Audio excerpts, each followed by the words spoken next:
but I don't want nothing at all. Righty.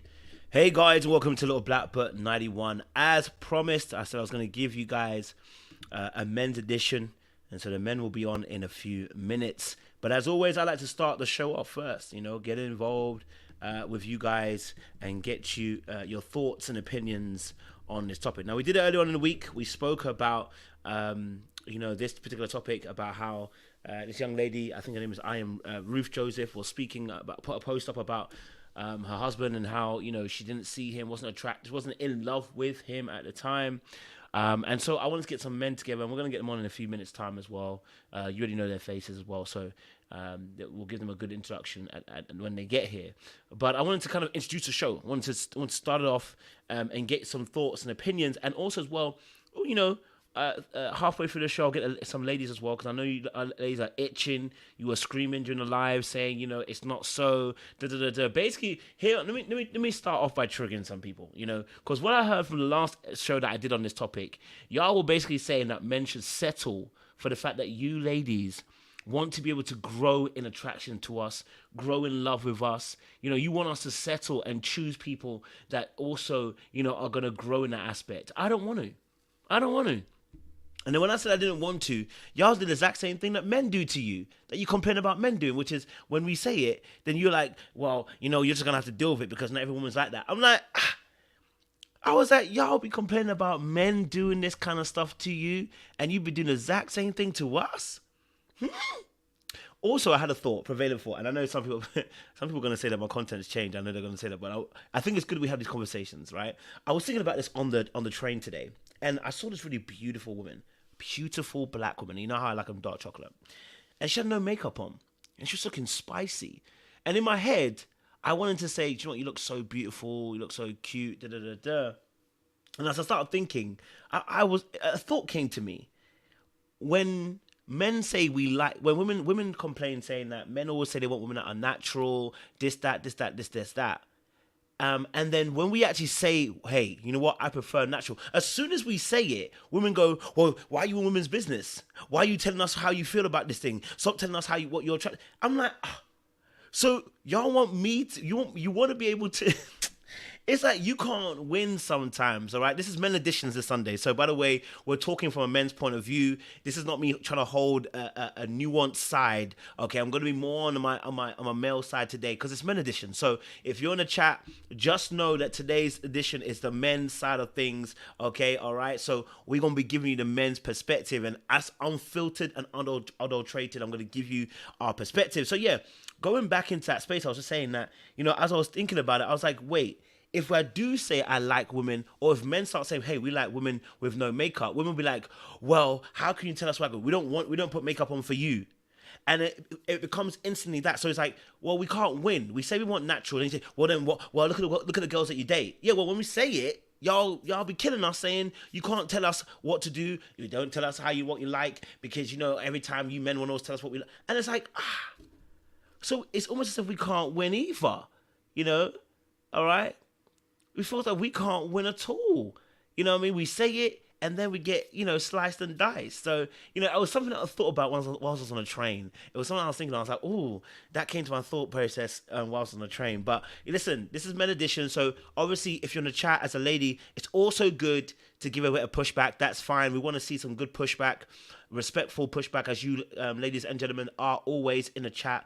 We want you guys to push back in the chat, all right? So, and later on in the show, we'll invite some women to come on, and if you want to say your piece, if you disagree, if you agree, whatever, we'd love to hear your perspective as well. So, by all means, keep commenting as you guys are already doing right now. Keep commenting, keep saying your piece. We want to hear your thoughts as well, okay?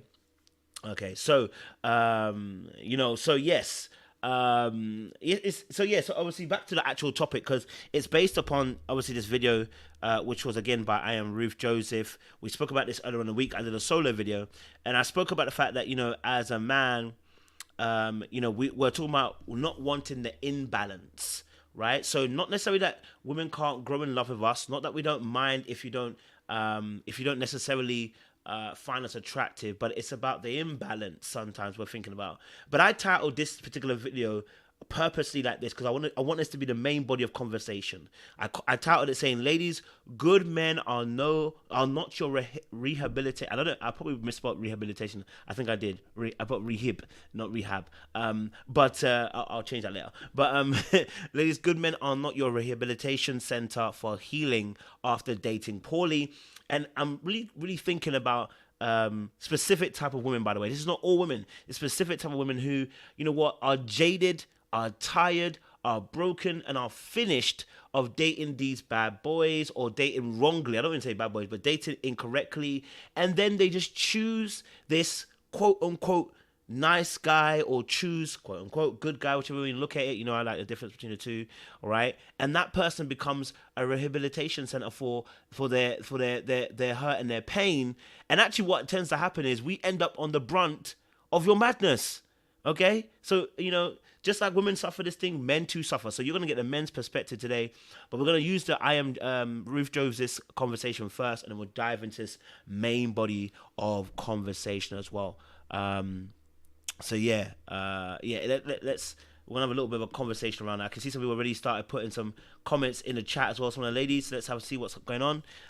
Susanna said, I don't know that it's women don't want you guys to not say what you like. Just actually be consistent and mean what you say. Don't say you like natural and then the women you actually date don't. The trouble with that is that a lot of the greater produce that you not often see is women who aren't as so much natural, right? So, you know, that's the difficulty behind it. When we say we like natural, right, we generally do like natural. Now, some people can say, obviously, something like natural, but the natural look in terms of makeup. So that's maybe one aspect of it as well. But as for me personally, I really like your bare skin face. I'm not going to lie to you. You hear me say it all the time. Listen, I find you are the baddest bee in face to me, right? And maybe that's because me personally, I like vulnerability, I like that emotional piece, and so that all kind of encompasses it all in together for me personally. So maybe that's why I see things that way. But let me give you something that happened to me some years back when I was in the kitchen. One of my female peoples that I knew, and I was having a conversation saying, "Hey, you know what? I want to marry a girl who wears no makeup." She looked at me and laughed and said, "She said, listen, like, you need to get over that." That's what she basically told me, to get over that. And I said, wait, why? Why can't I marry a girl? I said, you know, my girlfriends have been no makeup, so why would I? She's like, no, because most women do wear makeup, so you're gonna have to get over that. If you wanna broaden your options, you wanna broaden your horizon, most women wear makeup. So what you wanna do? So again, you know, as much I agree on the pushback by Susanna, I think you're actually right. Yes, if men want natural, they should go and choose natural. But then it's like the pool does shrink a little bit, you know. So I guess obviously, you know, especially I think that the pool of good men and good women is small, so it can make it a little bit more harder to choose that person. But me personally, I'm gonna be honest with you. When your wig is off, cornrow out, okay, face looking plain, and just cocoa buttered up. That's when I'm seeing you, baby. Okay. I don't know if you guys watched the video. Someone put a video, and I don't know if I think I sent it to the guys in the group, and there was a video of a guy and a girl in a bed, and they were gonna kiss in the morning, and the girl said, "Nope, I got that morning breath. I gotta go." And I was like, "Listen, do you know when you love? Hey, this is just me personally. I'm a bit nasty like this. I ain't gonna maybe lie to you, but listen, for me, listen, if you in the morning and I can kiss you and you ain't brush your teeth, I'm gonna tell you this now. That's when I'm in love with you. You know what I mean? That's when I'm in love with you because I'm not thinking about those perfections. You know what I mean? I'm just saying, that's just me. I may be a little bit nasty, you know what I'm saying? I like a bit of toes as well, so, you know, I'm a little bit nasty, so I might be a little bit different to some of the other guys, but for me, I think if a man can, you know, get past those little things, he's really in deep with you, man, you know, you know, he'll be in there. Life of Bod said, everybody be dating people they claim they don't fit their preference. Ladies will be telling us they don't date and broke, but boy, the brokest. I think you put an emoji there. Are always in relationships. So who's telling the truth? Wow, boy, I hear you on that, brother. I hear you on that. We all dating something out of our preference. Okay, all right. So yeah, but these are real thoughts as well. In these situations, I see Corey in the background. Corey's joined us as well. I see Corey and Sean both in the background. So good to have my boys in the background to go. So we're gonna get this conversation flying. Life of Bodge, if you're ready, bro. Good to have you on board as well, bro. You know what I mean? It's good to have that we can get some men on today talking about some real issues, real things, as well. Okay, unfiltered, unadulterated. All right, let's get it popping. Okay, let me bring up Sean. But Sean, what are you telling me? Let's go into the main topic because obviously, like let's not the main topic. But let's go into the actual video that started off this conversation because it was an interesting perspective, right?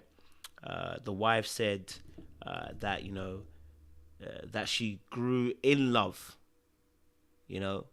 She grew in love, and I want to get your perspective on that. What was your thoughts to that particular aspect?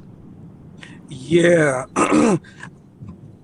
I remember when, we were kind of chopping it up about this video, and it was like the timing couldn't have been better because it was just the description, right? Because as she's talking about their love story, she was like, I did not love him. I loved him, but I wasn't in love with him. Mm-hmm. And it was after he loved my son and after he disproved everything that I thought was wrong with all the other men that I had dated in my past. And after he, ran a marathon and after he, took all of my crap, after he loved my family, after he loved all of me. And then I was able to. For me, it feels so conditional. And I think like some of these stories have been like glamorized in such a way like, oh, this is something great. This is a wonderful love story. But as a man, if this were me, I would not be pleased with hearing that, because at the end of the day, we want there to be some reciprocity in the love that we have for one another. And this story, as beautiful as it worked out in the end, sounds very one-sided. And that's the part that just seems it's very imbalanced. And I think it leaves the door open for other things to come down the line. Love that. Let me just remind everybody what we're talking about here so you can actually see again. So this was a post put up by Black Love. It said, I married my husband because I loved him but wasn't in love with him. I loved that he loved me. I loved that he took excellent care of me. I loved that he loved my daughter as if she was his own. I loved that he loved my family as if they were his own. I loved that he worshipped the ground I walked on. I mean, that part is what finished me off, but I'm not sure the boys will get into it. But I wasn't in love with him because I didn't know how to love. I don't know how all the way true that is. I think there's more to it than that. I think you weren't attracted to this, but hey ho, let me just go from there. The relationships I was accustomed to were one-sided. I gave my all, and in turn, I got rejection and abandonment. In my heart, so she knows what love is, though. It's just that she was very one-sided with her love. She was overcompensating with the love that she was doing with other men. So she was choosing men that she was giving her all to. She was chasing shadows, right? So she knows what being in love with somebody is. Right, so she knew that from the very beginning she wasn't in love with him. Why? What were the issues there? So we can talk about that in a second. In my heart, I knew that this man, my husband, would soon show his true colors, and that this was just a way to win me over, but he stayed the same. Now, here's my thing. Okay, before anyone says anything, right? Just to break it down, I'll get the boys back in. What's really important about this particular thing? Is that in the past, she would have been in love with these men who she was chasing, who didn't give her everything she wanted. But here, she was waiting for him to fall, but still wasn't in love with him. That's why I said it's more than just what he did. It's the fact, listen, old girl just wasn't attracted to him. In my personal opinion, that's how I feel about it. And I'll get the boys' perspective on this. But let me keep on reading so we get a perspective, a little taste of what we're talking about here. So she said, in my heart, I knew this man, my husband, would soon show his true colors and that this was just a way to win me over. But he stayed the same. You see, I had this wall up built from past relationship trauma, but it seemed as if it gave him the opportunity to show me that not every male can be a man, but that he was. He was determined to show me what real love looked like. Selfless over the years, I began to fully trust him and his actions. I hear often people would say the man should love you more. But here we are 7 years later, and I don't know who loves who more because I'm madly in love with him. He has taught me that unconditional kind of love. And because of him, I desire to become a better wife. I tell him all the time, he makes me better. You make me better. In that song back in the day. Okay, so Corey, welcome to the conversation, bro.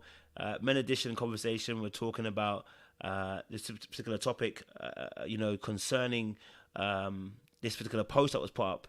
What's your kind of initial thoughts after hearing what she put there from your perspective as a man? What's your kind of inkling here?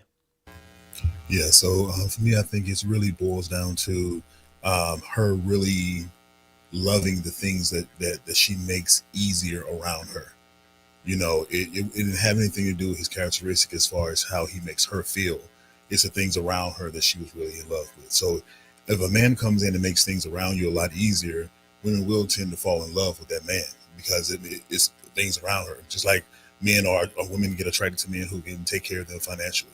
That's not a big surprise to me. But the thing about it is seeing it as being love versus your life being easier or your kid's life being easier because this man is involved. He's making things easier for you to have to interact with certain things around you in your space.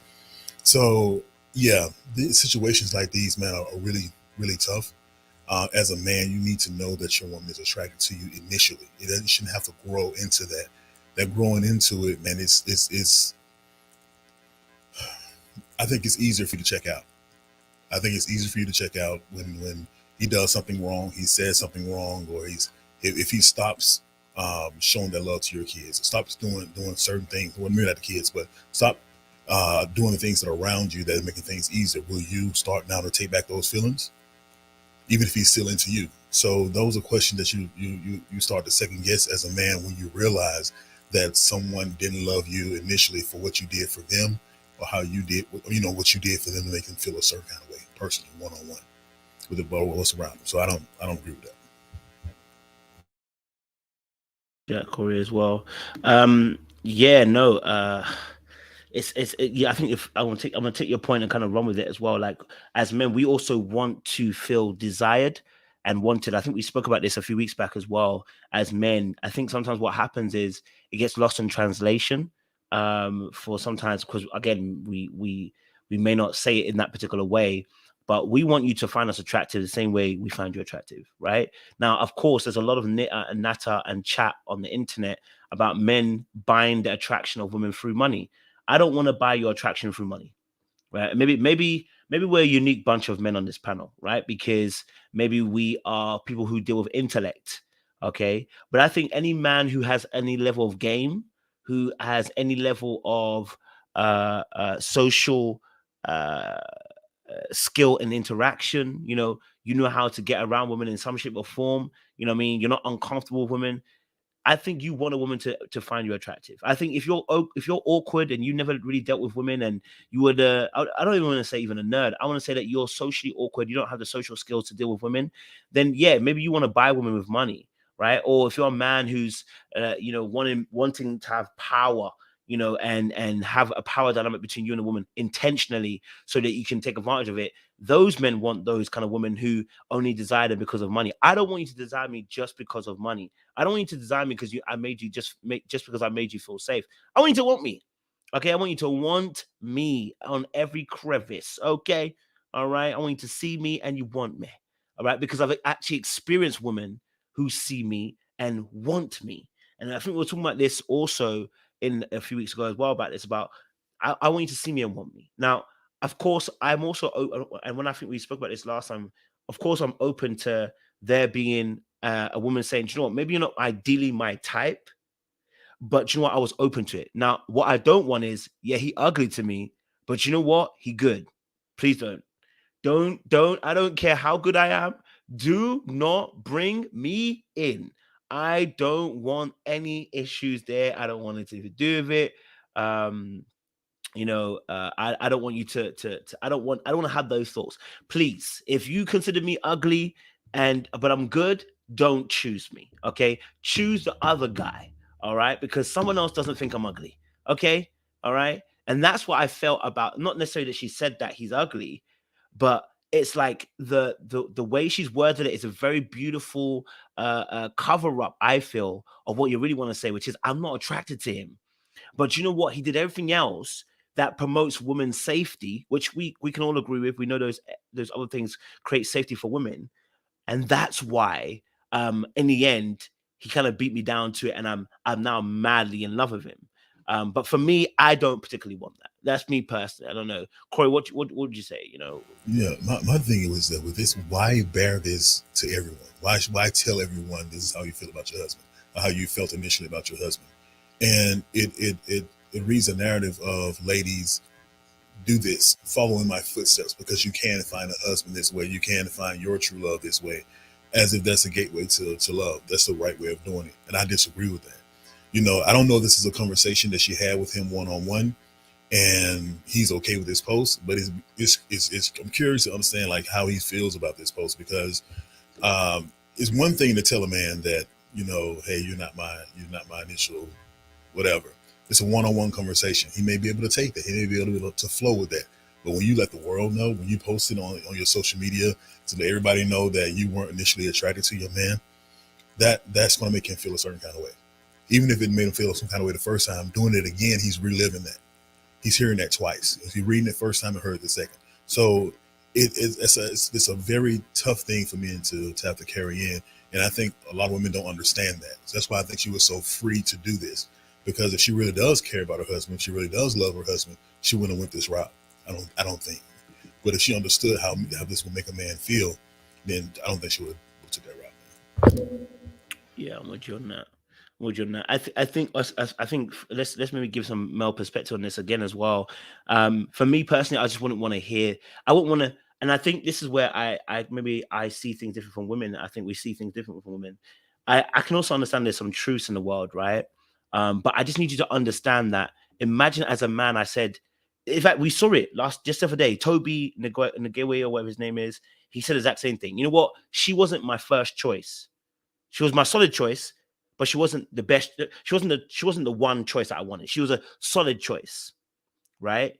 Now imagine I tell you the truth in that way and say, look, you know what? You weren't my first choice. You're my solid choice, right? And I come out and say, but you know what? Because we spent so much time, we spent so much time, and I got to know you, and I was around you. Yeah, do you know what I mean? That would be soul destroying for me to hear that. I wouldn't therefore wouldn't put that also in the space of the internet arena. I wouldn't, right? I think that's embarrassing. I think that is disrespectful, and I think that sets you up for resentment that's hidden, that isn't spoken about. And then I think it also, the fourth one, puts you in a place where insecurity starts to play very, very slowly. Because what happens when your type or your preference or the person that may be considered good looking comes into your space? How does that person handle it? Right? Because now they know you're not their first choice, right? You know what I mean? So for me, just hearing what was said in that post, I was like, okay,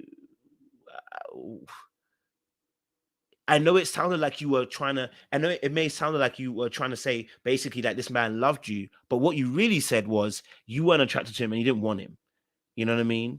I want to read this part, and then Corey, I want to get your thoughts on this part here, because I think it's so cleverly done, it's hidden. And I think that's what is so interesting about this post, because it's different from the Solomon Bucci one, because Solomon Bucci, you can kind of, everybody can read it and go, yeah, we all want the same interpretation. But I think this is so cleverly written that you kind of miss what's kind of being said here. It said, so she goes on and say, obviously, in my heart, I knew this man, my husband, would soon show his true colors, and this was just a way for me to win me over, but he stayed the same. You see, I had this wall up built from past relationship trauma, but it seemed as if I gave him the opportunity to show me that not every male can be a man, but that he was. He was determined to show me what real love looked like, selflessness. Over the years, I began to fully trust him and his actions. I hear often people would say the man should love you more. Now I'm going to read it backwards because I think it's better this way. But I wasn't in love with him because I didn't know how to love. Now this part here doesn't make sense to me. When you read it backwards, it doesn't make sense to me. And here's why. It's because already, all right, when you read it as well, the relationships I was accustomed to were one-sided. I gave my all, and in turn I got rejected and abandoned, right? What she doesn't say is, I've never been in love with somebody. She said, but I wasn't in love with him. And I think that's key comprehension. She says, I wasn't in love with him, meaning that she's been in love before. It just wasn't with him. So what was it that made you be able to be in love with those people, but you couldn't be in love with him? And I think when you start reading it through the comprehensive eyes in that particular way, all right, in that particular way, you start to realize that's actually the key, the clues to the situation. It's almost like it's almost like what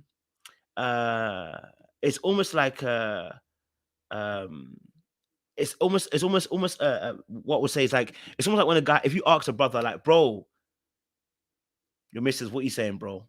Like, is she spicy?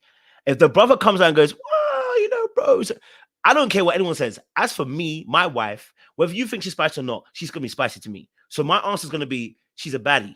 Now, you may look at it and be like, bro, if I give you an answer that says, well, bro, you know what, she's not conventionally. If I start going down that lane, I'm already losing. I'm already losing. For me, I'm sold. So when I get into love and I feel that somebody, I'm sold already. So I may know that this person's not the baddest beat. I mean, who has the baddest beat? That's subjective. But I'm saying, to me, for me, that person will be the baddest bee to me. So when you ask me, is my girl spicy? Yes, she's spicy. And if you look at it and go, she's not, I'm gonna say, well, that's why she ain't for you, nigga. That's why she for me, because she's spicy to me. Okay, it's not meme. She's spicy to me. Okay, so I'm gonna declare that and let people know that this is the best, the baddest, and the most amazing woman that I have, because I declare it, because I believe that, and because that's what I've entered into. But when people start doing the hig, the hag, going round the mill with different kind of flowery complimentary language around it, it usually just says that you're trying to compensate for what really isn't there. Do you know what I mean? But I don't know what you saying, bro. Yeah, man. So I think the word usage, like you said, it's really backwards to me. If she had said something like, "Hey, you know, I thought I knew how to love, but being in your presence, you've taught me the true way of loving," or something like that. If he showed you a different side of yourself, yeah, you can say that. But to say you've never loved at all, one, that's a red flag to be at that age to say you never loved at all. But again, you say that she didn't even say that. So what are you really saying? So you're beating that point at home as far as you're not being attracted to the guy. You know, he just really surprised you looked up and you see a guy that, okay, he shows some characteristics of a man you want to marry. That's it. But characteristics, like you said, is not enough for us. We want you to be all the way attracted to us, because there will build up that resentment that you have in your partner, and no one wants to live that. Because, like I said before, not to saying that it's definite going to be a reason to leave, but it makes it easier to leave when you have, you know, when you wake up and look at that man every day and you don't smile, or it's hard for you to smile when you look at him. That's a problem. Come on, people. That's a problem. You can't sit there and be in a relationship where you have to squint your eyes to look at your husband. He's going to eventually catch on, like, you know what? Something's off. Something's definitely off. And when she had this conversation with him, I'm pretty sure she's had this conversation with friends, many friends, before even posting this. So a lot of people know this, dude. How do you think that makes your husband feel? You know? How do you think that makes him feel? He's not going to sit there and be like, well, she's pretty, so I'm going to stick around. Or, well, it's not that much responsibility, so I'll stick around. I'm sure these conversations usually happen later in relationships, where they want to come out and tell you, you know, that you're not normally their cup of tea, normally their type, and ideally how someone would look. They tell you that further in, right? So when you get to a point where you like a jerk if you leave, you know, and I think that's purposely done. Honestly, I think it's purposely done. But I think that that women have to really understand what they're doing when they do that. Like, if you're tired of the way men cheat, tired of the way men, handle you or be around you or whatever the case is, and you're saying, okay, I'm gonna try something different. Try something different that you're also attracted to.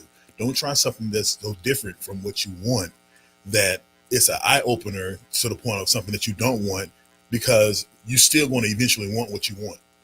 It's a temporary fix. Okay, this guy may not look like Harry Belafonte, but I need somebody who can tap into my kids, someone who can help me out with these bills, someone who will take my car, wash it, gas it up for me for the week, or do special and nice little things to let me know that I'm special to them. I want someone to do those things for me too. So it comes into a point of this part that I'm not happy with doesn't really matter because you do X, Y, and Z, everything else over here. And no, as men, we want to be the complete package for you. We want to be everything you ever desired, everything you've ever wanted. You can't have something over here that's bright and shiny that you're still attached to it. You still want and you need in your life in order to be in a happy relationship. You're settling big time if you're doing that. And with that settlement, you enter into troubled waters in the future. Go for it, Sean. Yeah, I think just adding on to what Corey just shared, my thought process just goes back to putting myself in his shoes, right? Like, what was he receiving from her? Was she telling him that she was in love with him? Meanwhile, she wasn't, or was she just not saying it? What was filling him up from a love perspective? Like that to me is concerning, because how you could marry someone, have a full-fledged relationship with them, and them not be in love with you. Either you knew and you were okay with it, or you were in la la land. Like those are the questions that like kind of comes up in my mind, is like, what was he living off of, right? Because it just kind of brings this notion that men don't need anything. Like, we can just survive off of just, you can bat an eye at us and we'll be okay and we can thrive. No, we need to be loved. We need to be cared for. We do have feelings. And I'm just wondering, where was he in all of this? Because just like Corey was saying, a site like Black Love, which I like, and, I watch the show, but sometimes it sells a dream, right? So this becomes a narrative that women, well, she got it, then that's the kind of love I want, right? Just like Sierra's prayer, right? But ain't no Sierras. Ain't that many Sierras out there, and really ain't that many Russell Wilsons. So let's talk in reality, let's talk about real Black love, right? And how is that man feeling on the opposite end? What was he getting from her if she was pouring from a very empty and broken place? So that's what really kind of stood out to me. It really boils down to settling, because I think, honestly, if we're being honest with ourselves, everyone has an idea of how their potential husband or wife is going to look. And they always say they're going to be attractive. No one has a mindset of, I'm going to marry someone who's not attractive to me, but I want them to cross out these boxes on this end. No one thinks like that. So when you're in a situation like this, this guy may very well be willing to take this hit. He's maybe willing to take this hit. Reason why? He's never had a woman this beautiful before. I never thought in my dreams that I could actually grab a woman this beautiful. Maybe that's all he needs. Maybe she's not adding or bringing anything to the table for him. We don't know that. She may very well be bringing a lot. I'm not saying she's not, but I'm saying that one thing's for sure, she's an attractive woman, to most. She'll be an attractive woman. So if she's an attractive woman, he has her by his side. He won in his sense. Hey, I got a baddie. I know how I look. Some men know how they look. Being real with themselves. Hey, I know I'm not a 10. I know I may be a 6 or 7. Her saying this to me is not a big effect on me because I know I'm in that 6 or 7. No, you still have to have that thought process of, hey, I still want you to be attracted. If I'm a 3, there should be someone in this world that's attracted to me being a 3. Someone literally look at me and say, you know what, this guy's a cute 3, or he's a cute guy that's a 3. So I think it really boils down to what his mind is like. If they had this conversation beforehand and he was okay with it, I'm sure somewhere along the lines of this coming out now and and other people knowing about it or talking about it, it's going to be a conversation again, and it's going to eventually get to him to the point where like, yo, that didn't sit right with me. Yeah, you're cute, you're a pretty girl. We're married. You accepted when I asked you to marry me, and we're here now. But nah, man, it don't sit well with me that you don't look at me that way. So a lot can be said, man. There's a lot behind closed doors that we don't know about, but just on the surface, it seems a little shaky.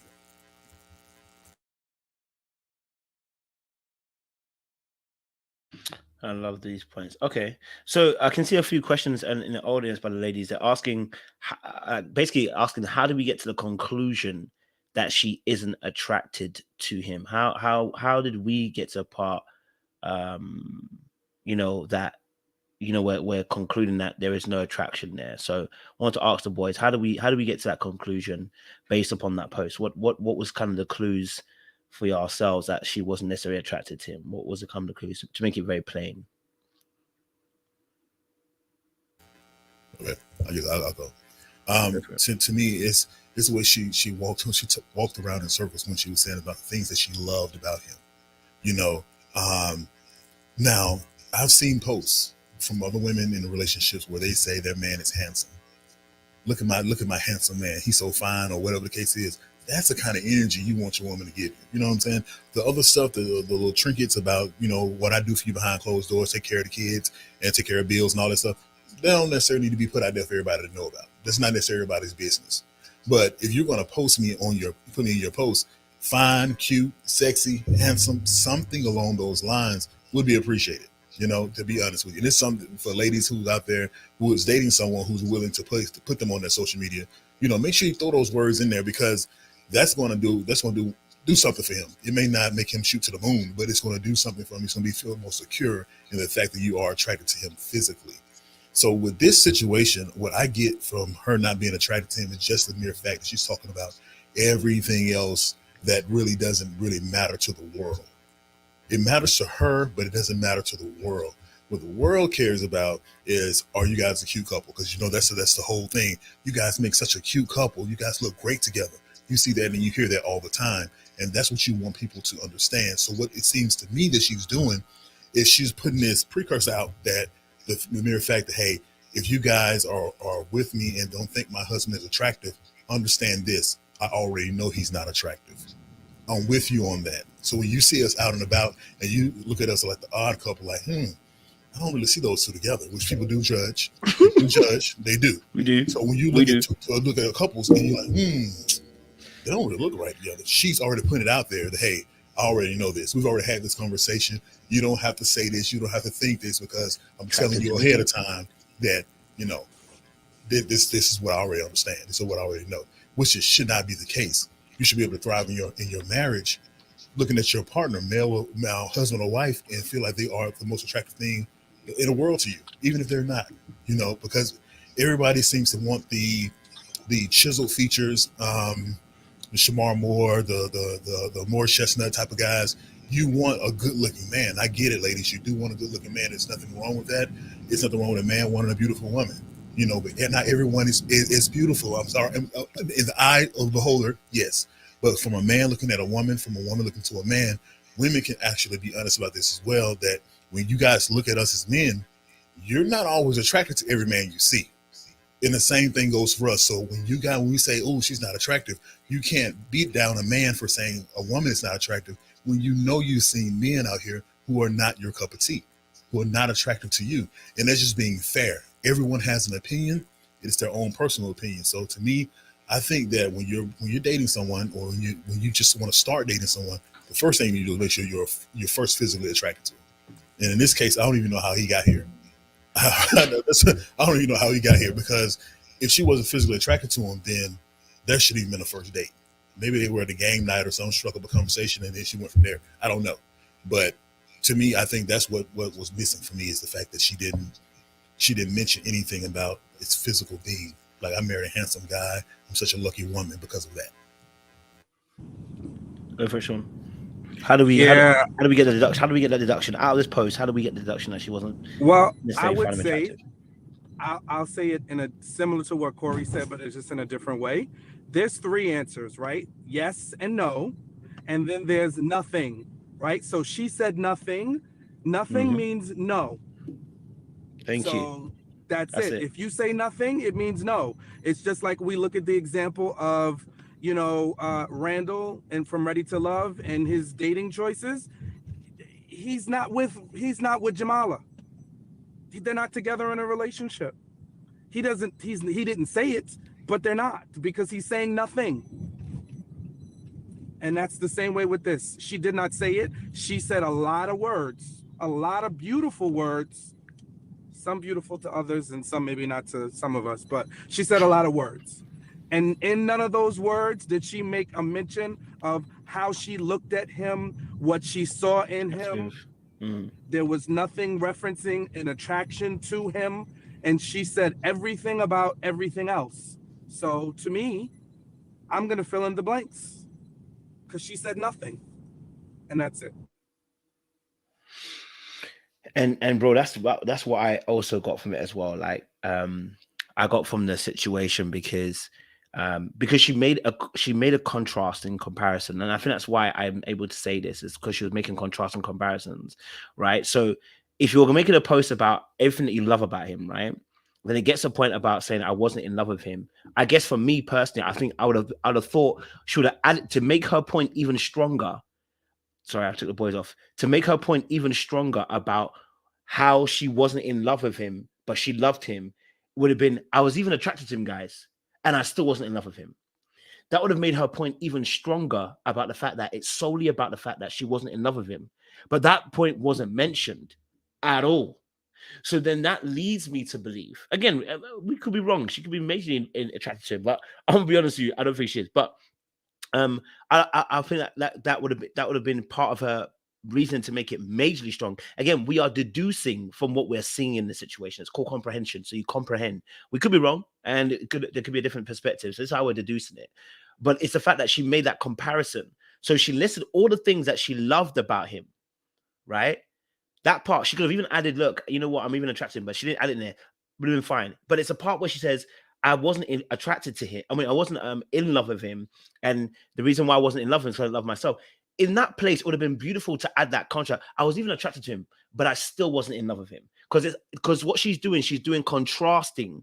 She's giving us a contrasting paragraph, which is at the beginning, I'm saying here all the things that I loved him for. No problem with that. I have no issues with that.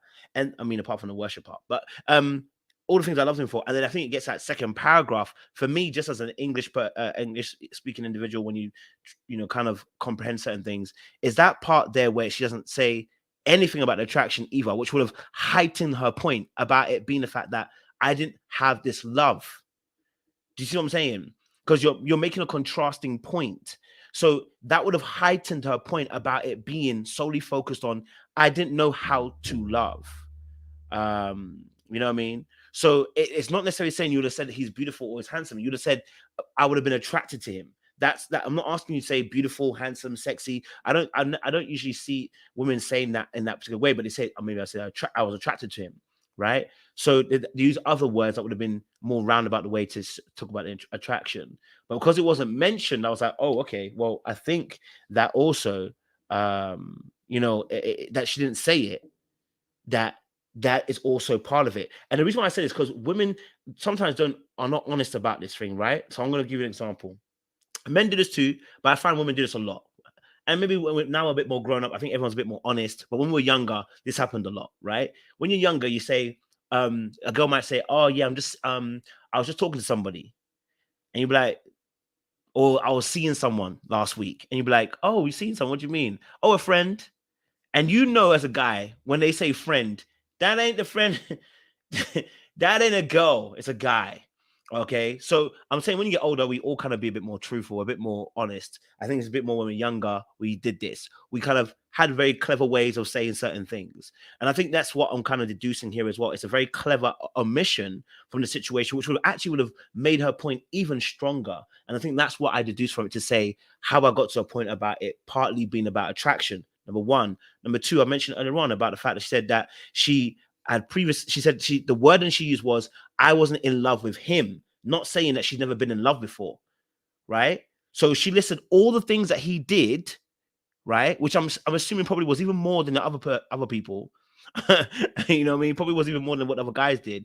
All the things that that she loved him for, but she still wasn't in love with him. So what was but her final finishing pick was, oh, it's because I didn't know what love was. But previously, I'm assuming because of the way you've worded it, you were in love with other people. So you know what being in love is. Otherwise, the statement would have been, I've never been in love before. When I look back, I've never been in love before. But she didn't make that statement. So that's why, again, I'm kind of looking a bit deeper into it and kind of like, I don't. That's how I deduced it. I was like, okay, I think that missing piece is that, baby girl, you love him and you're not in love with him. And usually that in love part is the chemistry. Is that in love part that you're missing oftentimes is this chemistry missing or attraction kind of missing. We don't have that, instant spark. That's what makes the in love kind of feeling, because it's a feeling that she's talking about versus the choice that she's made based upon compatibility and what he's actually done.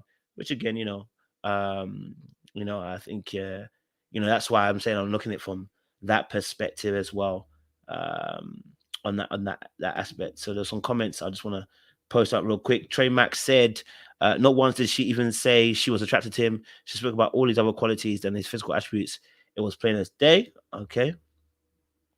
Felice Cooper said, I think this lady was waiting for the evil snake in her husband to rear its head that she experienced in other toxic relationships. This really might not be about looks or attraction. That's fair. I don't think it's only about it, but that's fair. I'm definitely hearing you on that. Susanna said, I don't know how deep the thinking can go here. There are obviously nuances that work for them. Sounds like she had severe trust issues. We agree. Women play a role without feeling anything all the time. And do you know what? This is the point I want to home in. Don't choose me. This is the point we're talking about. Do not choose me. This is what we're saying. Don't choose me. You women play a role without feeling anything all the time. Stop doing it. Stop choosing me for when you don't feel anything. This is what we're talking about. Don't do it. I don't want it. I don't like it. I'm not here for your rehab. Like, please don't choose me. Go on, Sean. So I know Sean already. I had to come on camera because you know this is our motto for 2022 and beyond. Don't do it. It's the opposite of the Nike motto. Don't. Don't. You know what I'm saying? Like we hear all the time what we as men need to do better. Women need to do better. Wait, Sean, the sound went out. Sean, yeah, sound went out quickly. Oh, hold on. I'm sorry. Went into my car.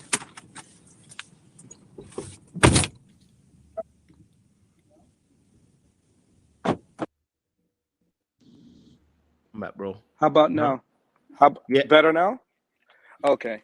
So the spirit is trying to take over here. So what the point is, don't do that. This is a version of struggle love. You know what I mean? Like that imbalanced, improper, I need to jump through, swim through, run 1,000 miles, get to you. No, that's struggle love. And if that's what your expectation is, not here. I don't want it. And most of us don't want that because this doesn't sound good to my ears. This shouldn't be something anyone should be settling for, should be tortured with years of not being loved, or their wife, not their girlfriend, but my wife is not in love with me for years. She's waiting for me to fail, hoping almost that I will fail. And then miraculously something ticks off in her head after I've endured not being loved. And can you imagine all the different things that manifests itself in? How many times he might have been rejected by her? How many times he had an unmet need that she was not willing to because she just didn't feel like she had to, and she was wanting him to win her over? Like, that's not the ideal kind of love. Does it happen? Do people have sustained relationships? They sure do. But those same said relationships do break up many years later because the person wasn't invested and their foundation, which they built their relationship on, was shoddy. So again, don't do it. I don't want it. Mm-hmm. Corey, any thoughts? Because I think it was a good point by Susanna. She made a point. Women play a role without feeling anything anytime.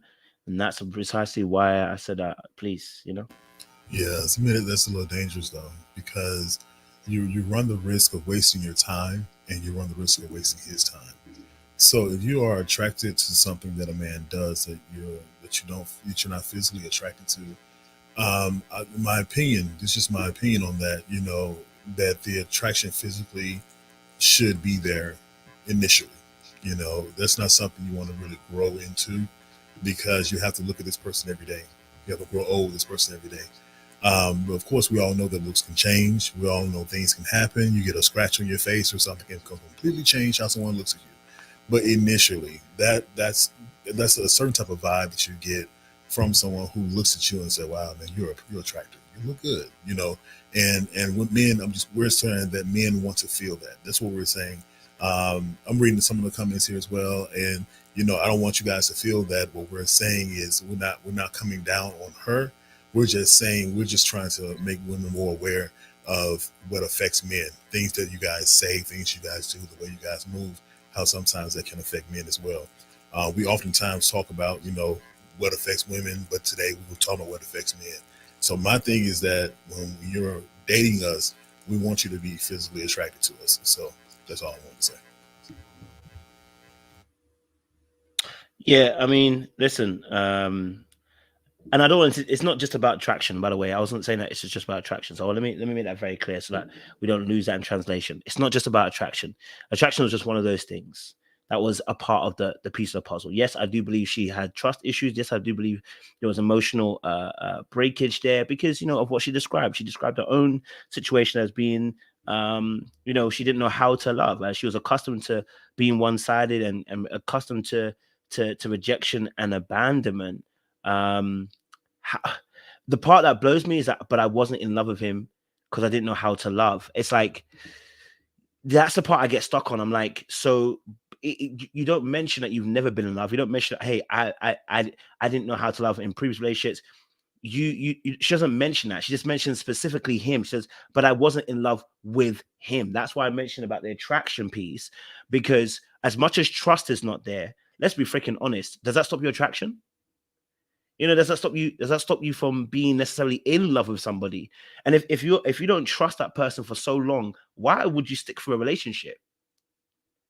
You know what I mean? So that's why I said that there's something deep. As much as she's using the, I didn't know how to love. I agree. I do believe that there's a growth aspect. I didn't know how to love. Listen. When I look back at my past girlfriends, I can tell you each time I got better at the understanding of what love really actually is. But to say, oh, I wasn't in love with my first girlfriend, or I wasn't in love with my second girlfriend, or I wasn't in love with my third girlfriend, just because I had trust issues, or I was insecure, or I was doing silent treatment, or whatever, it would make no sense. I was still in love with these people.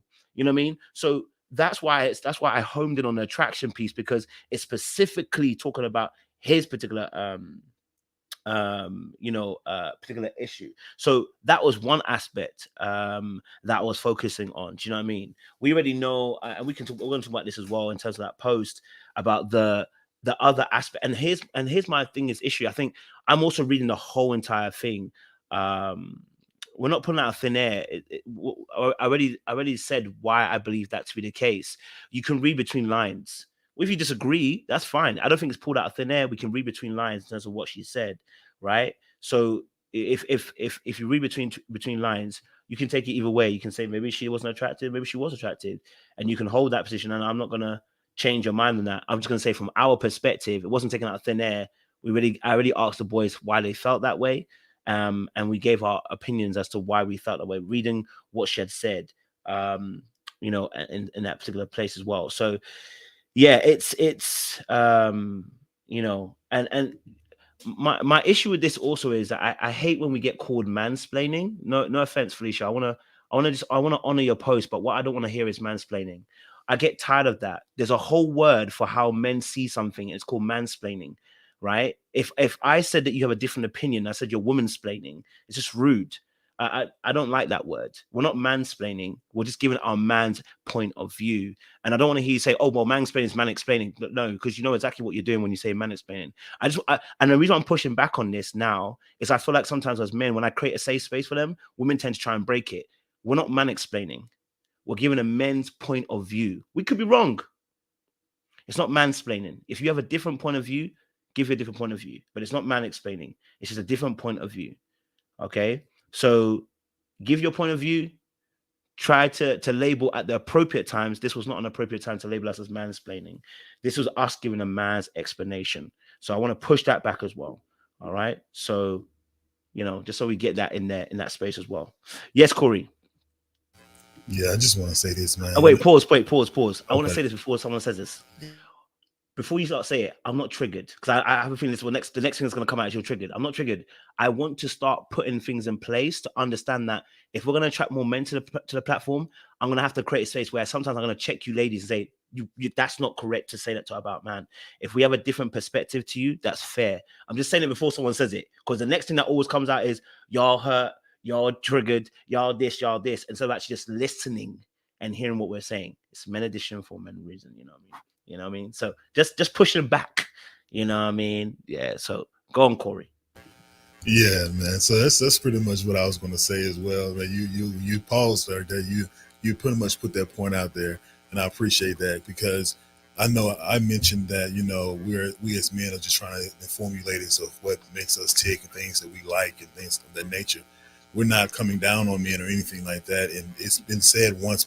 Well, it's been said plenty of times that men don't have a safe playground to actually just speak on how they feel without it being seen as something negative. Like, we're just trying to get a word, get our viewpoints in. It's really good to listen to that instead of, pinning it up against something that a man did. Well, you guys do this. Well, you guys do that. Instead of just listening, you're looking for something to counter with. And it's not necessarily it's not a boxing match that we're trying to do here. We're just trying to be informative, let you guys know what a couple of guys think like, give you some ideas of what to look for when you're in relationships. And that's beneficial to you, just like it is for us to listen to what you guys want us to do and how we can become better.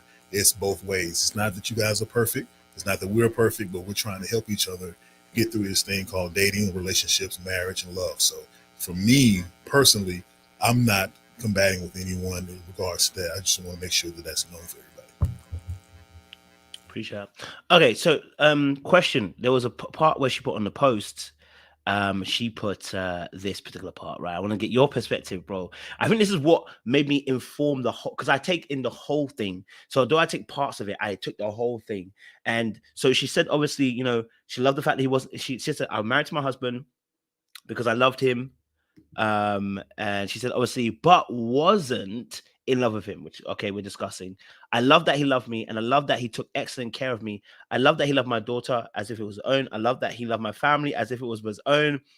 I loved that he worshipped the ground I walked on. I want to know, Mandem, what is your opinions when you hear that? She said, I love the fact he loved the ground. He worshipped the ground I walked on. Which obviously is a phrase that we hear, in modern world. But I want to know what when you first hear that, what's your thoughts to that? What's your thoughts to that? Sean might be out of commission, so it's me and you, Corey. He'll come back. All right, I was responding to a chat. I'm sorry. Go ahead, say that again for me, bro. I'm sorry. Oh, sorry, my bad, bro. I was saying, obviously, she mentioned about that he worshipped the ground that she walked on, and I wanted to get your kind of view. Yeah. Ooh. Okay, so now this one I feel a little bit different about. We're going to get some steam on this one. Okay? Oh boy. Okay, now we got some steam on this. I like that. This is only the opinion of me, Black. Okay, so I want to make sure everybody understands that. But my view on this is that he's saying this at the right time in marriage. You can say that you love your woman to death, or you worship rational, you hold her, put her on a pedestal, this, that, and other. Relationships, that's dangerous. Very, very much dangerous. So I don't know if he did this beforehand or after they got married, but I know if it's said now, then that's something that's understood. I can understand you saying about your wife, because that's your wife. But the words that we use as men and women, we really have to be careful. We have to really be careful about how we display our emotions. We have to be really careful about how we, tell each other how we feel about each other, because that can be something that can take the course in a different direction. So that's how I feel about that. I'm not going to go too deep into it, but yeah. You was light. No, Man, no, that you was was light. light. That No, was no, light, bro. no, I you was tried light. as I No, was you was talking. I light. was like, yeah, No, no, man, he no, no, just no. You was light. dialed Go, us back. no, you go there. No, go there. Where this is a men's space. Go Yeah. there. So to be quite honest with you, ladies, I personally feel that you can't, as a man, you cannot at the point of before marriage, tell a woman that you're all in with her. I know there's a lot of women that Wow. says that. A lot of women say, "Hey, I want a man that's going to love on me. He's going to profess his love to me." Blah blah blah. But you guys clearly see that as a red flag. You guys really do. Like when a man showers you with that much attention, showers you with that much love, comes to you with his structure as far as like seeing you in his future. I want us to be married one day. He starts planning things accordingly with you and him in mind. That can be scary for you guys because sometimes you're not ready when we're ready. And a lot of men are very forward thinking men, which you should be involved in a forward thinking man with a forward thinking man because you want a man that's going to be a planner. An effective leader is someone who's a forward thinking leader. So if I'm seeing marriage with you, doesn't mean I'm going to marry you next week. Doesn't mean I'm going to marry you next month. It just simply means that I can see the potential in what we have to make a solid union. So with that, I've seen it, I've heard it, I've had people come to me and talk to me about it. There are situations where men, my friends have come to me and told me about it. Man, I told her that I really loved her and then she started changing. Or I told her that I was really interested in her and she started changing on me. You know, I said I wanted to talk to her more than twice a week and she changed on me. You know, she got upset because I said that. These are things that are done behind closed doors that men don't really talk about. But women on the other end say they want a man that's going to shower them with love and attention and all this, that, and the other. But we get the back end sometimes a lot of times when we give you that much attention. So that's why it's important for a man to have other things going on in his world, other things going on in his life. And I had to learn that myself. I learned this the hard way. You know, when you're in love with someone, when you care about someone, when you speak on the future with someone and they're not into it, like I've done my own study with this. Like there's a woman, I talked to a woman and I gave her the woman fuzzies, the goodness, the sweetness, all that stuff. And it scared her away. You know, after giving it some time, when I knew that she was into me, it scared her away. Then I went the approach of the not caring so much, not being available so much. That's the big part. You cannot be that available when you are in a relationship, to be quite honest with you. So that's my 2 cents on it. Whether you agree or disagree, I'm just going off what I see. A lot of men go off of what we observe, and that's no lie. That's what I see. Okay. So I think everyone got it actually. To be honest, I think most people got what you're actually saying. So I know exactly what you're saying. Doing too much, and it's funny that you said this because actually, let me see if I can get a clip up of this situation, exactly what you're talking about.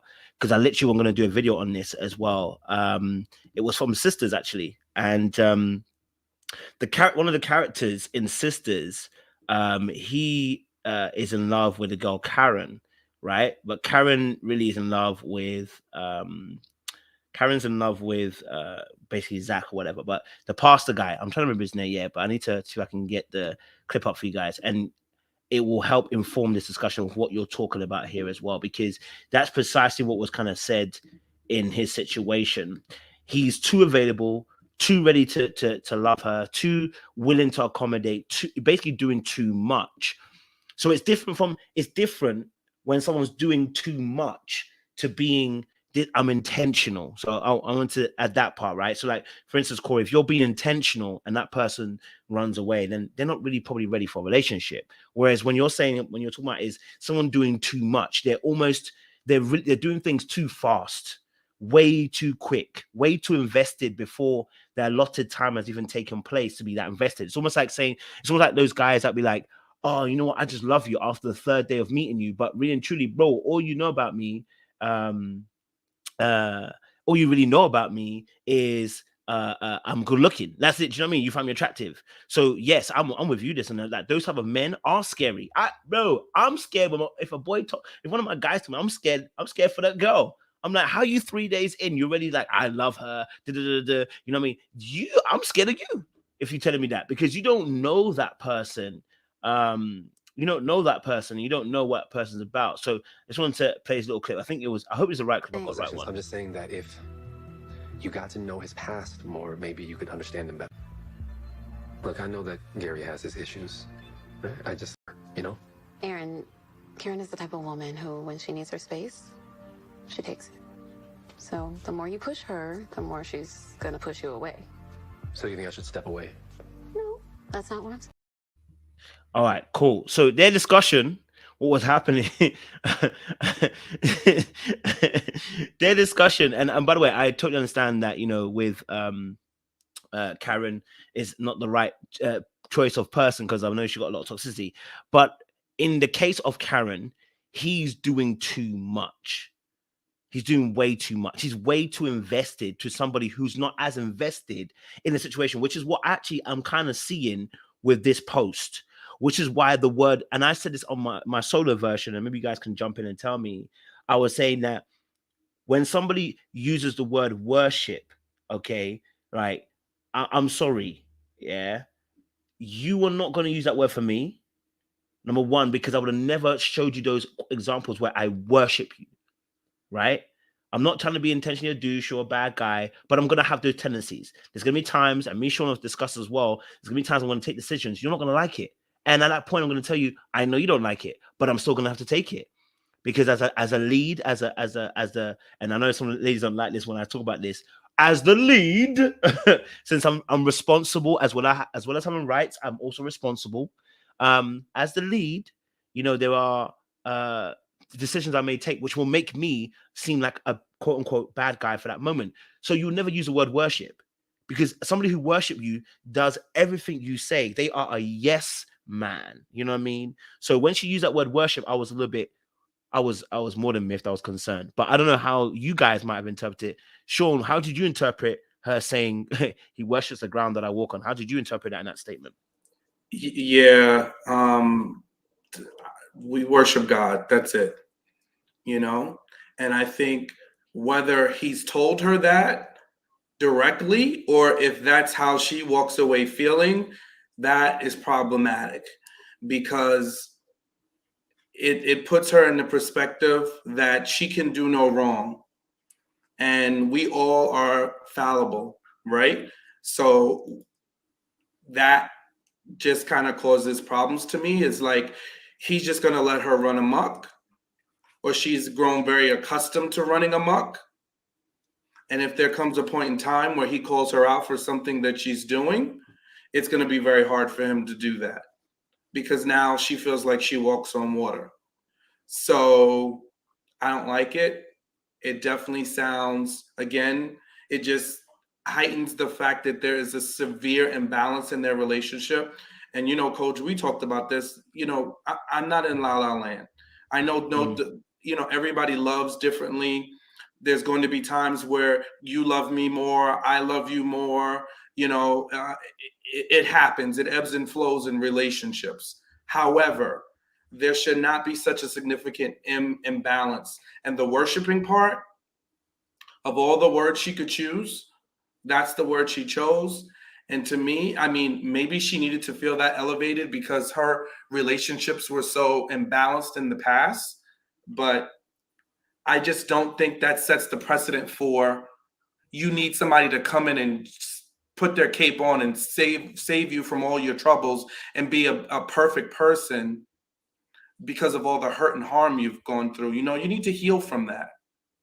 And you don't use me, you don't use another man, you know, and the same as we shouldn't be using women to heal from the hurt that we've gone through. We need to heal independently of that so that we can be beneficial to each other in a relationship. And again, this is the part that kind of just keeps gnawing at me. It's a severe imbalance. This man is constant. All she does is talk about all the great things he did to win her over, all the hurdles, everything he had to do. Meanwhile, I don't hear what she's doing for him. I don't hear that. And it wasn't until years later that she's like, now we've, you know, we don't know who's more in love with the other. But what happened before the now? What were the years like before the now for him? And that's the part. Because if he was worshiping her, what was he getting? And so, look, some things are latent. So I know people are going to be like, well, he ain't complaining. I haven't seen a post about him. Again, this is, ladies, one of the things that this is why it was so important that we have this conversation out front, right? Is because most of us for a long time, we don't have spaces to talk, right? We don't really get an opportunity to tell how we feel on the other end. And sometimes a lot of men suffer in silence, hence why, unfortunately, the suicide rate with men is disproportionately higher than it is with women. And it's not to say women don't commit suicide and don't kill themselves. I understand that. But there is a disproportionate amount from men to women, right? And that is because a lot of times we're suffering in silence. So my empathy is kicking in to try to understand what was he getting, what was filling him up, what was helping him to thrive in a marriage where he was not in a situation where his wife was in love with him. And meanwhile, he was worshiping her. You know what? For me, it's tough to hear the words, worshiping the ground you walk on, right? Because as a man, I don't think a man should ever utter those words because it affects its ability to lead. Because as a man head of household, we're talking about in a marriage here. So as a man head of household, your job is to look out for the best interests of your family. Do you benefit from that as the wife? Of course you benefit from that as a wife. But if you're worshiping the ground that she walks on, you're more doing things for her and not thinking about the family in total, which you are a part of. So you're losing a bit of yourself when you allow yourself to think of worshiping another human being in your marriage. So you can love them. You can be about your love, giving your love to them and making sure that they're in a happy state as you do things for the family. But it's not going to solely be based on how you feel, what you want, when you want it. Like you said, that's a yes man, that's a beta male, and you can't thrive as a leader with that mindset. So that's all. Yeah, and I think that's what actually influenced a lot of my thoughts towards this post, because then I could pinpoint a bit of the energy and what I felt this post really was. Because, like I said, it's what's said and what's not said in a post that we take information from, oftentimes, as well as what's said and what's not said on a post that we actually take information from. So, she found time to put about worship, but not about attractive. That's what I was saying, that, and here, and in my thing is this as well. The fact that she didn't even realize by saying that he worshipped me, that she didn't realize that was one, potentially one aspect, disrespect to the relationship as a man, but two, also what kind of power dynamic that instantly puts into place that I often believe leads to problems, right? Because he can't keep this up forever. Right. And I'm talking about if you're talking about worship, not talking about a man who is, let's say, takes a back seat in a relationship because maybe he's not as assertive as the woman.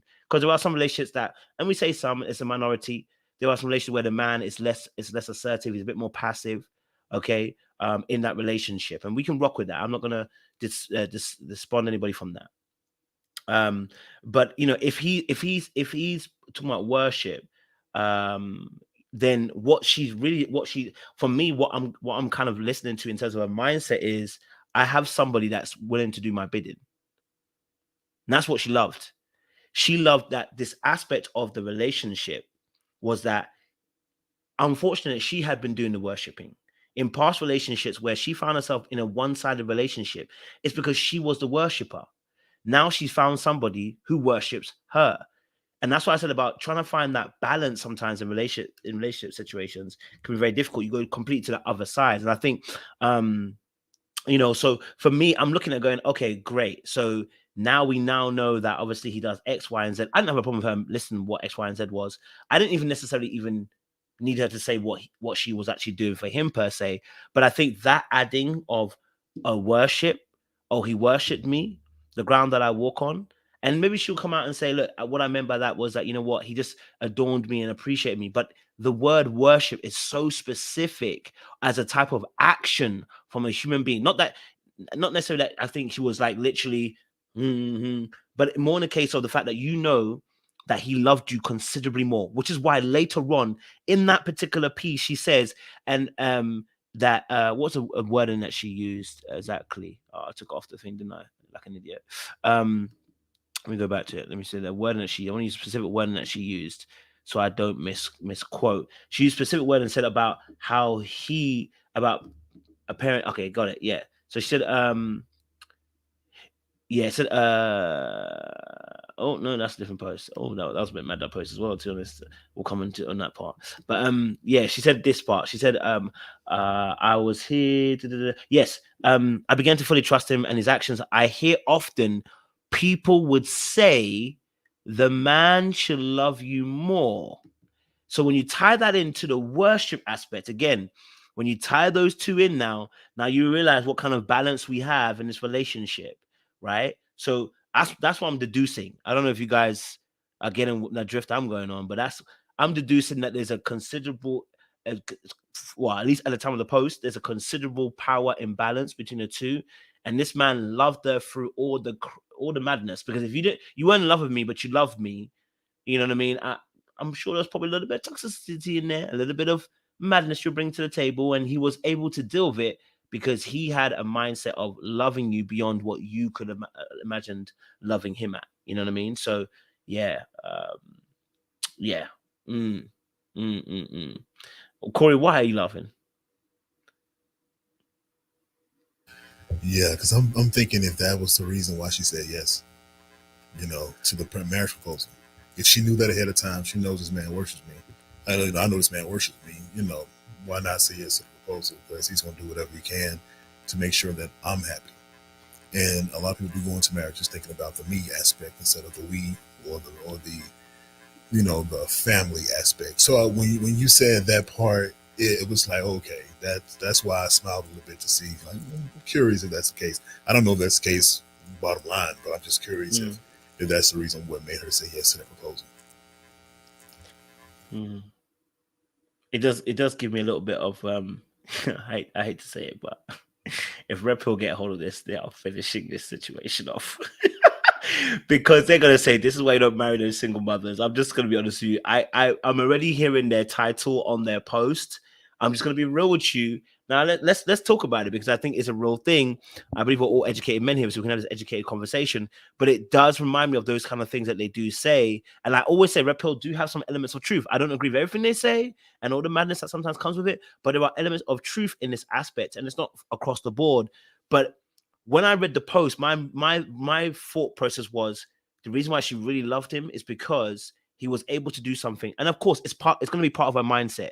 She has to think about a man that's going to love her child. But part of me was she was so dedicated to the reason why she said yes was because he loved her child and gave her the coverage. You know what I mean? So she didn't marry for love. So that's why even like, oh, I loved him. It's more like, did she love him or did she love the fact that he did things for her? And I don't mean that in a usury way. I mean in a sense of her first mindset being security, be safe. I've got a kid. I'm by myself. Be safe. Right? Yeah. So that's my kind of first. I don't know if you guys might have heard something similar. Listen, I know they, Sean will be looking at me. Go on, Sean.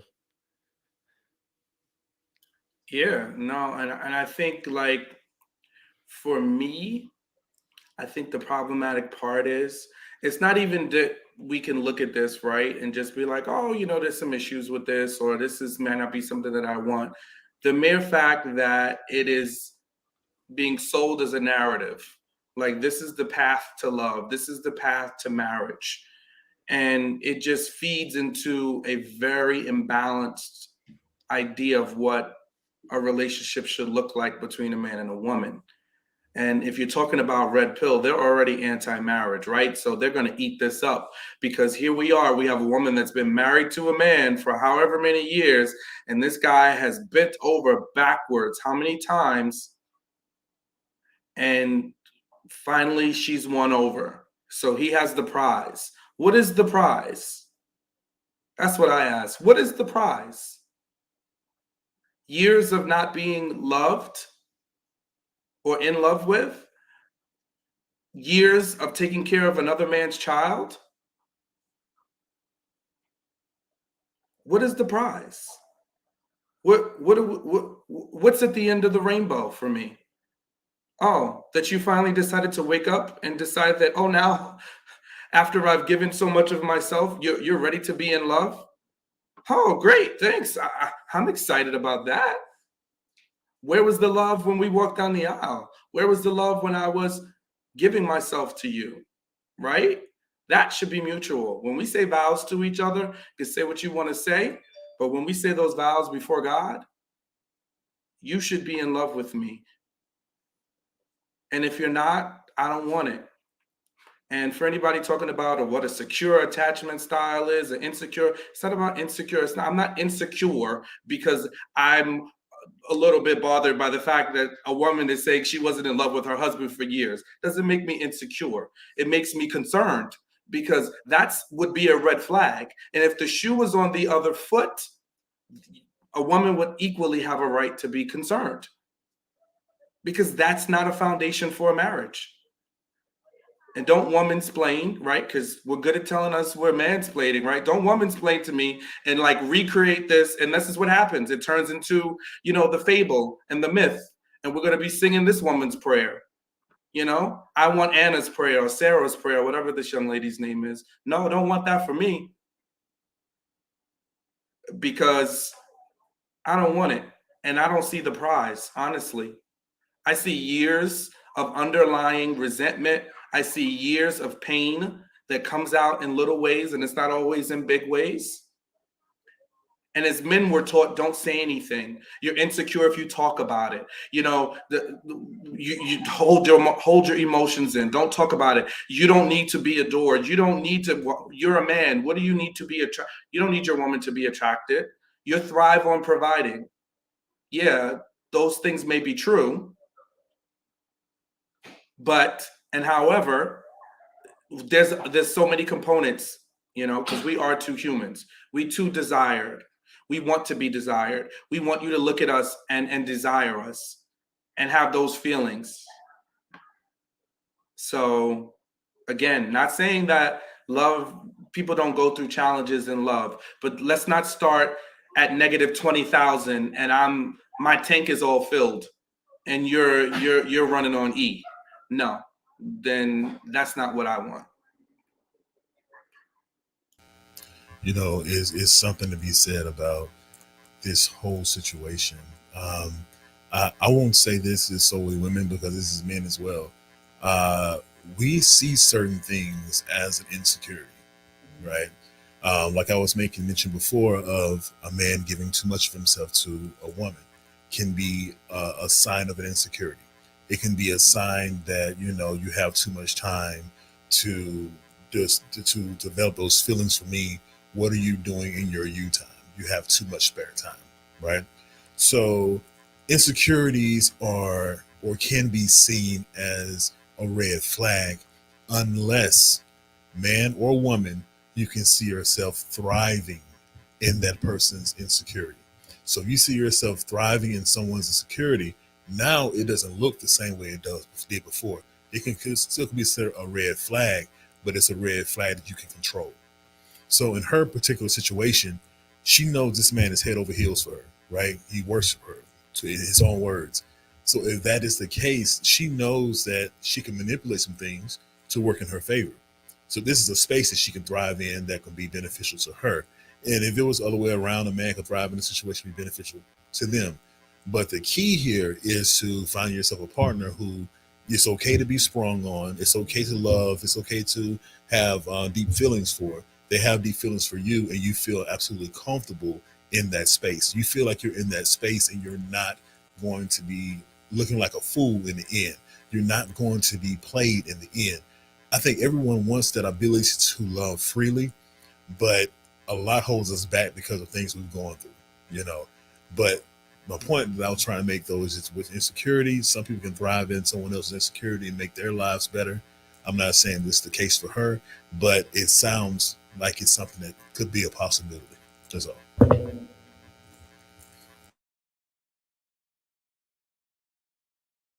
Mm-hmm. Okay, I'm hearing you, brother. I'm hearing you. All right, some more questions we're going to answer before we open up the panel and let some of the ladies come and give their points of view so we can answer them physically there. But some questions that we're going to go through. Question here from Nana said, would men rather have a woman love you or be in love with you? Kaish, I think this whole video is about that particular issue. I want you to be in love with me and I want you to love me because I know the difference between the two. And when I talk about, for my definition and understanding, being in love with me really more is to do with the feelings, and it comes with what I call chemistry versus compatibility, right? So compatibility is a long-term aspect which we grow our long-term love from, right? So the experience, the time, the energy we put into relationship, life goals, kids, financial goals, those all add up to what we call compatibility, right? So in the long term, those things are what going to hold the relationship. You want 4 kids, I want 4 kids, or I want 3 and you want 4, and we can negotiate. You have financial goals. You want to make 100K or 200K at the end of the your years or whatever. Or how do you see money? You see it as security. I see it as freedom. Okay, let's discuss how we can both be able to make this work, and let's see how budgeting works for both of us. So you look at those aspects in terms of long term, right? But then when you talk about the being in love, that in love is that spark, and that spark can go away if it's not nurtured. And I think I explained this on another video about that spark has to be nurtured. It's a fire. When you go to, fanning the flames of a barbecue, let me tell you something, it's not easy. You get behind that grill and you start that fire, it's not easy. And when the flames start going, the flames don't maintain itself. You know what I mean? It can coast for a while, but eventually it does die down. And then it has these little embers around the coals where you have to reignite it. And I think that for me, if you never had the coals on fire, for me personally, I'm not going to start. You know what I mean? I know some people can light those fires a little bit later on in a relationship. As for me, light those fires from the beginning. Okay. See me, want me, desire me. Okay. Let's have that chemistry from the very beginning. So being in love with me is about that chemistry part for me personally, where we get on. And I'm not saying that I've met some people where, you talk and it's instant. Some people, when you talk, it takes a little bit of a while to kind of get each other's patterns, but it's still, we're at least getting some of each other's patterns. There's something when you talk to me, it's like, it's nothing there. I'm not about to develop. I'm not about to start sitting there trying to develop the situation to get any better. It's not there. And that's okay. There are other people in the world. So for me, yes, I want you to be in love with me and I want you to love me. I don't want to choose. So would I rather have a woman love you or be in love with you? I don't want to choose. In all honesty, I don't want to choose. I want both. You know what I mean? I want both. Yeah. Okay, let me put another question to you boys, or statement. A lot of women out here are broken and afraid and decide that you're going to forgo their own emotions because those led her astray previously, and then they marry for safety. Yeah, that is a fair point. David says, lots of women and mothers do tell their daughter to marry a man who loves you more than love him. So a lot of ladies do that. Women have always seen marriage as a business decision. That is hypergamy. Good point as well. Love that. And then it says, is the problem that you guys feel there's an imbalance from female to male versus male to female? Many women are not loved properly in marriage, and the love is severely imbalanced, male to female, and people call that a successful black love. I'm gonna get the guys jumping in here. I want to just pinpoint something as well, just to show that I hold a fair, balanced perspective on this. I did a video on black love just recently with, I can't wait, I need to remember their names. To this guy that was based, the girl that she was in Dear White People. The girl that was in Dear White People, and she was I that think her name character. was Ashley or something like that. But Yes, yeah, yes, Ashley. Her situation with the guy is precisely the imbalance we're talking about. And I called it all the way out. I said, how can it be that he didn't want her all this time and she's been pining after him, chasing after him, wanting him? And I called it all the way out. And all the ladies were like, yeah, we see it too. I even said about the body language. I said things that weren't even there. And now they had no, and I'm just, by the way, I'm generalizing, ladies, but it's not all of you. So I'm going to say some. But I called out things that, unless, this is me deducing. I was deducing, and nobody called me out saying, hold on a minute, they never said that. everybody was like, yeah, I see it too. I see it too. But when I'm saying about the attraction level on this post, people are calling, not everybody's calling me out. Some people are calling me out, saying, how are you getting that? It came out of thin air. Way, thank you. I'm going to be direct because you did say it to me directly. And I already said it. But it wasn't, it's a deduction. So we do hold both sides accountable here. I do not want to see men in the situation. I also don't want to see women in the situation. And when it's imbalanced so much that you're pining after somebody who doesn't even want you, it's not a good look. I spoke about this with Toby yesterday. What are you guys' thoughts to this post? Because I think it's good. It's a good post. But talking about how some women are not loved properly in marriage and are severely imbalanced. What's your thoughts, guys? Okay. All right. So I'll go for this. I have a. There can be some truth to this. There very much can be truth to there being an imbalance in love in your marriage, your relationship. But my thing is that, do you know?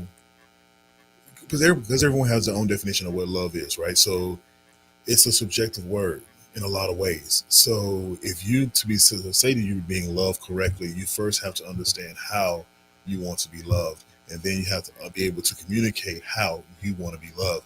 The last thing you want to have is a man that comes into a relationship and thinks he can love on you the same way he did the last woman, thinks he can be in love with you the same way he did the last woman. That's not the case. You're your own person. You understand that.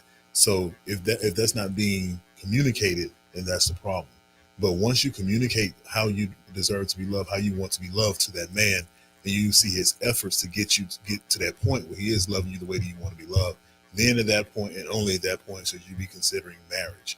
You should not get into a marriage with a man who does not love you correctly, because it's just going to continue once you get into marriage.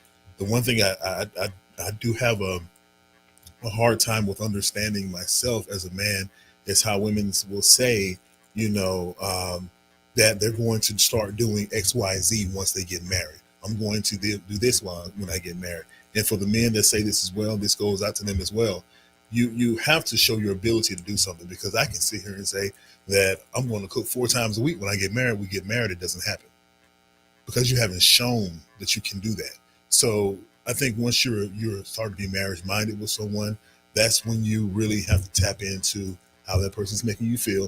Have an honest thought of how he or she is making you feel, and then determine if that's how you want to feel for the rest of your life together. So if that's the case, then cool. If not, then that's a conversation, or you need to leave that relationship. That's what it really boils down to. But yeah, that's it. Hard stop. Love that. Sean, you got any additions? If you haven't, that's fine.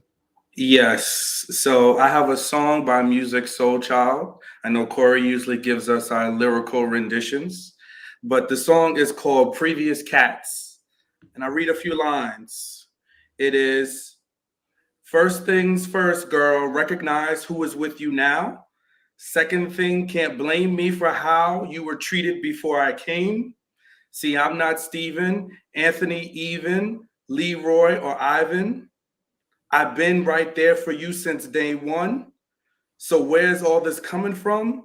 See, I'm not to blame for all the pain from those previous cats. And that's what I think about when I hear this love story is I'm not to blame for those previous guys. I'm sorry for your pain, but I'm not them.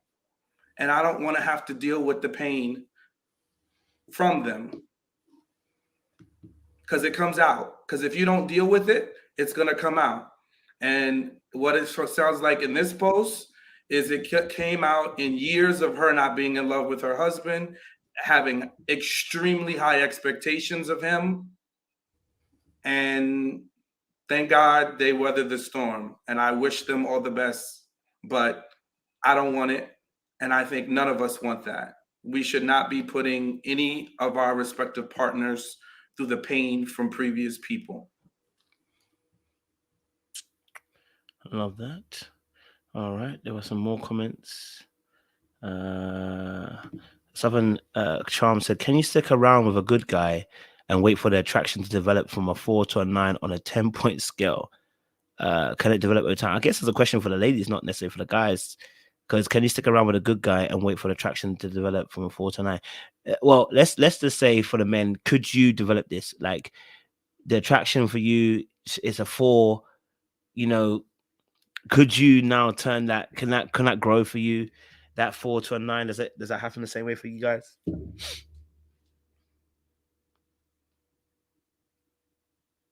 Could it happen to you guys? No, because I'm not going to be with anybody I'm not attracted to. If I'm not attracted to you, I'm not going to be with you. Period. And that's on that. Facts Ain't on no facts. way. Negativo.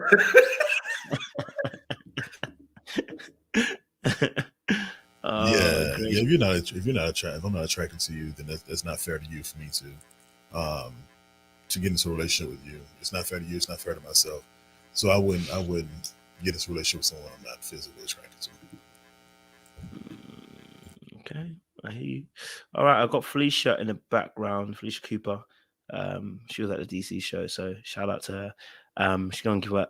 I guess she wants to give a little contribution. Want to say this before we start. So, ladies, you have a minute time clock because it is the men's panel. So you have a minute time clock to say what you got to say, whether it's a critique, whether it's a question, whether it's a statement. Got a minute time clock. Once the minute done, I end it, and then I'll get the men to respond. The men have an unlimited time, not because I'm being sexist, but because it's a men's panel, and I just want to keep it that way. But I still want to get the opinions of ladies involved as well. So just so I can keep it fair and just let everyone know the ground rules ahead of time, so that there's no me being bad. I want to make everybody understand this. You know, when we have the ladies panel, I can do the same for you lot as well. All right. So Felicia, go for it. Talk to me. We saying, baby. Okay. Can y'all hear me? We can hear you. Nice All to talk to you again, Felicia. Hi. So I want to explain my mansplaining comment. Overall, yeah, if you can see through my comments, I agree with what y'all saying. Like, this is very toxic. Not even, but I don't think it's mostly about attraction. I do think the mansplaining point is that y'all only seeing it majorly through attraction. I think it's a trust issue because I've seen the pictures of the guy. He's not an attractive guy. I think she sounds like she has been horribly damaged in her prior relationship, and she used him to help heal her. Like, she found the one who was going to work through her. She probably dated numerous men, whatever attraction level people think they may have been, who was not willing to stick around to heal her through this pain. I feel like she was very toxic for that. And I think she meant by this post, the reason why she didn't list all the things she's done for him, because she's trying to make him seem like he's some kind of martyr and this is a great man that can pull you through the storm. I don't think neither women nor men should be pulling people through random storms. Now, don't get me wrong, no one's going to come 100% healed. I have issues. I've listed them in the chat. And it's tough to get through those issues. However, I have to work on myself and be aware of my issues and not bring that to somebody else. And I don't want anybody to heal me. They can help me and support me through the things I'm going through, because healing is a journey. But they're not your therapist. We're not looking for the Samson pretend therapist. So that's all I have to say. I appreciate. I wasn't coming for you guys. I know. It was the mansplaining, because I think y'all seeing it through a male lens of attraction and not through what she meant. I think if you could take out, he could have been the most handsome, and I still feel like she is damaged. I've been there. I've had people who have been very attractive, and I've had a past very traumatic relationship. And you waiting for the other shoe to drop. But I wasn't going to let somebody heal me. I took my time out and worked on myself. And then I started dating. So that's what I appreciate Sean's going to say something back. So yeah, I'll let Sean go. Yeah, no. Well, first I want to say, Felicia, y'all not seeing Felicia now, but Felicia came through. Felicia came in bad, You know, she had the fit on, the heels. So she had a little slit I can't on really the dress. tussle with Felicia the way I want to tussle with her tonight. You know, because the visual, I can't tussle the way I want to tussle. But what I am gonna say is that I think, maybe that was one of the initial things we expanded on. We did talk about attraction, but you know, that wasn't the only thing. I mean, the main thing I led with was just an imbalance in the love, and the fact that she married a man that she was not in love with, knowing that he was in love with her, and that she had these issues from her past. So that was just my concern about, was how does he feel? How was that represented in their marriage? How did that imbalance show up in so many different ways? What did he have to endure? So I think that's that for me was like the biggest part. So I think we are aligned for the most part in what we see as concerns. I agree. Corey, were you going to say something, Corey? If you're not, that's cool. First of all, when did I miss Felicia? You missed her in DC, baby. DC, okay. Yeah, you missed her in DC. Someone told me that I should have got on the road. I should have got on the road for that. No, I agree with what Sean is saying, man. I'm good on this one. Okay, I've got a question for Felicia. So you said something interesting, and I wanted to push it on back. You said about how you felt she was making a point, right, about all the great things he was, but one of the things that wasn't mentioned was how attractive she was to him. So that's my point I was making for us as guys, why we deduced this. You said, and correct me if I'm wrong, you can correct me if I'm wrong, she was mentioning all the good things about him, right? But I think the reason why she did that is because women are taught. Wait, before you say why, go ahead. I want that just to make sure we're on the same ground. So yes, I agree. She didn't put how attractive he No, not that. But do you agree? I think just so I don't miss your original point. I don't want to misinterpret your original point. If I heard correctly, I think you said that she was listing all the things he was doing, quote unquote, good because she wanted to make him a martyr. Would that be correct to say so? Yes. Okay. So my pushback on that is saying I agree with you. So why didn't she add that extra good part, which would have been, and he's also attractive to, I'm also attracted to him, or he's attractive, to really sell this martyr role? That's the question I'm asking you. Because I think that it's because I don't think that that is necessarily that she is unattractive. I think the reason why she didn't list that is because she's coming from the man, provider, helper, savior position, and the attraction wasn't even on her mind. Now, I'm not saying she is or isn't attracted to him, but I don't think that's the main point, because I feel like when you watch women post, yes, women will say their man is attractive, but when you look, I've looked at posts, and I'm not a big social media person, so I'm not the one because I'll tell my man he fine all day, but I'm not sitting up there writing this lengthy post on social media about it. But women genuinely say when they do these Father Day posts, he's a great father, man, and not even just on Father's Day. It's more about the things he do, but that's because that's the standard we all know men are positioned upon, where men would be like, oh, look at my sexy wife, and they also list in all the fabulous things she do, but it's more that you'll see she's gorgeous or beautiful or whatever in their posts. Like the posts in general are usually different. No matter how, we'll see a man attractive and she might not necessarily say, oh, he's so attractive. We as women, if he's universally attractive in some kind of way, we get it. What's done don't need to be said. So I think that might been point, but the whole thing is toxic. Period. I feel like she's trying to Jesus Christ superstar him, and ma'am, no. This is wrong. But he also may have used her too and looked for the opportunity for this cute woman that he thought was cute and saw her weakness. It was like, I could step on in. Both of them could be possibly toxic, but I for sure think she's toxic. Okay, so but why did you? Okay, so why are we also assuming that he thinks she's cute? The what? Why do we? Because you said at the very end he thinks she's cute, right? Well, I don't know what I would assume that, because men base that when we do standards, we've said it several times. Male standard is, and this is red pill, pink pill, all pills, and non-pills. That women's standards are attracting, and men's standards are what they bring to the table. In quotation marks. So the things they can provide. Provision is their thing. Attraction is women's thing.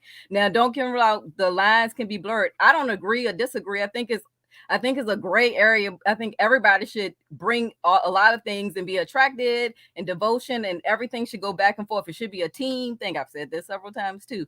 It should be a team thing. Everybody's goal should be to win. Everybody should be equally in love with each other on a scale, because we know sometimes you can't stand them that day, and the next day they love. But overall, women are, if they're attractive to you, they're attractive to you though.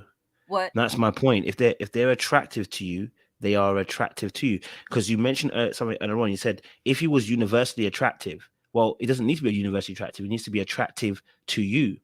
Do you know what I mean? So to you specifically, he needs to be attractive, because then that would be mentioned. You said that you would mention it. Well, I think most women in this chat would mention it if they were doing a post, right? Well, I think they would. I mean, most people, maybe most women wouldn't even make a post, but let's put it that way. Most people wouldn't even make a post in the first place. Yeah. But if you were going to make a post, like you said, you want to make him a martyr.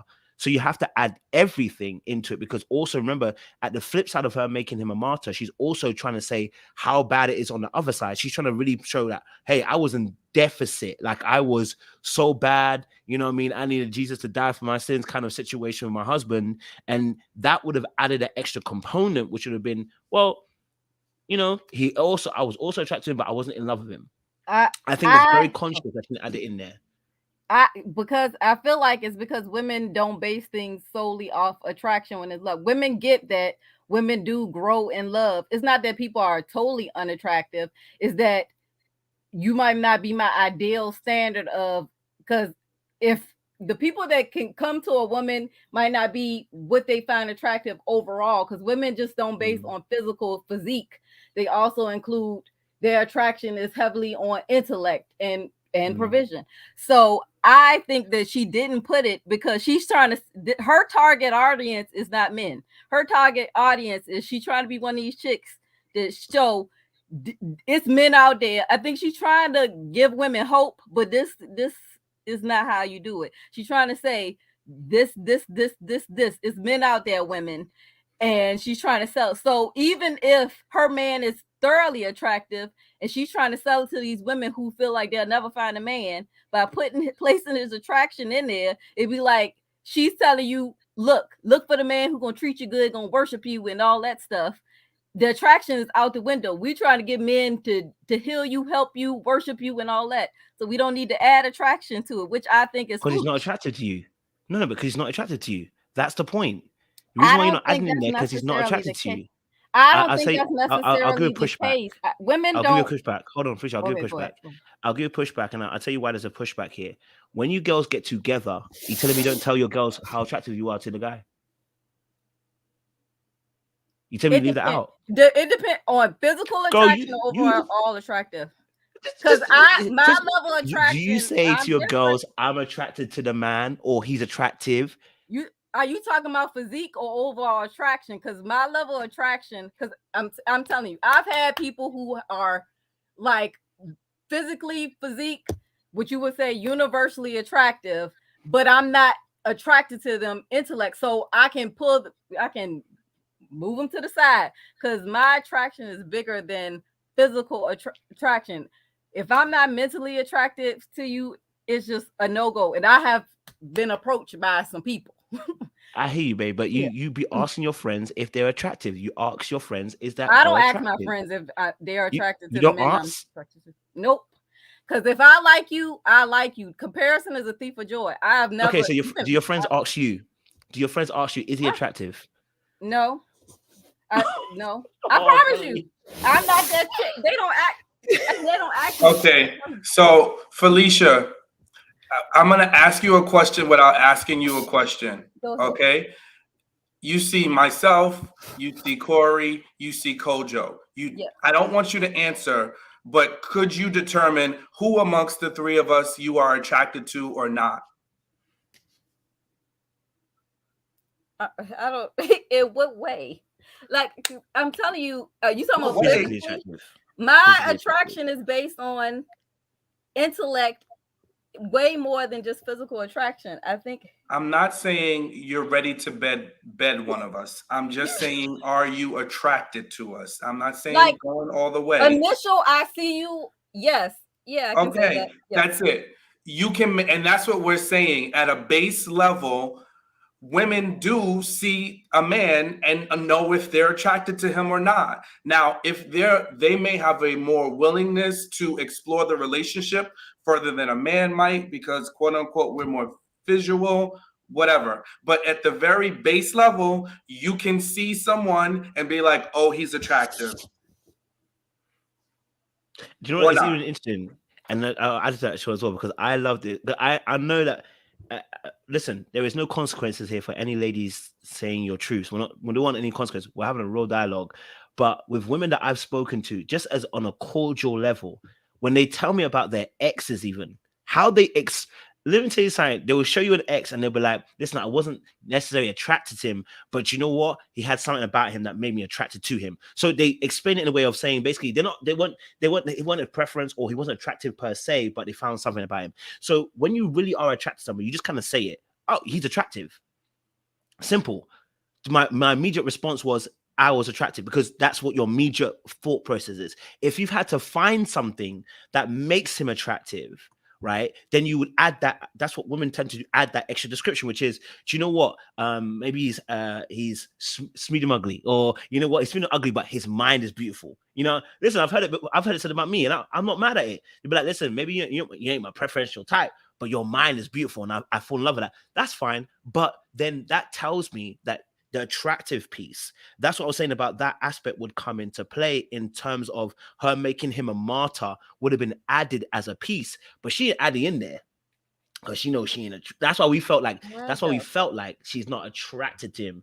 And we know, look, if you've been around a woman, you just need to be around a woman for a little while, and how women can talk when they're around other women. If you've ever heard even some small conversation, even speak to a woman one-to-one, you will hear some of the things they talk about. You're like, oh, so y'all be thinking like we do. Listen, I made a mistake in my youth to go through a group chat. Listen, it's very young. I went through it.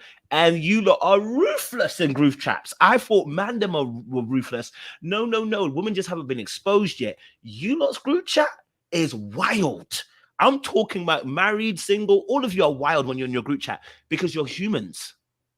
You do the very thing that humans do. You discuss and you talk and you discuss these things, you know? So yes, you will discuss if the person's attractive or not.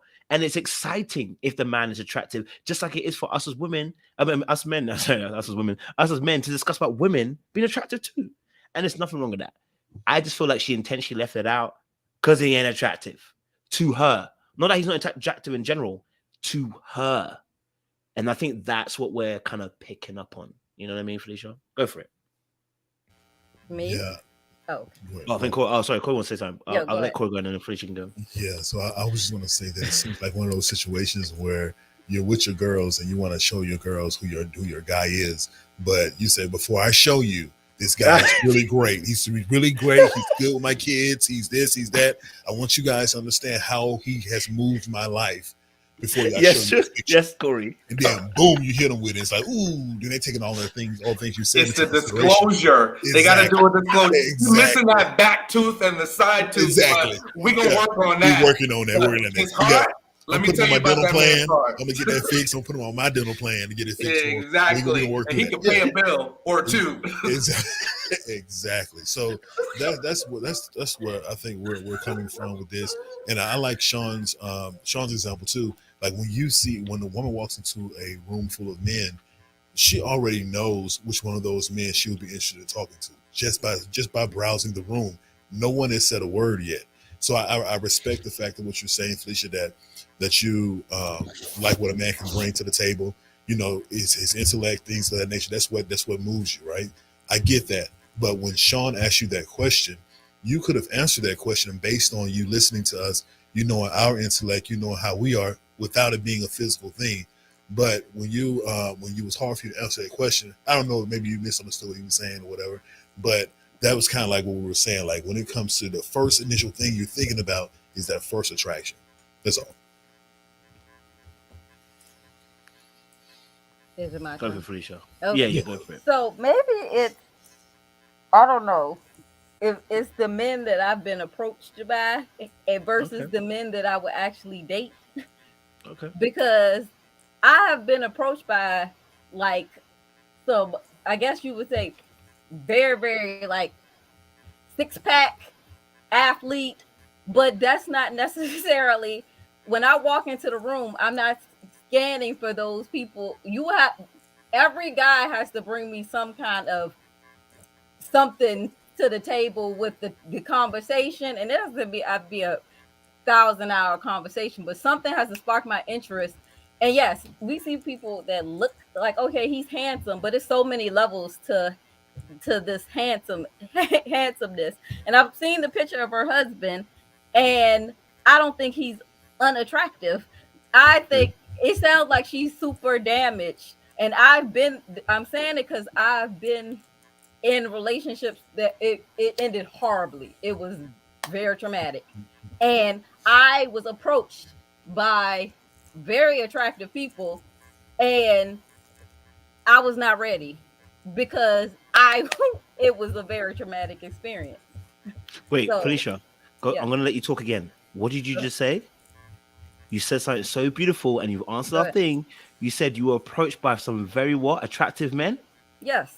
But you were broken, right? On campus, I used to avoid the basketball team because they were like vultures when I walked past you their could dorm. still identify it. You could still identify how attractive they were, right? Yeah, but I would not necessarily. So your brokenness had nothing to do with you understanding somebody's attractive.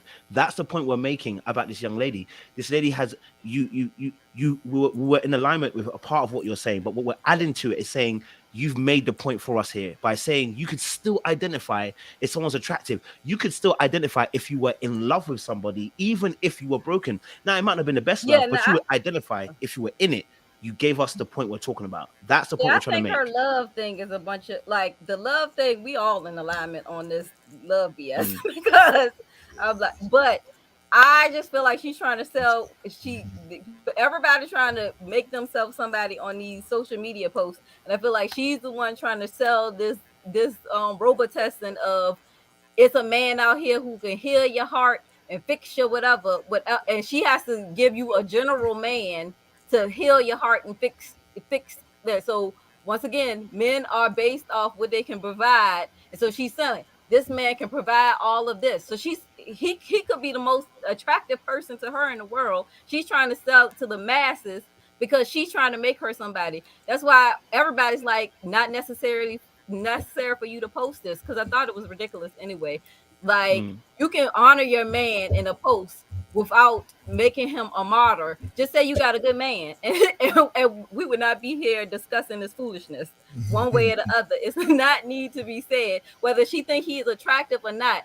Even if she said he was the most attractive, we all would still think this is weird, because I think we all at the point where we like, no one can heal you. We don't need to be dating our therapist. So that's my biggest problem with what she was saying. This is a bunch of foolery. But I hope it works for them. I wish them the best. I appreciate it, Felicia. Thank you. Thank you, Felicia, for coming on. And it'll be good to have you on the panel again next time as well, Felicia. So much appreciation for that as well. Yes, listen. Good conversation there as well. And I appreciate the interaction with having the ladies on board as well. Listen, ladies, if you want to have your say, we've still got a few minutes left.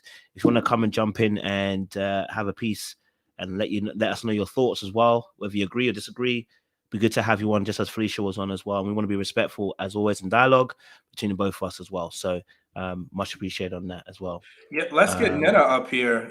She's been a very active commenter. I would love to hear Nina's perspective. That's true. No, you're being summoned. No, you've been summoned. No. You've been summoned. So in the meantime, I do want to pose a question to the ladies in the chat, if I can. So I've always wanted to know this question, right? The answer to this question. I want to know from the ladies, when you guys consider a man to be cute, handsome, fine, or sexy, which one is the highest regard you can give a man? Is fine the highest? Is handsome the highest? Is cute the highest? Is sexy the highest? I want to know what is the highest compliment you can give a man when it comes to the physical appearance, when it comes to looks. That's what I'm really curious to see that, because that's a question that I'm sure Okay, so the sexy, you got fine. Okay, sexy. Alania said fine. Respect. Okay, That's when you Kia. fine, sis. Kia said sexy. Okay, handsome. Just purely looks. Yeah, just purely looks, ladies. So it seems like it's pretty much. It really depends on the person, because men are called these things all the time. Men have been told they're handsome.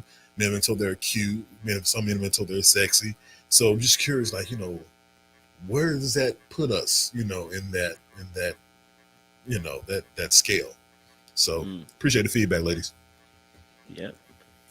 Yeah, I definitely know fine is, and if you get that fine. Get that fine.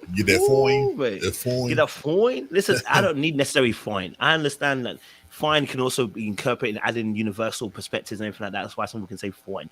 So I get it. Or it depends on your context of your group. Again, because your group might have a baseline. So yeah, but go on for Sean. Yeah, I was gonna say Nina said she can come, but she's not camera ready. So just want to. Yeah, it's fine. That's fine. Okay. Yeah. We know Nina for a long time here on the channel. So yeah, by all means, come through. You don't need to come out. You're good. You're good. And well, I don't think I speak for all of us when we're saying that we're not trying to say that we want our woman to look at us as a 10. I know I'm not saying that. I don't want her to look at me like I'm the greatest thing since sliced bread. I don't want that. I just want her to just have an attraction to me. Simply an attraction. That's all. Yeah. So that's where it starts and ends with me. Yeah, I just need some reciprocation. You know what I mean? I'm attracted to you. You know what I mean? I don't want to be that guy that you give that disclaimer for. I don't want to be that guy. You're holding your phone like this. You like, hey, no. I'll let you know. I'm going the phone. Yeah. Or what they say, he's not so photogenic. He's not the most. The lighting was bad. The lighting where we was not that good. So yeah, man, this is not his best picture. I'll show you, but he don't really like the photos too much. He had just got off work. When he took this picture, he just got on the basketball court. Exactly. We don't feed him after 9 o'clock, so that's the reason why. And let me tell you something. And the reason why I say this is possible, and I'm not outing anybody. Listen, at the show in DC, specifically DC, some of the ladies made a comment like, "Oh, you fine." I said, "Oh, you good looking." So listen, that's what I'm saying to you. You don't have to settle for You know what? When I see you, you know what? You don't have to settle for that. You know what I'm saying? Like the ladies weren't making any moves; they're just complimenting me. So I'm saying, why do we have to settle for the You know what I mean? You know the where? You know what I mean? Or the disclosure before you get to that point, like baby, now before you get any stress, guys. Okay, he be doing X, Y, and Z. Like, I know I don't need to be looking at Idris Elba for you to comment. I should be able to be appreciated. You know what I mean? That's what I'm saying. Yes, Sean. Oh, can you pin the link? I don't think Nina can see it. Oh, okay. Let me send it to Nina. Yeah.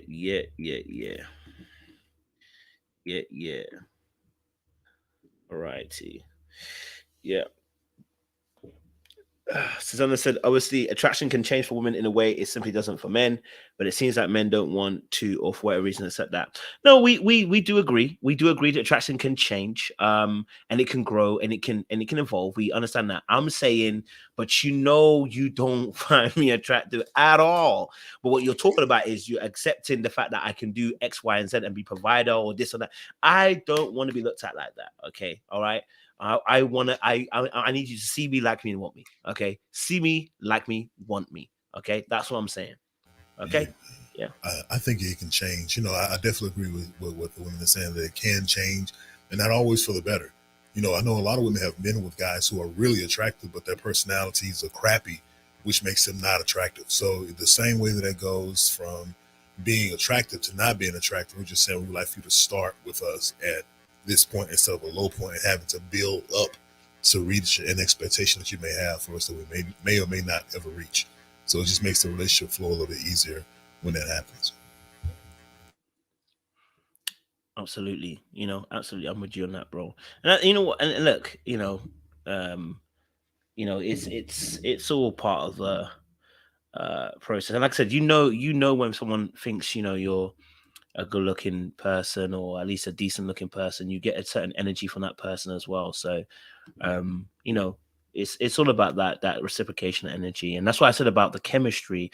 That oftentimes is what helps the chemistry between the two people, because there's a natural attraction between the two of them. Like I said, I don't have to be Idris Elba or freaking whoever's good looking, Columbus Short, whether you think is your good looking person in your life or whatever, but you can see some level of attraction, and that's what helps that initial chemistry really go hard, right? I'm not saying you can't have chemistry without it, but initially, that is often what builds that chemistry. Is that, oh, I'm attracted to you, and then I start talking to you, and your mind is exactly the same as mine. Then you get that excitement at the very beginning, and that's what builds that. I like that person. Do you know what I mean? Whereas when it's not that way, it's like, okay, do you know what? I'm slow process. I got to get to know you. Do you know what I mean? Someone said I should take about Columbus Short. Hey, some of you that were enjoying him in Stomp the Yard, don't lie to yourselves, okay? All right. Some of you not even called Caesar from Planet of the Apes sexy, so you better hold that. No. Welcome to the panel. How you doing, babe? You want to make a comment or a statement? Let us know your thoughts.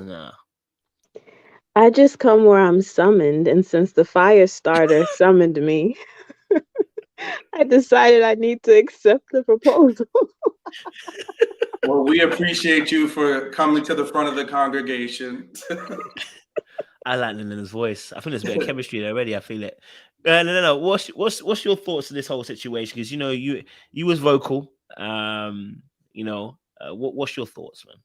I'm so frustrated. I'm so frustrated with this whole situation. Ooh, okay. I just feel like, how many times have we seen and read appreciation posts, wife appreciation posts that started with, "We've been through so much together. We've had so many ups and downs. You've supported me through everything. You've made me the man I am. You've carried me through the Underground Railroad. I'm just so happy we made it here." Or, I just want everyone to know that my wife worked 5 jobs, raised 10 children, and turned me into a man while hopping on one foot. And now I'm just so grateful. It's like, and everyone is like, "Oh, she's such a great woman. She's a Proverbs 31. She's an excellent wife." Meanwhile, she's dying inside. And so this one woman does a post where she says that her husband actually taught her how to love. Sean, I'm waiting for the music.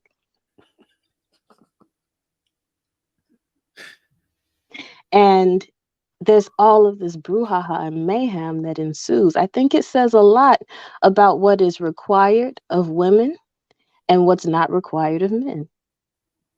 And if we're being extremely honest with ourselves, we'll see that the bar is set in Hades for men as far as what's required of them in relationships, and it's set above the stars for what's required of a capable wife and woman in relationships.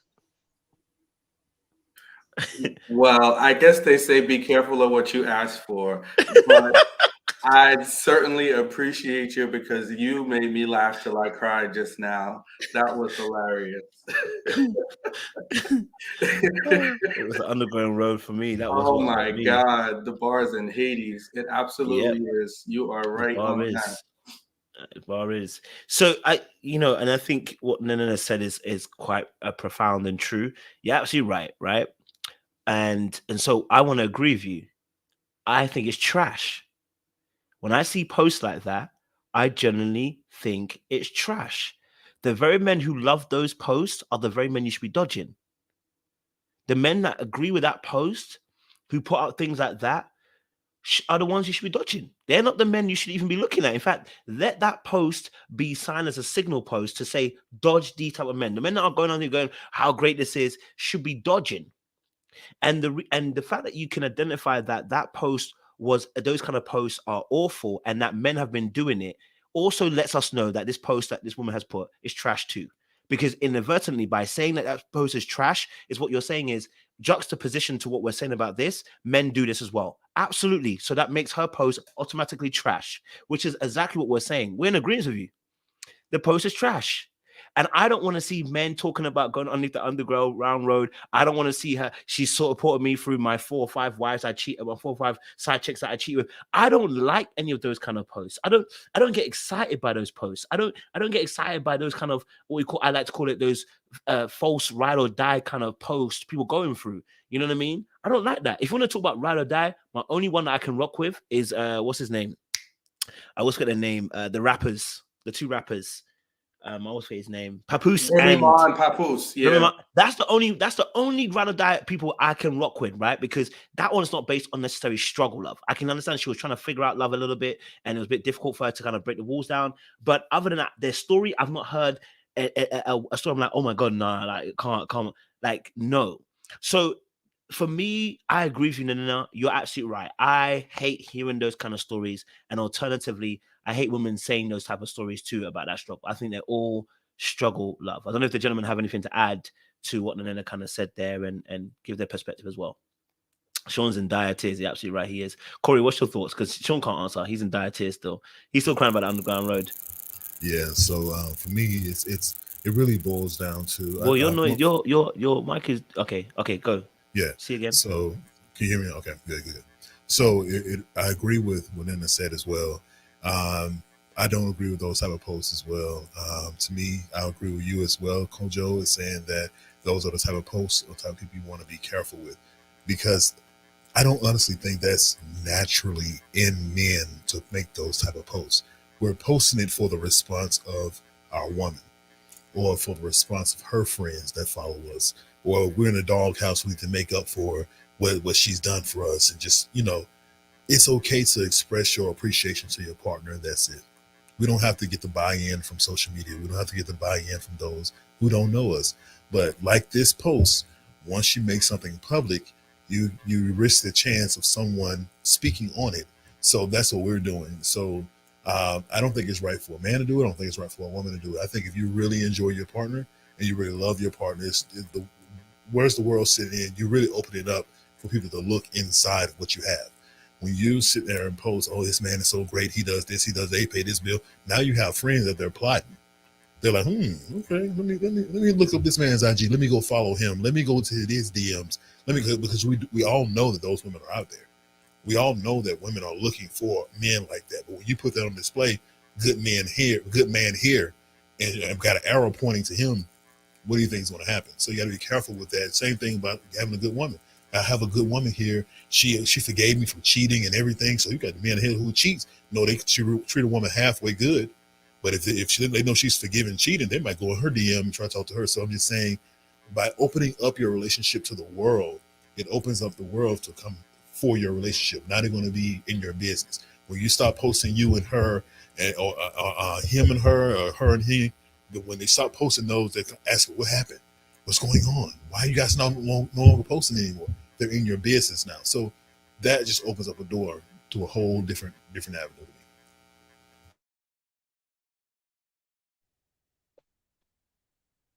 I appreciate what you're saying, but I think Kojo actually proved my point in that he agrees with Papoose and Remy Ma's relationship because of his support and him teaching her how to love. And that's precisely what this woman said. She did not say she cheated. She did not say she shot him 9 times, but he doesn't walk with a limp. She did not say that, she fought with his mother and made his life horrible. He lost his jobs and it was because of her. She said that she didn't know how to love, and he taught her that. And so why can't that be the equivalent of the Remy Ma and Papoose situation? Is it just because she used the phrase, he worships the ground I walk on?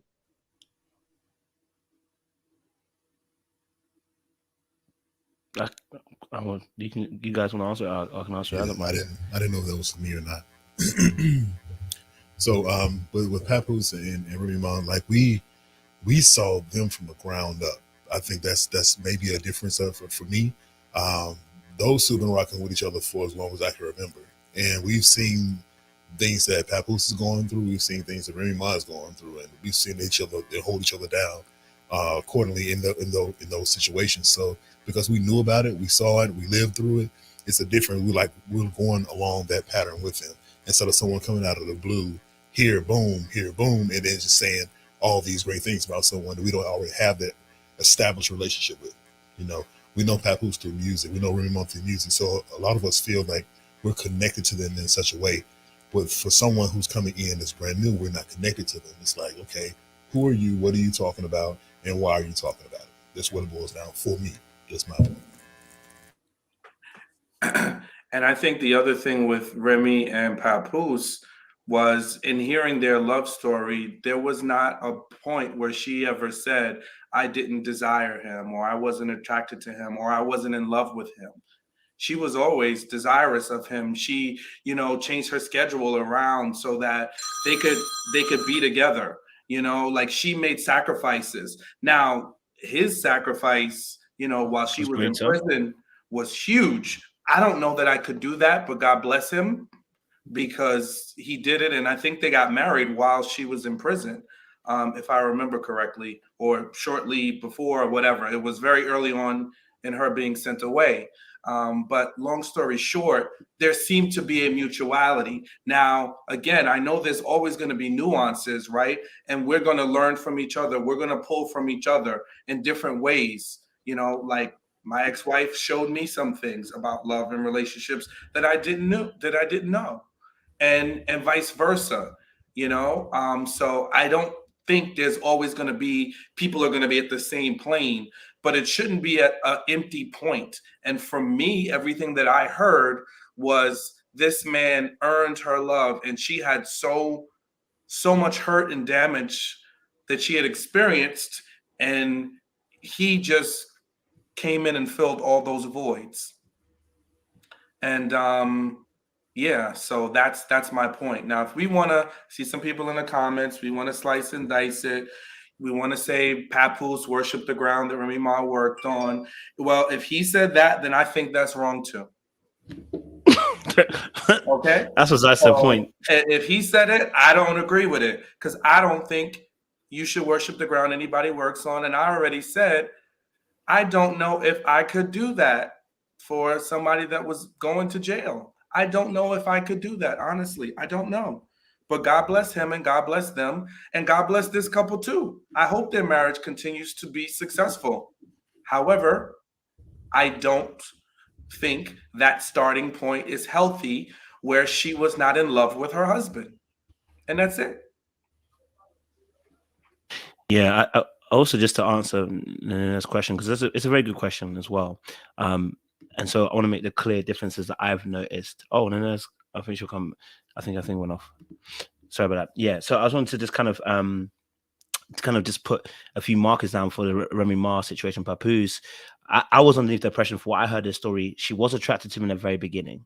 So that's already a different situation. She made it clear that she was attracted to him in the very beginning, but she didn't think he was serious, which is completely different to the starting point that we have with this young lady here, and her husband's situation. I'm not opposed to people growing in the relationship, right? But when you add all the extra components to it, then it becomes a struggle for me, right? And also as well, if now I heard Papoose story and he was like, look, you know what, she didn't marry, we married, and I knew that she wasn't in love with me, I will be looking at him like a idiot. I will be looking at him like an absolute mug if he married her knowing that she wasn't in love with him.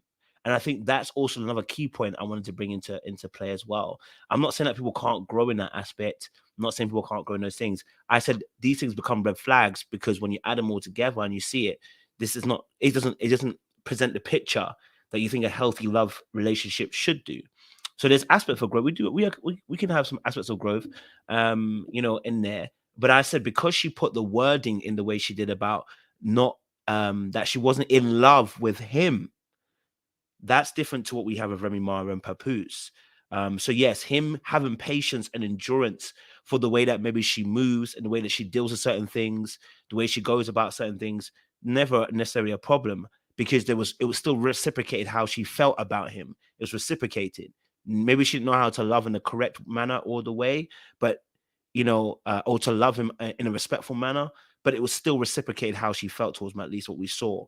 This lady here has made it very clear she wasn't in love with him, even though she saw everything he was doing for her. So I think that's where we see a big difference. And so, yeah, so for me, I think that's where I see a difference between the Papoose and Remy Ma situation. As for me, if you're in jail, and you're in jail for a few years, I personally can't do it. I personally can't be waiting for you on the outside. Okay.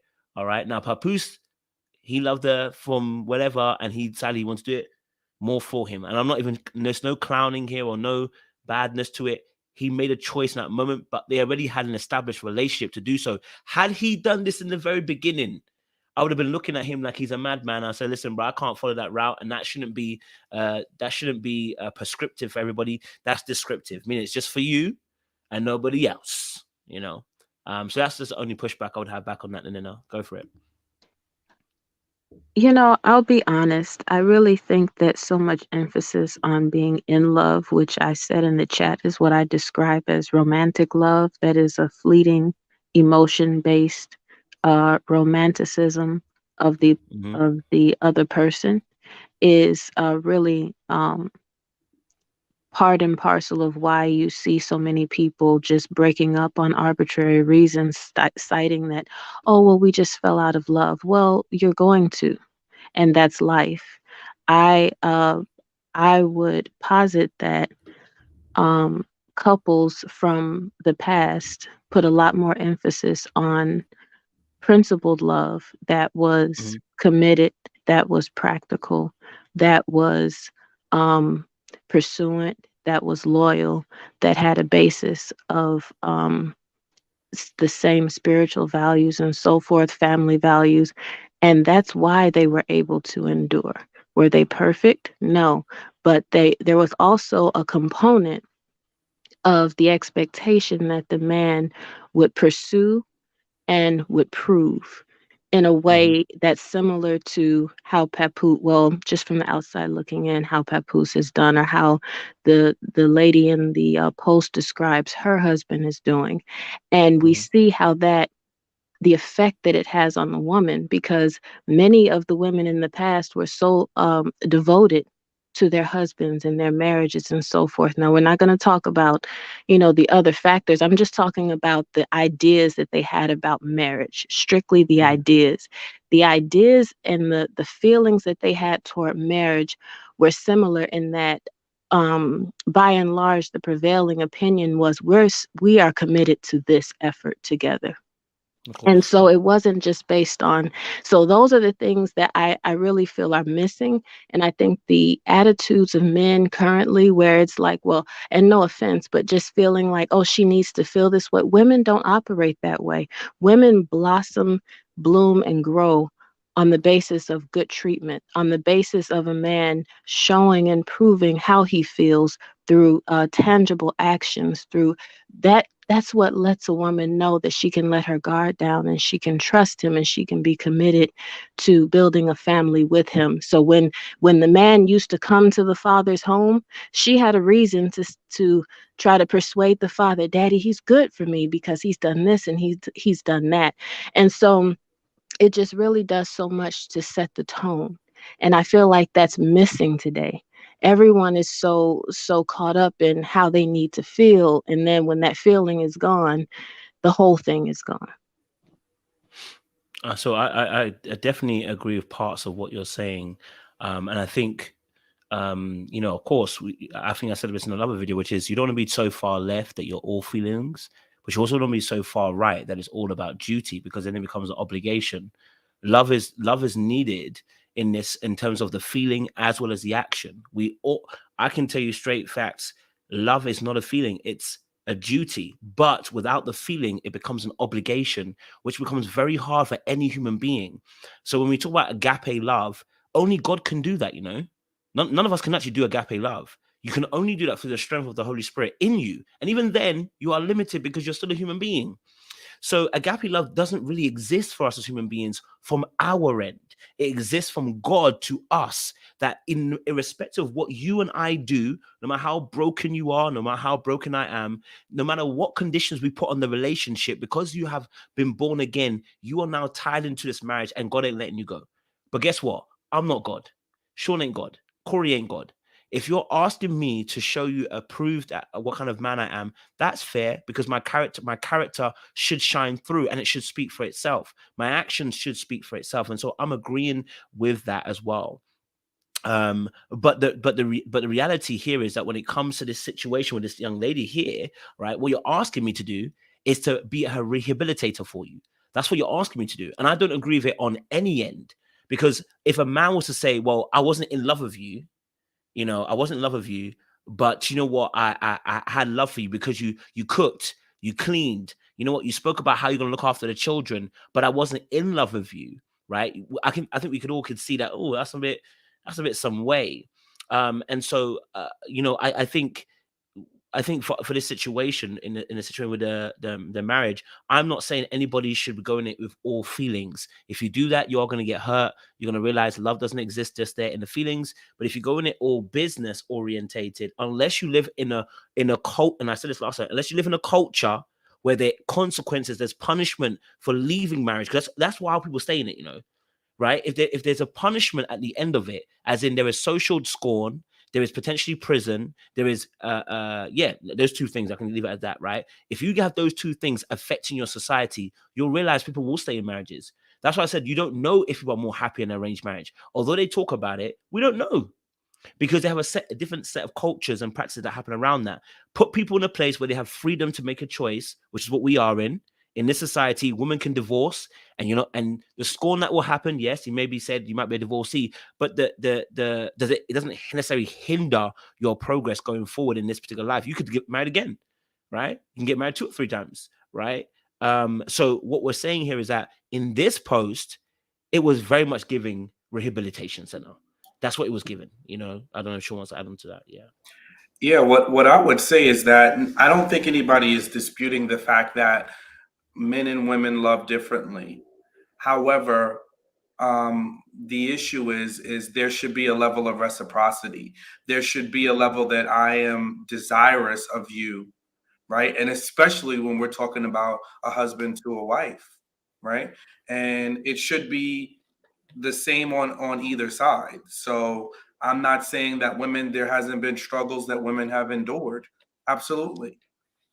And I'm saying we should not take the fact that women have endured some struggles, so now it's okay for the odds to be tipped in the other side, and now it's women get to run ripshod. No, that's not what it means. It means women need a level of parity in relationships, and to be treated as equals, and that is for the health and function of their relationship going forward. But it doesn't mean that men need to now eat crow because of all the years that there was an imbalance. I don't think that's the answer, and I don't think it's asking a lot to say that in a marriage I would want my wife to be attracted to me. In a marriage, I would want my wife to be in love with me romantically. you know and I think, could that change? 100%. And it will, and it does, and that's okay. But I just think, like, starting out, we have to have a foundation of something. I'm not saying that people should enter into relationships void of being in love, or that it's unimportant. What I'm saying is that men and women are not motivated by the same things, and I agree. a woman can totally, and I'm not talking about an unworthy woman. I'm talking about a marriage-minded woman that has other good qualities about herself. And that's what we're not focusing on. There was a reason why this man was willing to put in that much work for this woman. She no doubt had other positive qualities that he saw, but maybe it was just that one component where she struggled with love. But at any rate, um,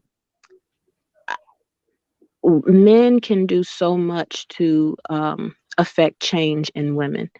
We were talking in the chat about how a man can be totally attractive. He can have, all the things that women say they desire, money and all of that, but he can open his mouth and destroy all attraction in a woman. That's how many women are wired. And a man cannot be everything that a woman may want physically within reason, and open his mouth and his demeanor and the way he treats her, and she can fall head over heels. Men are not usually that way. If it's not there physically when he sees her, he doesn't care about what she has to say. He doesn't care about how well she can cook. It's just not there. So that's what I mean when I say about, you know, it's not necessarily as big of a deal within reason for a woman to not be in love. She said that she loved him, but she wasn't in love. So maybe she didn't feel those butterflies and those romantic feelings, but that doesn't mean she wasn't loyal. That doesn't mean she wasn't dutiful. That doesn't mean that she was not committed to the relationship. And then over time, based on the way he nurtured her, the way he loved her, and the way he proved the type of person that he was, and she was able to trust him, now all of those other things came. And I do understand your desire to feel that way, and I have no problem with that. But I also think that we have to give credence to how women are wired, and that it's not necessarily an insult or a put down for a woman to love, but not necessarily be in love at first. Appreciate you sharing that. So let me again agree with existence. We do things differently with men and women, right? In terms of the fact that, like you mentioned, you're hardly going to find a man that's going to grow in love. You're hardly going to find a man that's going to do those things, right? We are attractive. We want to see things based on how we see it straight from the jump. So I'm not disagreeing with you on that, and I actually agree with that perspective. That's where we have differences between men and women. What I am saying is there is a more darker, sinister aspect to the post that she put up. So growing in your love, again, it's similar to what I said about Papoose and you know, the Remy Ma situation. We totally understand that situation. And as I said, I wouldn't bat an eyelid, because when I heard their story, it doesn't have the struggle in it. The struggle in this is, first of all, identifying that you weren't in love with him. I pick up on words, and I may be very much more, how do I say, a stickler for words. And I do it for this. You see me do it for Ready to Love. You see me reaching like this for Put a Ring in It. You see me reaching for a lot of shows doing the exact same thing. I did it with Monique Samuels and Chris Samuels, the same thing, where I said, listen to what they said. Because what's happening is we're gonna put a beautiful spin and a beautiful bow on what she actually said. So the growing in love is not a problem. What she actually said was, I wasn't in love with him. And so there has been love before. Why were you able to give those love to those people who you were one-sided with?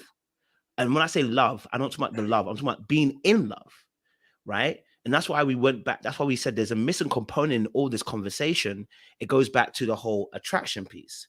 And then I said, furthermore, added to this point is that there was two things that happened. She said, you know, you hear people say, obviously, a man should love a woman more. And then you add the fact, she said, he worships the ground she walks on. Now, my point is this: a lot of men who are going to suffice for this position where somebody is going to say to you, they worship you. I'm gonna be honest with you. You would never hear a man who frustrates you at points, takes the lead, provides, but lets you know that sometimes you're wrong, corrects you and says, hey, this ain't happening here. You never hear those words, oh, he worships the ground I walk on. You'd never hear that come out of a woman's mouth, because she would understand that that man does not worship the ground she walks on, right? There was a certain type of man who would worship the ground she walks on. And I believe this is also not healthy in a healthy relationship, that a man worships the ground a woman walks on. So I can agree with parts of it in terms of how we are different, men and women, but there's parts of it which I'm saying that this is not cute. It's not cute. And no matter how much we spin it, right, when you add it all together, that's where I have an issue. So yes, if you take it individual and say, okay, well, she said worship the ground and walks on, in isolation, we can say, oh, we might want to try to give it a pass. I mean, I wouldn't. And then obviously then add the fact that she said, oh, so you mentioned love women more. Okay, cool. Okay, I'm not in love with him. The failure to mention about the attraction piece when trying to make him potentially a martyr, if you want to call it that he saved her or whatever. Aspect as well, it's also included in it, right? And so for me, I'm like, okay, wait. When you take it all in, at that point, we have differences in what I'm seeing. And that's what we're talking about with myself, Sean, and Corey, is the imbalance. So at this point in time, we're saying that I'm hearing you, and about the growth aspect, we're not disagreeing with that. We actually agree with that. But what we're saying is, in this aspect, there's actually an imbalance. So that's why we said the phrase, don't be calling me ugly and then saying, but he does X, Y, and Z. It's specific. So it's not you saying, oh, well, do you know what? He's not the most. It's not saying, oh, do you know what? He's good looking to me, but I know that he's not the most handsome person. That's different to being, oh, he ugly, and then he does X, Y, and Z. That's what we're saying. Don't choose us, specifically us on this panel, and I think a lot of men would agree. If you find me ugly, and then don't choose us. That's not growth in that aspect. That for me is you settling completely. And I think that's what I'm kind of seeing a little bit here because of the wording she's kind of used in this. So that's where I think we are at that impasse for each other. The other part aspects, we actually agree with you. We're swimming in the same waters as you. I think Sean wants to add, and then I'll let you go. No. Yeah, I think the part that is kind of like getting to like where I'm giving the more of the pushback is because it's not that she doesn't have the capacity to be in love, but she made a choice based on her previous circumstances and her hurt in other scenarios. So I don't think it's that women can't fall in love with a man or can't fall in love, and not need all these grandiose things to be present before they fall in love, but it's the hurt that now has built up a barrier where they prevent themselves from going there, right? Where they stop themselves because of previous situations. And what I'm saying, and I think some of us are saying, is we don't want to be on the other side of that because we know the kind of men that we are. So I don't want to have to pay the price for all the other guys that have hurt you. And that is exactly what this woman said, is because she has put her heart on the line and has been hurt. And now she got a good guy that really loved her, but she couldn't fall in love with him until many, many years later. So that is for the man that is the recipient of that lack of in love, because she has the ability to do it. That is a dark, difficult space to be in. And we don't want to be in that space. We want better. If you're going to want us, heal first so that you are open to love and not holding us against the mirror and the measure of the other men that have harmed you.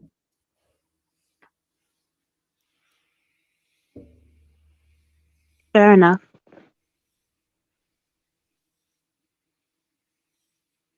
Good call. But Sean, you didn't keep your. I got to tell you, because, all respect to you, you held your own. You had fair points. We definitely respect you. So I don't want you to think the pushback that we were giving is just like aimed at you, but you were a vessel and a vehicle for us to have this conversation, yourself and Felicia. So, we really do appreciate you. And I mean, you just made me laugh to tears too. So that was, bar none. Oh, absolutely. I still didn't receive my song, Sean. So I made a specific request. It's Teach Me How to Love. And I think we could do the remix of that song is we need to teach each other how to love each other. And I can rock with that, right? So you could teach me how to best love you, and I could teach you how to best love me, and then we could work through that, So I think we need a remix. Okay, a remix. Oh, sure. You came through strong with that remix one. No, I ain't mad at it. I ain't even mad at it. No, I mean, okay. So no. Since you're on the panel, we have someone sent me something, so I'm going to show you guys it. Like. I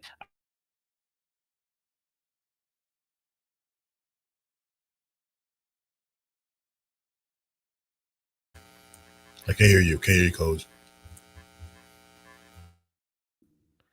Sorry about that. My mic went off for a second. Okay, so this is the post here. She ain't the prettiest, but she's loyal. I think he can grow in love here and grow into loving her. What do you think, Nana? I see you're playing hardball, Kojo. I'm trying to... Okay.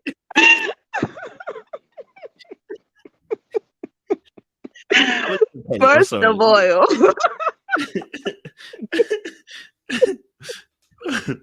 little bit, just a little bit. Sorry. Tell us what your thoughts on it now. Mm-hmm. So it's disrespectful.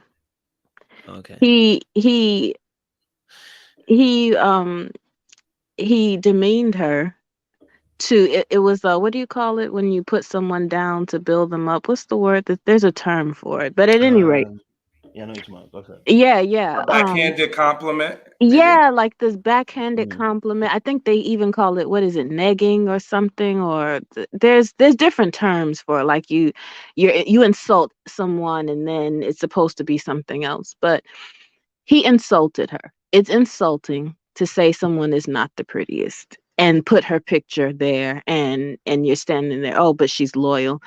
Um I don't really see a silver lining in that. I did not take the way she was complimenting the previous lady was complimenting her husband as an insult.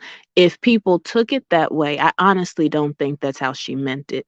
I think this man was just being severely irresponsible with his words because he didn't care. Kind of like the Solomon Boucher. I think that men know when they have someone that is loyal to a fault, that will just accept whatever they say and whatever they do, and they take pleasure at a certain point with publicly humiliating them. And I think that that's what those two men were doing, but I do not think that that was the intent or the type of well, I can't speak on her relationship, but I don't think that was the intent of the young lady's post. Could she have used better word choice? Possibly. Could there be some other things going on in her relationship? Possibly. I'm not in it, but I do think that intentionality matters. And I do not think her intent was to insult her husband. I think it was to uplift him and congratulate him and compliment him on the way he loved her. I do not think that was the intent of the other two gentlemen or the other two men's posts. See, I hear you. Okay, I'm going to be a little bit facetious. If men and women are different in the way we communicate, then this post is the equivalent of a woman saying he worships the ground I walk on, because that's exactly what he's actually really saying. This woman worships the ground I walk on. Doesn't have to be pretty. Because remember, she hasn't mentioned anything about his attractiveness. So let's just say she ain't that prettiest, but she's loyal. All he's done is basically said that this is a worshiper, because that's essentially what he's produced. This woman is willing to worship the ground he walks on, do whatever he wants, probably, and will accept anything. And that's what the term "he worships the ground I walk on" actually means. Which is why I'm saying that. And let's say, for instance, particularly, yes, they might not be in the same, they might not be in the same absolute park that they're living in, right? But in the same vicinity, right? Because one's shorter than the other. Yes, one is shorter than the other. But he's and his one is more of an insult. Let's say it's more of an insult. But you'll realize that, as you said, women and men are very different, right? When women want to insult men, they don't necessarily go direct. Sometimes they go around the block. Right, that's what I said about earlier on, how women can be very indirect when they're trying to really say something about how they really feel. Right, so I mean, I agree with you. I think this is taking a piss. This is disrespectful. There is no need to mention a contrasting view of she ain't the prettiest, but she's loyal. Why can you just say this is a loyal one? He didn't need to. Why can't she just say, you know what? I appreciate the fact he's loved me for these moments. I've grown, but she added all the other aspects in there, other little piece of meat in there on the pizza, so it looked real nice. Because what she was really doing was producing a deficit, and that's what I think. Sometimes I think that's what I'm trying to challenge the women to see, because the women can't. Sometimes women see things as really beautiful, and I'm saying to you, ladies, listen, it's not that beautiful. It's really not, because what she's created is a deficit. That's why she listed all the great things he has done for her to produce the massive deficit that I wasn't in that place. Basically, what she's saying is I wasn't able to be loved. When I list all the things he was doing so much, and I still couldn't be in love with him. And that's why I said that when you add that worship aspect, how heavy it becomes for me as a person who analyzes things, it becomes heavier. So now you look at it and you go, okay, now you mentioned also as well about the worship, the ground he walks on, you know, that aspect. And I'm like, okay, so well, and again, it's not exactly the same, and I'll be honest with you, it's not exactly the same, but I would say then when you look at the situation, if you say someone worships the ground you walk on, you most have said she ain't pretty, but she's loyal. Because what you're really saying is that person you eat out of your absolute hand. Slightly different, because he mentions looks, but in terms of how that person is in terms of power dynamic between the two of you, which is what we're talking about at the very beginning of this particular thing, was about the imbalance of power between the two people in the relationship, then you see it comes up in that point. But I don't know if that will, I don't know, you might have a bit of a pushback and difference, and I would love to hear that as well. You know what I mean? I also think that it takes a certain type of man to pursue the way some of the men that we've mentioned have pursued.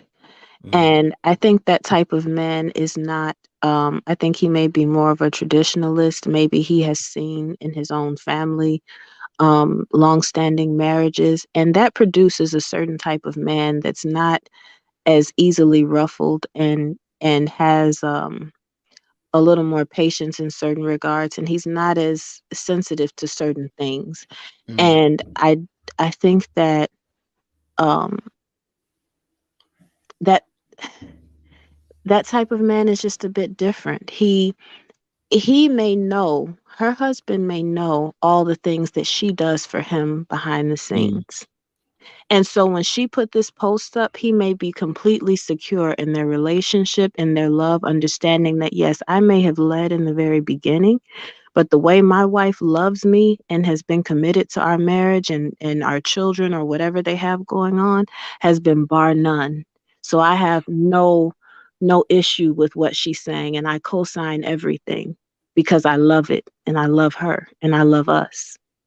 And so, you know, sometimes when we're on the outside looking into situations and we may only hear one side of it, we may get a certain image of things. I've been guilty of it myself. I'll hear someone talking about their mate in a certain way, and I'm just like, oh, it just seems like you're doing a bit much. But then when you get the two of them together and you hear the way they speak about one another and you see the things they do for each other, now it doesn't seem so bad. Now it seems like a healthy reciprocal relationship.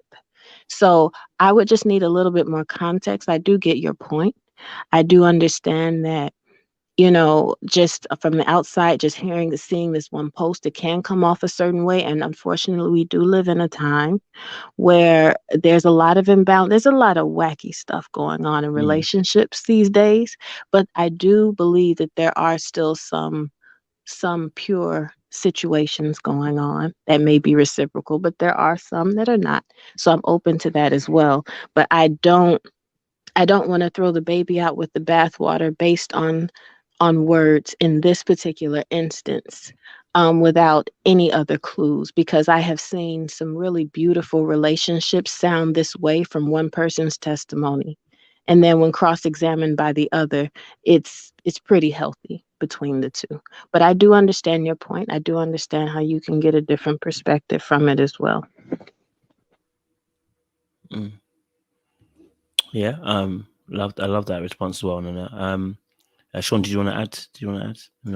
Yeah, I think Nana, you know, framed it correctly. Sometimes we don't know. You know, we're pulling pieces of our own experiences. And I think the nuanced part is that I was glad we were able to talk about, which is the thing that got my attention most, is there's still, just like we have misogyny that's woven into our, you know, into our language, into our understanding, and into our knowledge. And there's, between misogyny and patriarchy, there's work that we have to do to undo that. There's also a part of work that we need to do in understanding men. And I just hope that this conversation started to let us be more open to hear what men are thinking and feeling versus sometimes assuming, right? Because Michael Basin wrote a book almost 20 years ago called Men Cry in the Dark. And so often, because it hasn't been a thing or acceptable for us to talk about our feelings, there were things, and there are still things, that men take on the chin. And though we may not show it to you up front, trust and believe it hurts our feelings, right? So yes, this man might sit in front of you because he might not want to, and this, I'm just saying, leave room for that, right? He might not want to admit that it hurts him to hear that, or it hurts his ego, or it hurts his sense of self, to feel that he had to fight for his wife's love and go through all these endurances in order for her to now be in love with him today, that still comes with something. And I want to say, like, nothing happens in a vacuum, right? So trust and believe, if this woman did not feel this way about him, it impacted the way she treated this man. That's the point I wanted to make. Go for it, Sean. And that's the part I want women to understand is, if you can tell me that you're not in love with me, that means that there is an emotional disconnect in our relationship. And that comes out in the way that you treat me. That comes out in the overall quality of our relationship. So that part is where we're saying we don't want that struggle for us, because for us as men, we've come a long way. Not all of us, but now to really be vocal and open to therapy, to be vocal and open to make space and room to hear women. We don't want the pendulum to be swung now that we are making strides as we should, that now we get minimized because of the damage that was done. And this is what I felt initially, was my gut reaction when I heard how this was being spun. There were beautiful words, but when you peel back the onion, there was a man that didn't have a wife that was fully devoted to him until years later. Oof. And that's the part that is somewhat troubling to me. Bro. Sean, I'm sorry. No, go for it. Sean, may I ask you a question? Absolutely. Have you ever been in a relationship with a woman that was not in love or was no longer in love with you? And if so, how did it feel? I don't know. I mean, I was married for 5 years, and I think during the course of those years, the love shifted and changed, but I don't know that she was not in love with me, or there were moments and times when there wasn't a romantic connection. At least that was expressed to me, or that I felt. So how would you define a woman being in love with you? That she is romantically connected to me, that she is desirous of me, that she looks to be intimate with me. I would say that to me is in love, and that she sees me as her one and only. Thank you. To the other men on the panel, would you agree that that's your definition of a woman being in love with you? Similarly enough, I think I kind of said everything earlier on. The being in love for me is the chemistry part, which is really about the feelings. And the feelings is all about, I wouldn't even call it the lighter stuff, but it's more of a case of the emotional aspect of things, because the other side of things is compatibility. And that thing is less about emotions and more about the tangible things that make the relationship stand the test of time. But if I'm talking about the chemistry aspect, it's the emotional aspect, the emotional intimacy, the mental intimacy, the sexual chemistry, you know what I mean? Those aspects as well. So, you asked a very good question about have you ever been in a situation where you've been with a woman who hasn't been in love with you? No, I also too have. I don't think I've ever been in a situation where a person hasn't been in love with me. But I definitely have sense when a person's falling out of it, and you can see there's a major difference. And also when people also, I would say, in a sense, are going through the motions, you can also feel that too.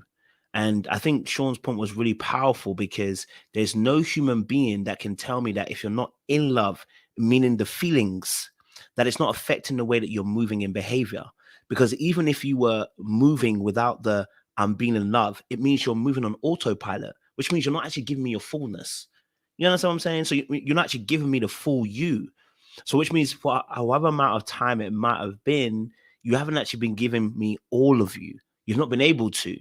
And that in itself should show, if I'm being critically aware, that should begin to show up in the actual relationship as well. If I'm being genuinely aware, and that's why I said about it's critical to pay attention to what she said, because if I'm worshiping you, I will not see that.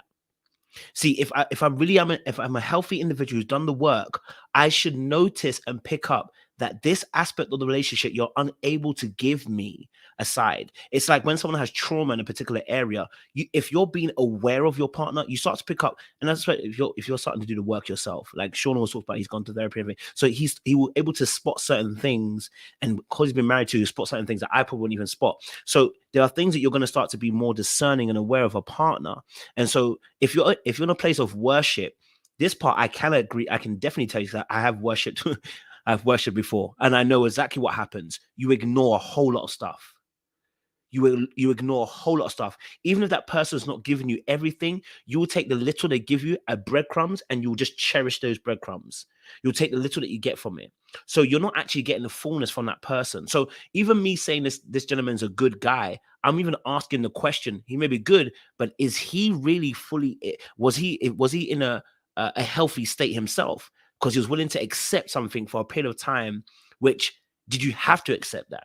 Now, he may have got revelation. Maybe the Lord told him, listen, brother, it's your wife, handle it, Hosea style. And that may be a different thing. But I think for the rest of us who maybe not get that revelation, if you're really speaking from a healthy place, why would I want to cap the capacity of what you're giving me and say I'm trying to stretch you in that moment? Because the very stretch I'm trying to do oftentimes is really therapy work. It's not a love that's going to cover that.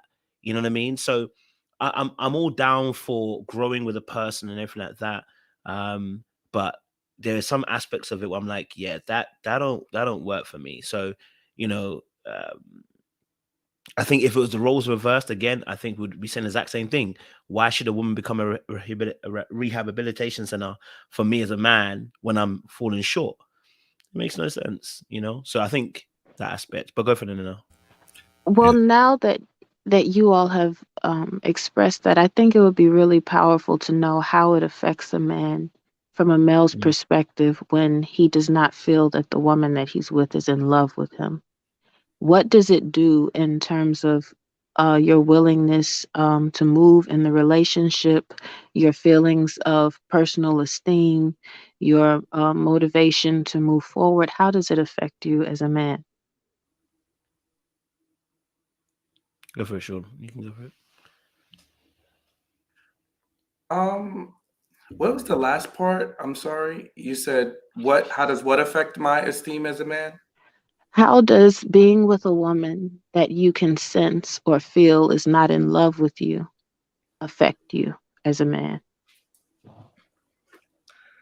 I think it would put me in a place of discomfort, of insecurity. It would make me question the relationship. I think it makes you. I'll say this because I think just even in my experience with divorce, right?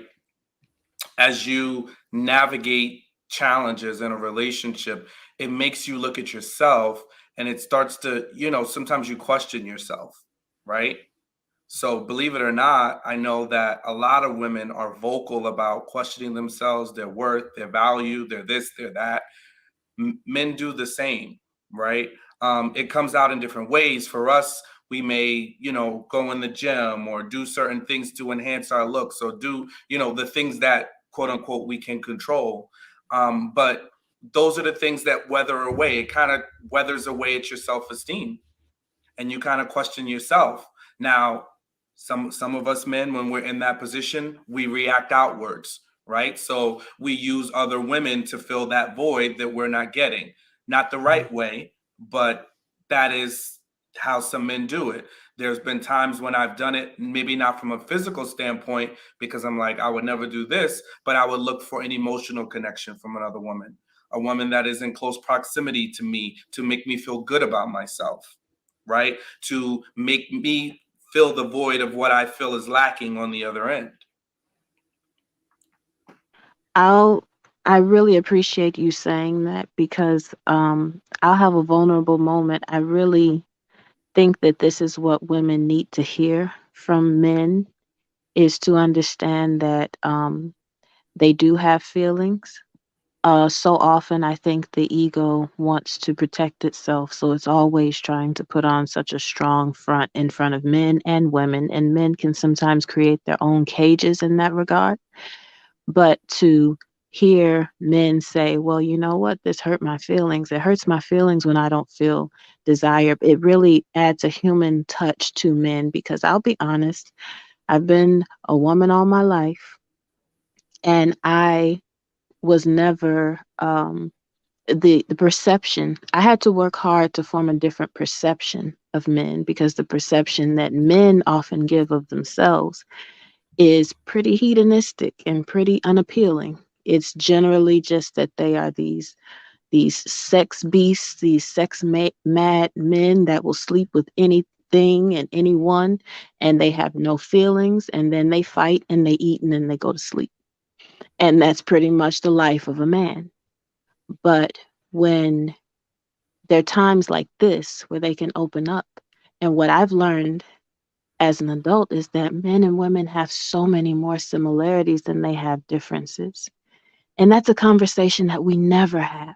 We never have a conversation where we sit and talk about how much men and women are actually the same. We want to talk about what planets we're from and they're on other sides of the galaxy and all these things, but we never talk about how much we are the same.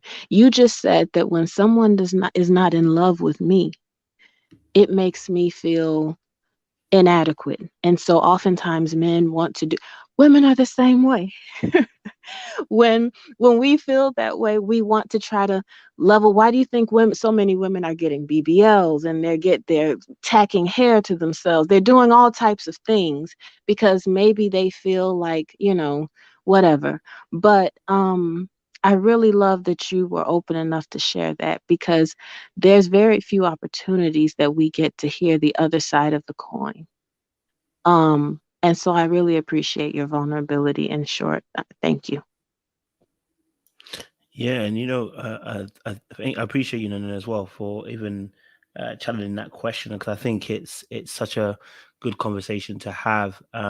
We are, um, that's why I said this is a good conversation to have because I think it's there's space in the correct manner, to have men be able to talk about what they feel about certain situations, and I think just like I said, both men and women, we all suffer in similar ways, right? So you're right when you described about how for women too, how they feel about being in love, and that's how they feel in the exact same way for us as men being in love. Someone loving you is what we mean. Sean have been speaking about the last few weeks, which is please don't choose us. If you are not going to be in love with me, like don't choose me because it's secure. I don't want to be your safety net. And we know how that feels, especially if you've been somebody who has, dated a few women. You will know how that feels when you are a secure blanket, if you observe long enough. And so I think those aspects are what we're talking about here. Interestingly enough, you mentioned something which I know I'm gonna end up destroying this lovely moment, but I'm gonna take it anyway. Okay. And then I said something really interesting. And I'm gonna take that moment to use it to talk about it, right? Because then I said Uh-oh. there are ladies out there who are getting BBLs and stuff like that. And when men say you need to love yourself, that's why you're getting a BBL, we get major pushbacks, right? You get major pushback saying, oh, men can't tell us what to do. Da, da, da, da. It's not for men. We're doing it for ourselves. I'm like, yo, you just mentioned it. And when we say and I think I've learned something from what Sean has said to me just last year. The message can come from us, but if it comes from us, oftentimes it can get blocked because it comes from us, and vice versa. A message can come from women and we'll hear it and we'll block it because it comes from a woman. And so sometimes what's happening between, I think, both parties here in terms of communication is like we're saying is sometimes the messenger is the issue, not the message. Because coming from men who are saying certain things, it's like, oh my God, they're saying it again. They're saying another thing again. They're saying another thing again. They're saying another thing again. But what you just explained, we listen. I believe I agree 100% with what you're saying. When I see people getting BBLs, I say straight that this is an issue. There is a self-love issue for me. I know someone might say they might not, but I believe it's a self-love issue. And 2, they fail to understand that sexual currency does not translate into someone loving you. You know what I mean? That men will give sexual currency through double tapping, double liking, and commenting and saying, I want to have and saying certain things just to get you into bed. But it doesn't translate automatically to them wanting to wife you. So I think in that aspect, you know, what you were talking about, that's why I said I was going to destroy that little bit of a moment. But you're absolutely right? Those of us who are, and I want to say this for anyone listening to this podcast now or after, for those of us who are healthy, we want to also be loved as men, right? And how that love oftentimes shows itself, then I want to just commend you because, and yourself and Felicia too, for earlier coming on, because what you did is exactly what we're talking about: respect. You've come on, you've given your point of view, you've spoken about how you feel, you've pushed back, you've disagreed, I've disagreed, Sean's disagreed, Corey's disagreed, but it's been respectful.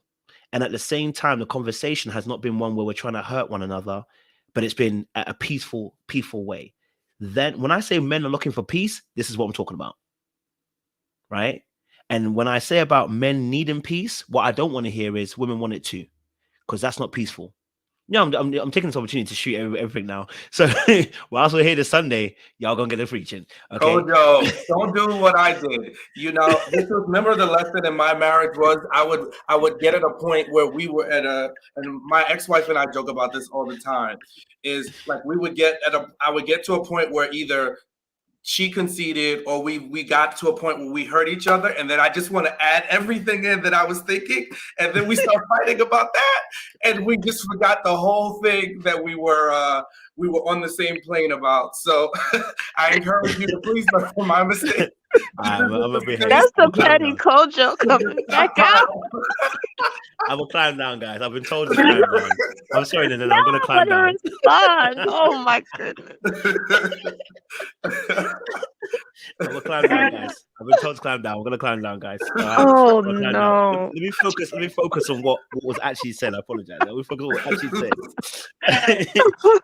Shaw was bringing me in. He saw me going a little bit left and he pulled me in. He said, come back. He was holding that in. He was like, you're going to get this and this and this. No, because, you know, I type in the comments. I do a lot of typing. Kojo is trying to get me back for every comment that I put in about everything. Nah, I'm only playing. I was drifting, but let me stay on point. But everything was coming to my head. I was like, oh, but let me stay on point with the fact that I was saying about the peace thing situation, right? And I think this has been a really fruitful conversation because what it's been is on both sides, there's been an aspect of this respect, right, for one another, that you are considered a co-equal as when you begin to talk about the issues. You're not lesser than or lower than. You are a co-equal on the panel when you speak. And I think that reason why I mention that, because that goes back to the very point I think we were making at the very beginning with this particular piece. I would never say, no, as a fan or a subscriber, you worship me. I would never say that. You know why I would never say that? Because I don't want anyone to worship me, number one. And number two, I should never make it feel like people worship me. Because you're a co-equal. When you come onto this platform, you are a co-equal. You don't bow down to me. You don't worship the ground I walk on. You know what I mean? You don't have that. Now, so what I'm describing that is that in a relationship as men, we don't want to worship you. And I don't want my wife, if I'm healthy, I don't want my wife either worshiping me either, because that creates an imbalance on actual relationships. But in what you've done here, Nana, is that you've caused for peace to happen in the conversation, simply by how you've handled the conversation, which is you've decided to say, I'm going to try to understand.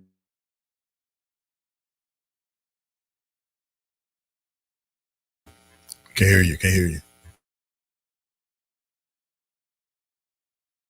Still can't hear you. Okay. All right. Cool. Okay. Yeah. Right. There you go. Yeah. Sorry about that. But I was just saying, like, it's a perfect illustration of that. That being put into play when you come with peace and you operate in that space and you come with understanding, you don't get none of the fight. And we too, if we come with that as well to you, we don't get none of that fight. So it takes two to tango, you know. So I appreciate you as well, Nina, for coming on and bringing that peace, you know, as well. So, you know, I appreciate that. You know, it's co-equal peace we want, but as men, when we say it, please, ladies, we just want you to just say, "We hear you." That's it. Okay, that's all. Then what are you saying? Before I drift. I have so much now. Go on. No, by all means, go on. You know, Oh we my appreciate you. goodness, We appreciate Kojo, no. you. We appreciate I you. mean, I'm You can hyped all drift. over again. I was hyped It's when I okay. first got on. Now I feel hyped again because We don't mind a little hype. let me go back to what you said. Oh, first Yeah. I appreciate your thoughts and your words, and you, Sean, as well. I really do appreciate it. I've enjoyed the conversation. I talk back to the screen all the time. So I appreciate you summoning me, Sean, because if you could hear some of the conversations I have with you all behind the scenes in my head, behind the screen, it's insane. But anyway, going back to the desirability, I know this is off topic, but I just want to say really quickly that in reference to the BBL, I'm not a spokesman for women that have them. I don't have one myself. But I can say, just as a woman, we have egos too. When you mention that women say, oh, they get it for themselves, I think that that's a bit of a loaded statement. I do believe that they get it for themselves in a way, because everyone likes to look at the mirror and enjoy what they see in the reflection. However, I do think that there is women desire to be desired. And we cannot say, I know you mentioned, oh, well, men just want them sexually and so forth, but it doesn't matter. Because when there was this saying, the saying that uh side chicks are winning, right? If you take that as a principle and you apply it to the attention and the attraction and the gifts and the things that women that look a certain way get, and you have a group of women that don't look that way, and you tell them, oh, well, I'm just sleeping with those women, I'm just liking their posts, I'm just giving them money, I'm just cheating with them, but you have the ring. What good is the ring when they're getting all the perks that the person with the ring should get? So the whole argument that, oh, women should just be happy, and just feel good about themselves, even though they're with men that are looking and choosing with their eyes and with their hearts, women that look unlike themselves, is fake news. And it's really a mind flip and I understand, I'm not saying that it's not true, but I don't think that that's a very convincing route to take with women, because the desire starts with your eyes, right? So if you are desiring and you are feeding this desire constantly for things that look unlike your mate, then it's illogical for the woman to not desire to look like the thing that you've confirmed that you want, on whatever level it is. I mean, I guess the equivalent would be if a woman had a lot of uh, um, sexual toys in the room that were unlike the man she was with, and they were just surrounding her space. And she said, well, I'm just dealing with these toys, but I like you. How would he feel? Would he say, oh, well, at least she's still sleeping with me, at least No. she's married to me? No, the first thing that he would say is, well, these things look nothing like me, they're not, I'm not that way. So we have to start being honest, and we have to start walking like we talk it. If we say that we want natural, if we say that all bottoms matter, if we say that natural is best and this, that, and the third, then start choosing that, and maybe women would believe it. Sean wants to say something. Go for Sean. Good point. I was just going to say, that's why we have an open petition against the Rose toy right now. You can use it all you want, baby. I'm still strong. We want the Rose toy out. Killing happy homes. No, I'm going to play my game. Exactly. I got no problem with the Listen, Rose. I got everything you need here. Bring the rose as well. My thing is, I want to work with the rose. I'm gonna work with it. Me and him are teaming up today. You know what I'm saying? I've got no problems with the rose. Go ahead. Go ahead. No problems. Corey, do you have anything to add? Sorry, to what Nana just said about talking about BBLs and us as men providing attention and everything like that. Any thoughts to that? Yeah. So when it comes to BBLs, in my opinion, again, this is me just speaking for me. In my opinion, very few women are doing it for themselves. I think there's a demographic of women who are, and I think there's also a demographic of women who are doing it because of what it can gain access to. You know, there are a lot of men who do like BBLs. There are a lot of men who do like the look of it, and will be willing to pay to be around that look, or be willing to give to be around that look. There are some men who love having a baddie on their arm, love being in the presence of a pretty woman, good body, and all that. So we can't remove that from the conversation as well. You know, there are some women who, you know, feel like they may be flat chested and they feel like they want a job, and there's nothing wrong with that if that's how they feel about themselves. Like they want to improve certain areas that they have. But the only thing is that men can't do that. You know, when it comes to getting what we want, when it comes to please, we can't do surgeries or go do anything to give us abs. We can't do anything to extend our male growth. You know, I'll use that term, male growth. We can't do things like that to be more pleasing to women. So, and with us, there are a few men out here. There are some men out here who do like natural women when it comes to body shape, body size, whatever you're coming with. They're with it. They're fine with it. But there are women who do use BBLs to their advantage in the end of the day. And I just want to add that piece to the conversation. That's all. Yeah. Yeah. So, you know, for me, I'm not a big fan of this BBL stuff. Okay. I'm not a big fan. Okay. I'm just not a big fan of it. But I definitely understand. And that's why I said about sexual currency and what it converts into, because definitely there is an increase of attention. Definitely there's an increase of money.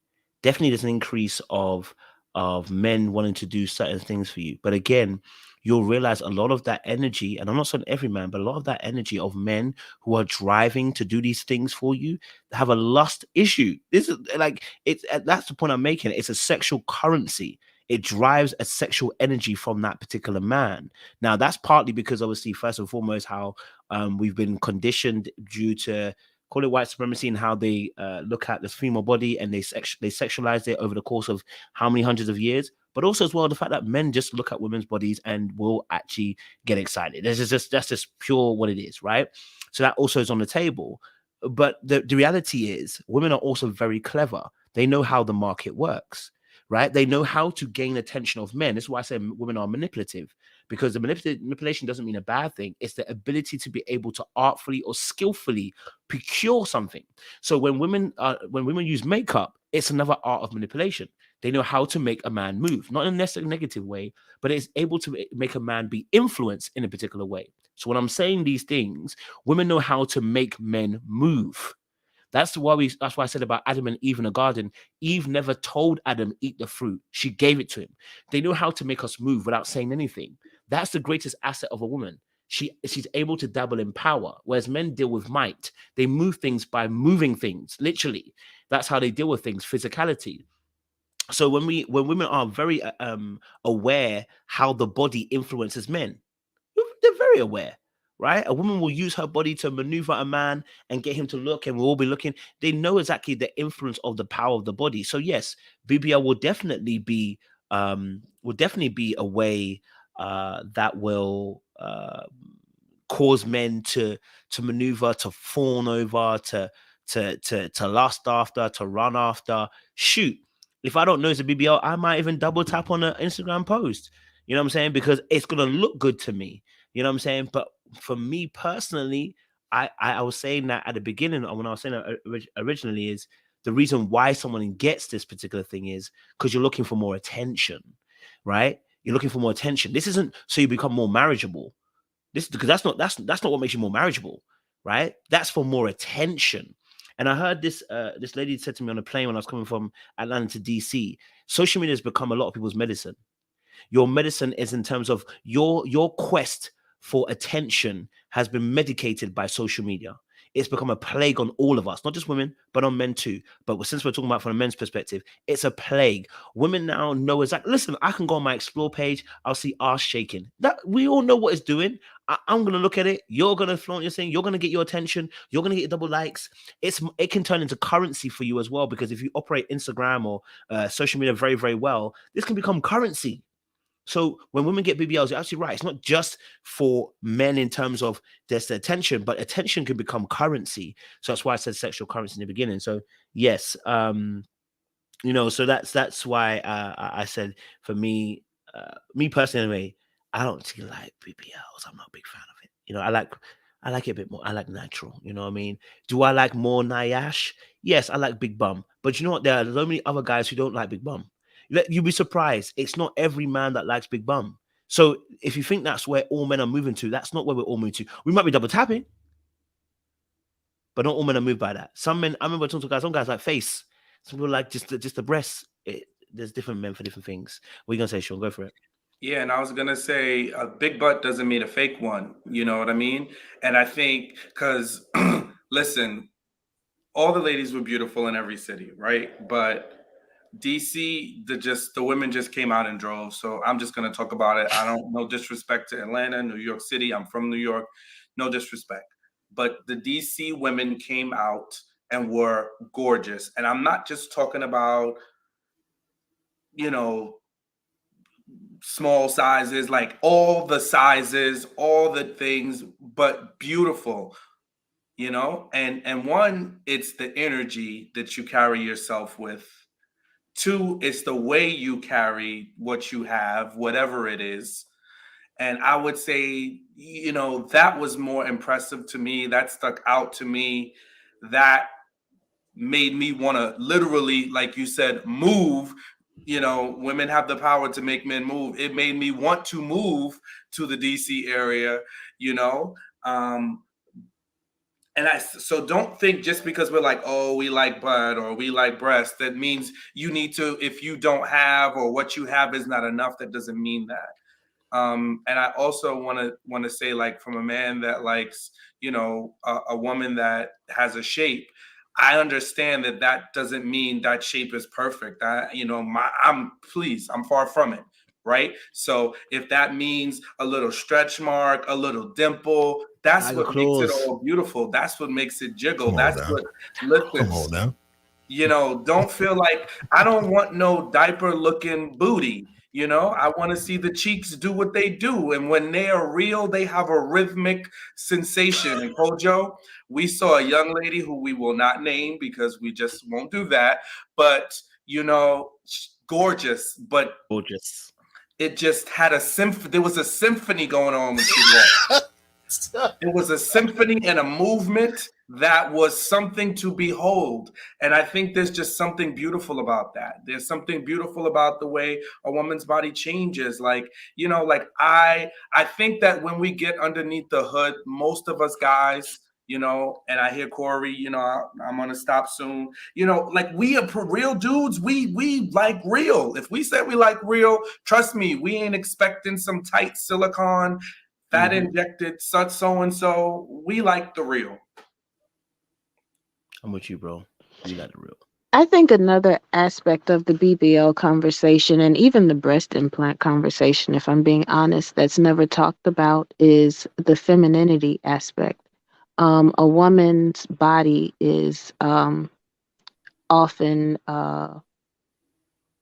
expected to look a certain way, the hourglass figure, if you will, and that's regarded as feminine. But we all know that women come in all shapes and sizes. So if a woman is not shaped in what's considered classically feminine, then she may feel less woman-like. So that's another thing that may be motivating a lot of the different augmentations, because before it just wasn't really an option, but women were struggling and suffering with the different body shapes, no matter what size it came in. And let's be honest. Let's be honest. As much as you guys are saying you all like natural, there's generally a threshold. Let's be honest. So if there was someone that, and I'm just speaking from a woman's perspective, if there was someone that was 100% stick figure, like a stick meaning straight up and down like olive oil, flat from the back and the front, I don't believe that any of you polite men that are being very politically correct on this panel would say, I prefer to be with a woman like that, no matter how beautiful her face was and how well she could make rice and beans. So let's be honest. There are women that are dealing with um, having to deal with dating and navigating the social scene that may look a variety of ways. And so we have to, at least for myself, I try to put myself in every woman's shoes. If a woman weighs 300 pounds, if she weighs 99 pounds, if she's 180 pounds, if she's thicker than a Snickers, slimmer than a whatever, I try to think how as a woman, how is she probably feeling? Forget all the PC stuff. We're going to talk about real. 9 times out of 10, especially based on where different people live, they may not get a lot of people looking at them. And unfortunately, this is not PC at all, but we're living in a time of a lot of people that are transgender. If a woman does not naturally look a certain way, that's very true. She can be mistaken for a transgender person. Can you imagine what that does for her psyche, her self-esteem, her self-worth, and even her dating prospects? Okay. So, I just try to have compassion for people when they're doing different things. Yeah, we know there are a lot of people looking like clowns getting surgeries and such, but there are other people that are dealing with their real life. And I'll be honest, men can be very cutthroat when there's a woman around that they are not attracted to. I agree. And if a person has grown up and gotten that year after year and day after day and show up in life, and now we're in the 2000s, when we're in a decade where augmentations are actually accessible, can I say that I'm going to judge them? I'll leave it We don't there. want you to judge them. No, I mean, I think No, maybe judge isn't the right word, but can I say that I'm going to expect them to listen to 3 men on YouTube say we love natural, and for her to just be satisfied with that? Maybe that's a better way to phrase that. So I'll go real quick and I'll tee it back to Corey. I'll say if you have to do surgery, just do a natural. If it has to be done, just don't go over the top. That's all. I mean, that's just my opinion. Okay. Corey, I'm gonna be really honest here. If you have to do surgery, I say do it for yourself. I don't do it to appease anyone else. Don't do it for any type of financial gain, because if that doesn't go in your favor, then you're going to blame who you thought it would impress, which will be men. That's not a fair blame. Now, when it comes to women being stick figures, no matter what their curves are, this, that, and the other, that's true. Now, no matter what you are, when you come out naturally, there's still going to be a demographic of men that are going to be attracted to whatever you are. So if you're a woman who's slender build, there's a group of dynamic of men who will be attractive to you. A woman with curves, a woman who is considered to be plus size, that will be men who are attracted to you. I think what really boils down to is that it's more attraction. People are looking for more attraction. So you see that you're a slim woman. Now, to answer your question, Nina, I have dated plenty of women who fit that stick figure look that you're describing. I have, and it's because they have that pretty face to start off with, of course, but everything else that came along with them was what I was attracted to as well. But what I'm saying, though, as far as different shapes and sizes of people, you'll have people that are into you, but at the same time, is that enough for you? So you may have one person that may come in and approach you out of a month versus a woman with curves that may have 4 or 5 versus a woman who is plus size who may have 6 or 7 or whatever. You can move those numbers around. But the question will be, will that be enough for you as an individual? Not you personally, but as an individual, is that enough for you? Or do you feel like, you know what, I would get more pull, I would get more attention if I did this to myself? Or if I change this about myself, I'll get more attention. But if you want to change something about yourself, you want to do surgery. That's why I say do it for yourself. Don't do it because you want to flatter men or you want to attract men. Do it because you're starting to notice that you're losing breath when you walk, or notice that you notice some ailments, some health issues are now a concern that weren't a concern. Do it for those reasons. So I see what I think I get what you're saying about, the reasoning behind it and how a lot of men think. There are demographic of men who do think like exactly how you're saying, that they want their woman with curves. They do. And then there are women out there who love a woman who got meat on their bones. And there are men who out there who love women who are slender. So I think it's enough for everyone, but it really boils down to the individual woman who's in that position to say, okay, am I getting enough attention or could I be getting more? Yeah, I think also this situation is just proving the point, which is, that let's say, for instance, a woman does a BBL, she's trying to maximize her options.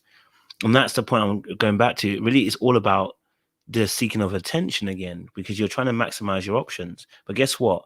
You have the same problem that men have.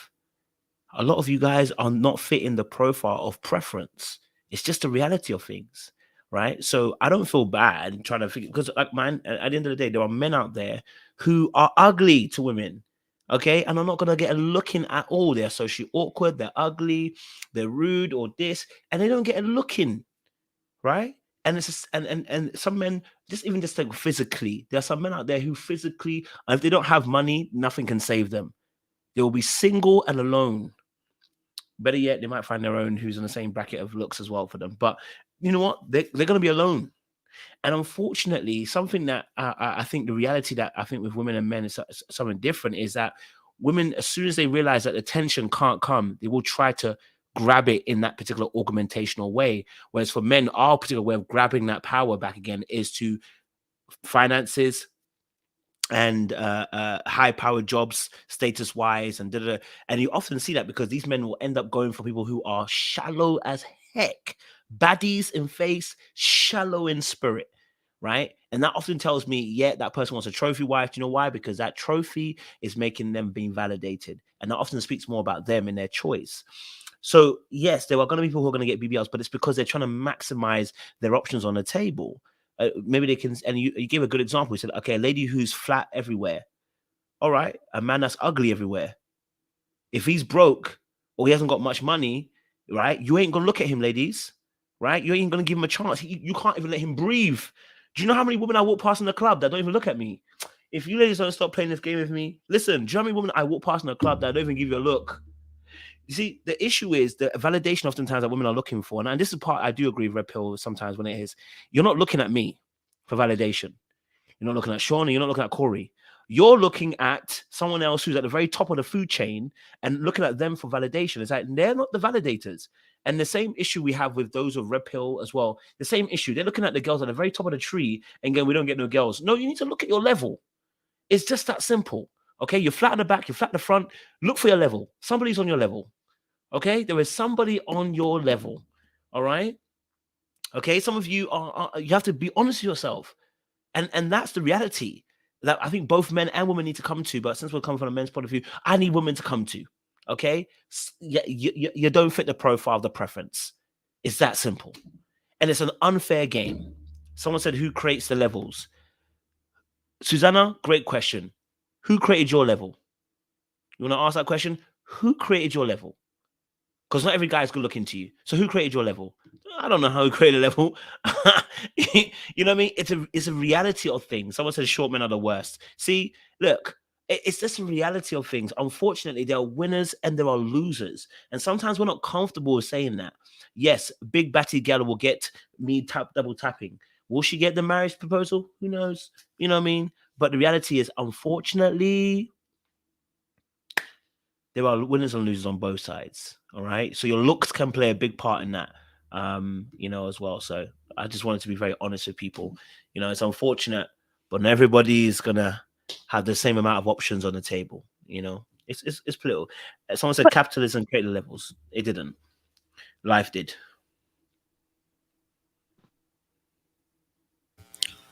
You know what? I want to say something about the comments that short people have the worst. I do agree. But I look at a situation when it comes to short men. I look at the Kevin Hart situation. If he didn't have the money he has now, he would still be struggling to find a date because he's a short guy. His wife is beautiful. She's taller than him, and they're making it work. And I don't know exactly the ins and outs of how that relationship came together, but I do know that being shorter as a man, he said to himself, "There's no way." He already knows his wife. He said, "There's no way I would have got her if I didn't have money, or if I wasn't successful. There's no way." So a lot of things that men have of shortcomings, there are things that we can provide that will, I won't say make you forget certain things, but I do know that there are a lot of things that we do that you'll start to forgive if we have more to offer. If in a regular relationship, if you cheat, it's a deal breaker. There's zero tolerance for that. But if a man has status, has money, has success, and he cheats, it's like, I can forgive him, or I can find a way to forgive him as long as he doesn't do it all the time. It'll be an excuse for it to maintain that type of status. So I don't think that women should sell themselves short when it comes to their standards, when it comes to dating men or marrying men as well. So, yeah. So then may I ask a question? Yeah, I'm good. Yeah, go for it. Does a woman being in love matter if she's a trophy to the man that she's with? Does a woman have to say it again? Does a woman being in love with the man that she's with matter if she's a trophy for him? You gave the example of Kevin Hart, and you said that he knew that given his height, if he didn't have money, she wouldn't be with him. Right. So where does a woman being in love with a man matter if she is a trophy for him? I think it does. I think it does matter for a woman. I think a woman should love the man she's with. I think Kevin Hart does fall into that category, though, of identifying, knowing something about yourself that most women are not attracted to, which is height. So if you're not attractive in one area, you have to be attractive in other areas. That's what men know. Okay. So if I know that I'm not the most attractive man in the world, I know I'm like a 4 or 5, trust everything else about me is going to be 9s and 10s. The way I dress is going to be a 9 and 10. The way I think, my intellect's going to be at a 9 and 10. I'm going to be book smart. I'm trying to know a little bit about everything, so I'll never be ignorant to any conversation. Those things matter to me. So it's like, where can I make up for my shortcomings?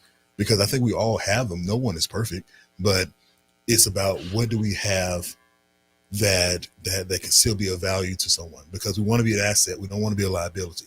So with that being said, what do we have to offer besides looks, besides our body, besides laying down with someone? And it should be more to it than that. So I think that I think a woman who is a trophy wife should still find elements about a man that she does love. Do you think that the men that view these women as trophies really hold your same view? Because, we look across men with status, men with money. Let's take the entertainment industry, and they're surrounded by women that they may have on their arm, that they're providing for, that they may even be in relationships with, that they know are only with them because of money. Would you say that those women are actually in love with them? The men don't really seem, from my observation, it doesn't really seem that the men are too bothered with whether or not the women love or even in love with them, as long as they're raising the man's status by being on their arm and stroking their ego. You know what? That's a good point. But I think a lot of men who have that ability to provide for their wives or their girlfriends, or whichever category we're talking about, they're providing for them is something they feel that woman is going to love. Sometimes men will do things like spend their money on a woman instead of showing her the right attention. They haven't seen that woman because they're successful, they're busy. They haven't seen that woman in almost a month, but they give her the black card for her to go shopping and get whatever she wants. And they think that's going to make up for the fact of not being there. So there are some men who want the woman to love them, and to try to do things to keep the woman in place. That may be in a financial way or moving her in or whatever the case is. They try to find a way to keep the woman in place, but that's not her falling in love with him.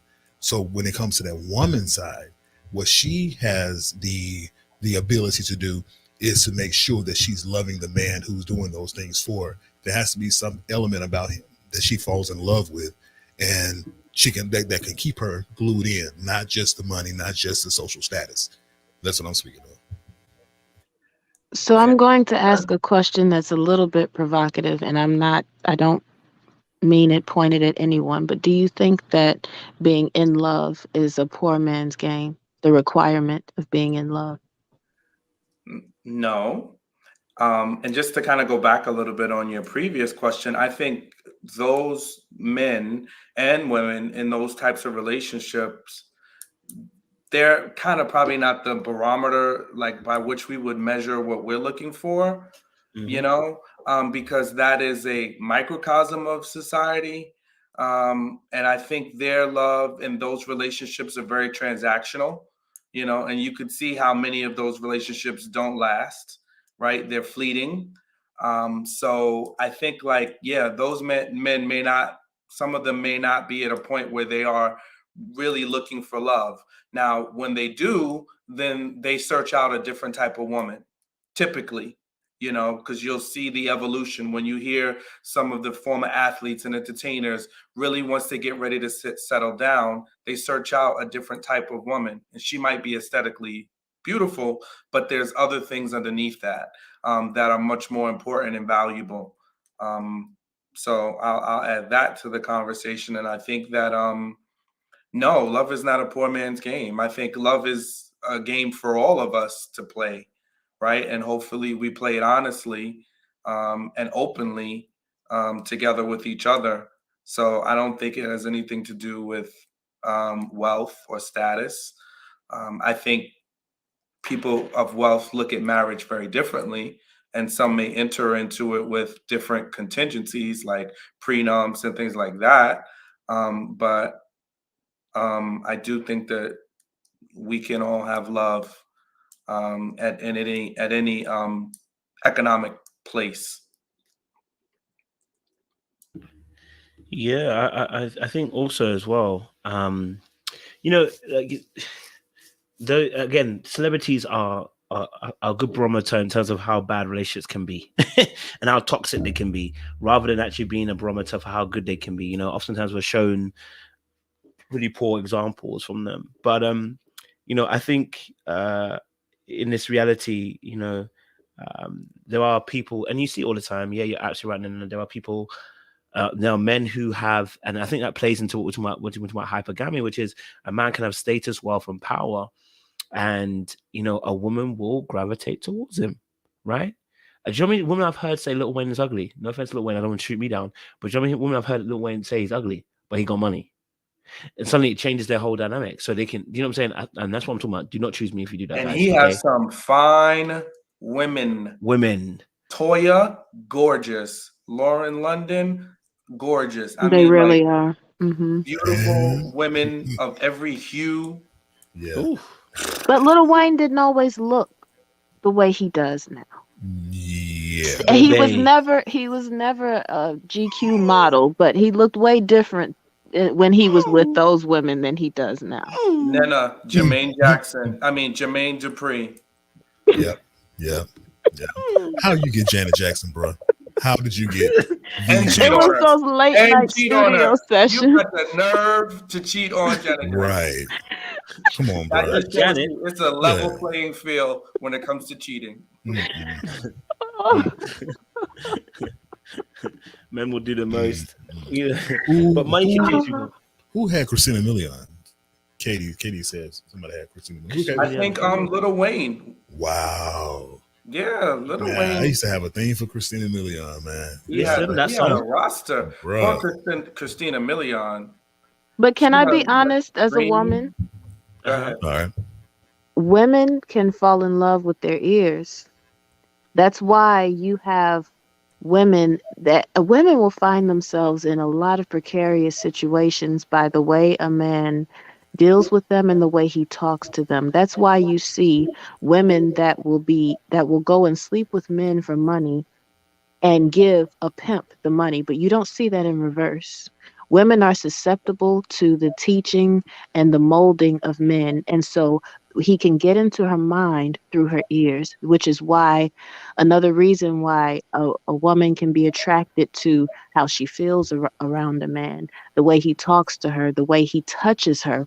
Men don't understand just a simple touch, the way they move their hands, the way they maneuver their fingers around her body, not even having sex. I'm just talking about just moving through crowds, moving through situations can have a deep impact on a woman and cause her to look at him in a much different way. So maybe there's something about these men that's doing something for the women in a certain way. And honestly, it's rare. So when women run across it, it can make them completely enamored with men that are not necessarily aesthetically pleasing, which is why you may see a gorgeous woman with a certain man and you say, well, how did That's no that? lie. What? You spinning a yarn, and your yarn is spinning very large and Are wide. you Okay, I can't touch you if I can't get in the room. No. I can't touch you if I can't get in the room. I cannot touch you if I can't get in the room. A No, lot of these Kojo. guys, I can't get in the room Listen with to you. me, Kojo. No. Now How can I touch Kristen Millian? there No. are women. How No, can I agree with you, Kojo. I agree with you. There are women that will look at a man and cut him off. He can't even have a conversation. I agree. Just like we've talked about the same with women, right? But if he's able to get into her orbit, there are some women that would be open to some men that may not be what society may view as aesthetically matched with her based on other things that he offers. If he What are can those get other into things? her, I'm sorry? What are those other things in there?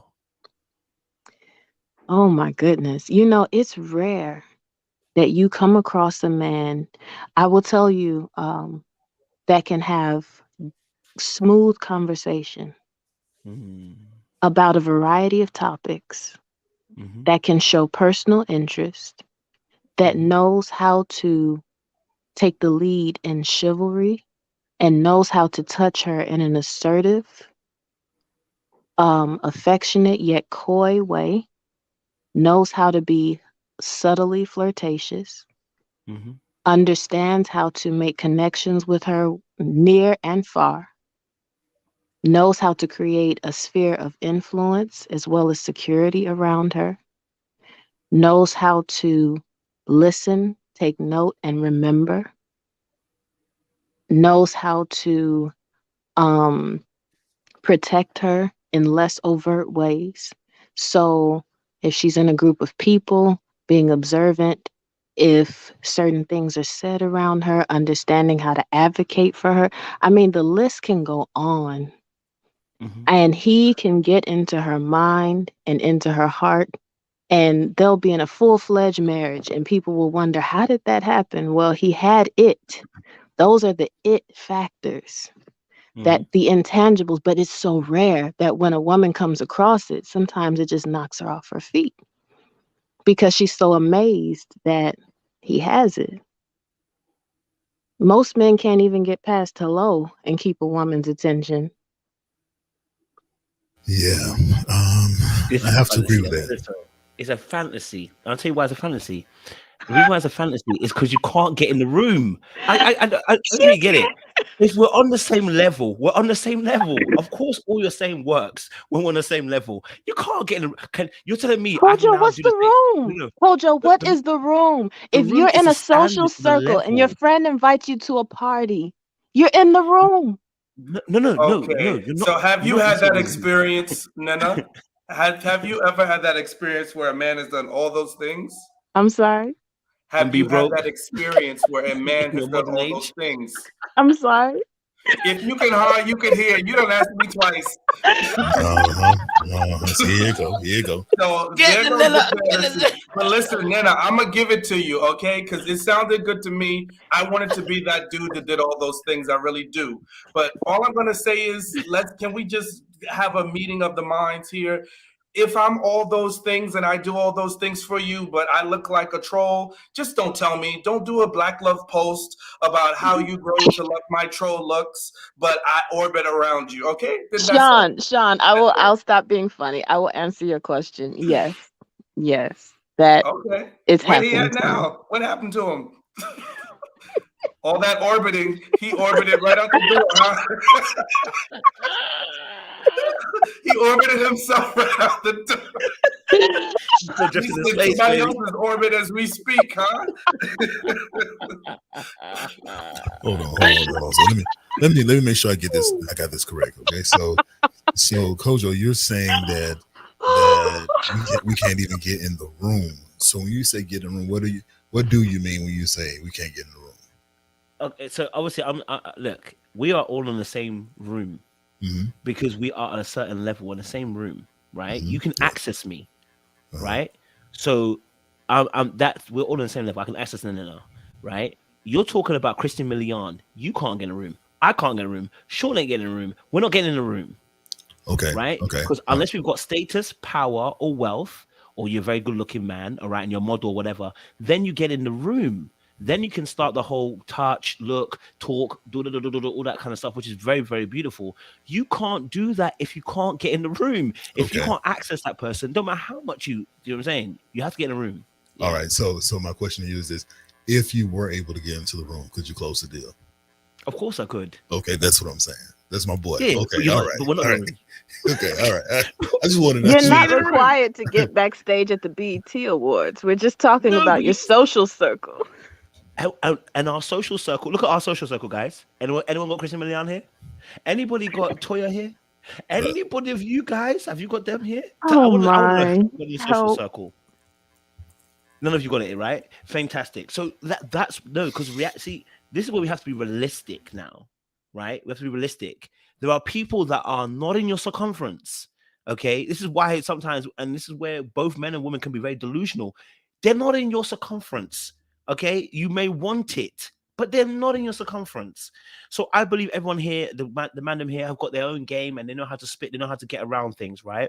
But they're not in your space. If Christian Milian is not your friend constantly, and even if she was your friend, with your brokicity compared to Christian Milian, she might not see you. She might always see you as a good friend because her status is different. I'm not saying that's every woman. That's not everyone who wants that particular thing. But I'm saying that can play a part in even the choice they're making. Do you know how we know that? Because women on our own level don't consider some of us. So let's keep that real. So if a woman has a higher status, power, or wealth, she may not be even looking at you. Because the reality is you can be on the same level and people still don't look at you. But Kojo, we're just talking about an attractive woman. Okay. I see what you're saying here. And with all respect, I do agree with you that a man, the way a man speaks to a woman is huge. It is huge. So the way a man speaks to a woman, the ability to hold a conversation, I agree with that. A lot of men are having really hard times with holding conversations with women. They don't know what to talk about. They don't know what interests women. They don't have any desire to know what interests women. So I get that. I've heard that before from other women, that a lot of men don't have the conversation needed to even grow in the space of a relationship, which is problem number one. So I do know that I will talk about my skill set though. So I can talk to anyone. I can have a conversation with anyone about any particular subject.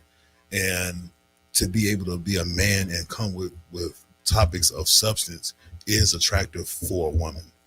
So it goes beyond just, like I told you before, favorite colors. What's your favorite color? What's your favorite fruit? What's your favorite, ice cream? It goes beyond that. There's very middle school. There's very high school type of conversations. We're grown now. We have to have grown conversations about life and how it's treated us, how life and how we wanted to treat us in the future, what our goals are, aspirations. What are we dating with intention, or are we having fun? What are we doing? So those conversations have to take place. And a man who can bring those conversations to light without coming off boring or with what you're doing, or have nothing else to back it up. That is a rare thing. So with Nina, I do agree with you on that part. Can we just be honest? Okay, let's be honest now. Corey was with me in Atlanta. On that rooftop, there were 2 sets of girls, right? The first set of girls, all 3, I dealt with 3 women in one go, and I spoke to them. Beautiful. Went over to the other side of the table. This girl dismissed me in 2 minutes. She was like, get your ass out of here, without saying get your ass out of here. You read the room, right? Right. It is, and so that's what I'm saying to you. Listen, look, no matter how much your skills are, people need to be realistic. Even people on your level don't want you. But Kojo, might I interject really quick about your antics in Atlanta and other U.S. cities? You know why some of those said ladies were dismissing you at onset? Is because you were bouncing around like a Jiminy Cricket from table to table, and they could see you talking to the lady over here, the lady over there, then you're going to the lady over here. Spill the beans, Sean. Now, but if I was Chris Brown, hold on, pause. If I was Chris Brown, would that be applied to me? Oh, come on now. There we go. Thank you, my point. That's a false equivalent. That's my point. You're grasping at straws. You're in the barn. Now, I want to be in solidarity with you now, Kojo, but I can't, No. This is what I'm trying to tell you. Some people can get away with things. See, that's what I'm trying to say to you. If I do it, I may not be able to get away with it. There are some women I will be able to get away with, some women I won't be able to get away with. Well, but first of all, if you were Chris Brown, Chris Brown has a section in the club, and the women come to him, so he's not going around. So it's a different thing. But for you and I, as men, regular roaming the streets, we have to have a level of discretion to at least fool the women to think that they are unique. Okay? So they at least need to. I was rooting for you. We were all rooting for you. Spitting game over here, and then you like, and then you're gonna literally. I saw you on FaceTime, bro. You were like, boom, bang, bang, bang, bing, bang, bang. You're saying that, but I did that. You're saying that, but I did that in the, what's it called? Rocksteady. I boxed him from girl to girl, and I got different numbers. So that's not true. That's what I'm trying to say to you. It doesn't. That's what I said to you. If I had a certain level of status, all of what we're saying is cap. It gets erased because of a certain level of status, right? So you can move in a different way. So you're right. I agree. And that's why I'm saying to you about the room. You're not in the room, so you can't move a certain way. You can't get certain people. That's what I'm trying to say to you. So when I was in Rocksteady, bro, I was with you at one point. Then I was there. Then I was there. Then I was there. People saw me do my thing and still gave me their numbers. But when I was on the rooftop, yes, when I shifted from this position to the other position, not because I don't believe it's just because I was talking to those girls. I think the reality is there's some people who will work with you and there's some people who will not work with you. Exactly. And that's just reality. That's exactly what I was going to say, Kojo. The fact of it is that the woman you went to the side, she wasn't. You weren't her cup of tea or whatever the case is, and that's okay. That's fine. That is a part of life. But the majority of when you moved around, it was understood because Atlanta's one of those type places where if you're out of the club, you're out of the lounge or something like that, then what ends up happening is that if you want to talk to one woman, talk to another, they understand the dynamic in there. It's more than one beautiful woman in there. Atlanta's full of beautiful women. So you're going to do that. That's understood. And when you make that phone call to them, they're going to see what you're about. And they're going to understand that you may have what's considered a stable, or you may have what's considered a roster. If you have a roster, then eventually you're going to have to make a decision as far as who you want to settle down with. And that's the thought process here. So if you have that thought process of who you want to settle down with, and you pick someone, they're wanting it to be them. They're gonna put forth more effort for you if you give them reasons to want to be with you. You know what I mean? What y'all cracking up with?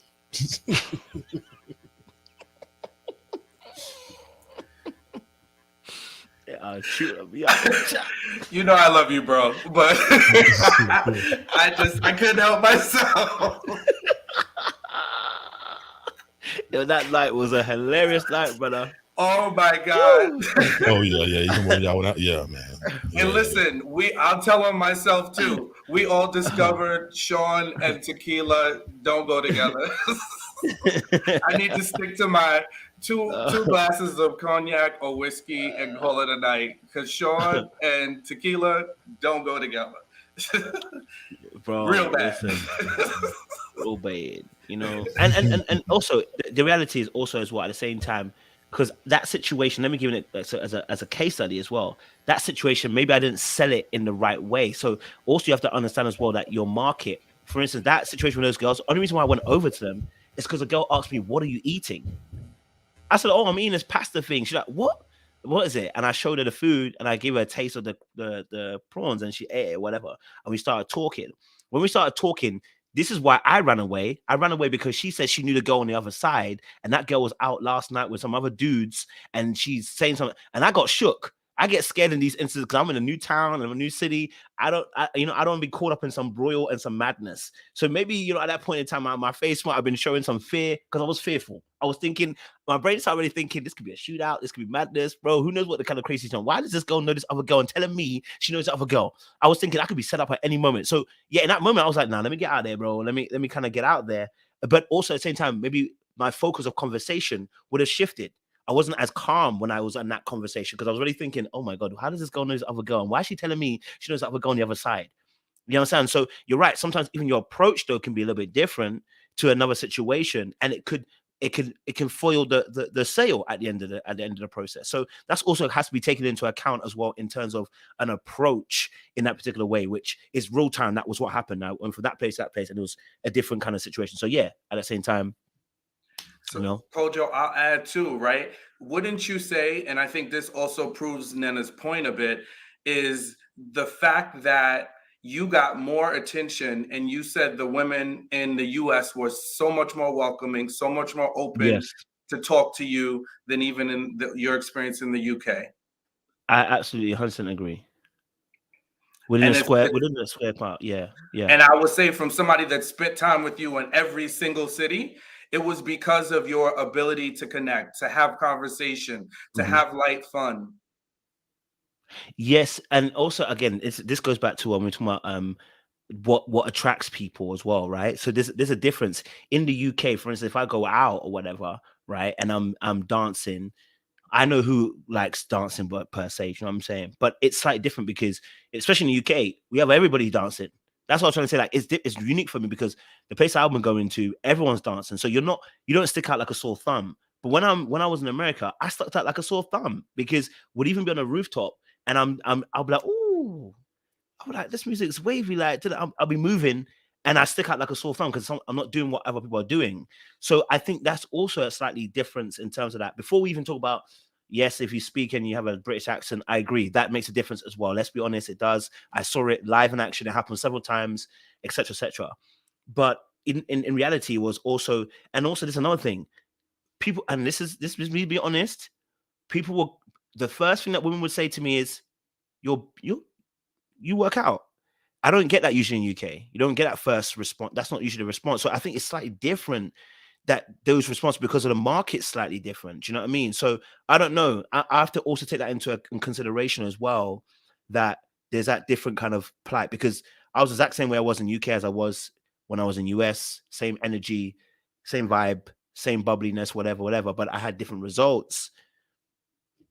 You know what I mean? So I don't know. But I think that's something specific to Atlanta as well. There is something about Atlanta's water, boy. The women are far more open. Y'all be giving some hugs, boy. I have to be careful. Y'all don't be putting judge on me because some of the hugs that people were giving was given. Okay, was given. All right, but yeah, I don't know. So it depends on the approach, I guess. Someone said, "Are the women more here, more desperate?" Katie, what are you trying to say about me? You I can only draw desperate women. Is that what you actually saying, Katie? I'm joking. She's negging you. That's what they called it, right? Negging.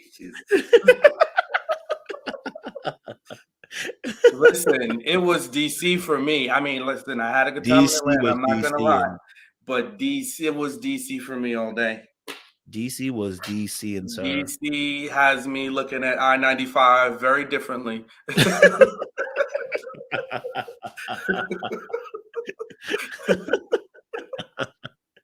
Yo, DC was Fantastic. Whoo, baby. We Yo, need to I do did an not know. exclusive afterlife Afterlife, sir. with just to talk about DC alone. DC. Woo, DC alone. DC. Oh my God. Sir. Sir. Sir. It was a bit of a madness. Someone said, Susanna said, in the UK, you'll get bullied if you tell a guy he looks good and he works out. You'll be labeled as all kinds of hoes. And I think again, we do kind of like fall into the British culture. And I think the way that women were moving was similar to what I feel like American culture is compared to British culture. British culture is very conservative, and that's in everything. And I think you pick that up while you're in this country. Whereas in America, it's a bit like I feel that's what I've seen anyway. It might be different. I feel like even the way that Americans support one another in the UK, it feels a bit like sharkish. You know what I mean? Like it's a shark tank, and it gets quickly too small for people. You know what I mean? Whereas America, you can get.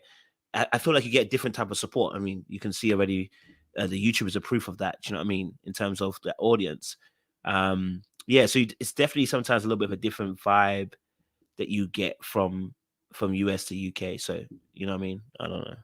It's one of those things. But yes, DC was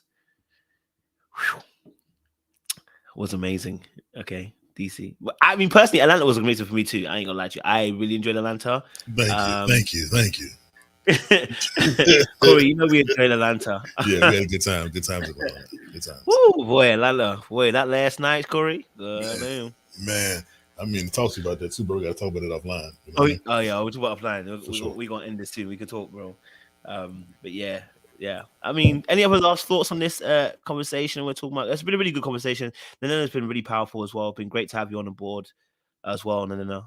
Any last thoughts, Nanana, before we let our deacon summarize?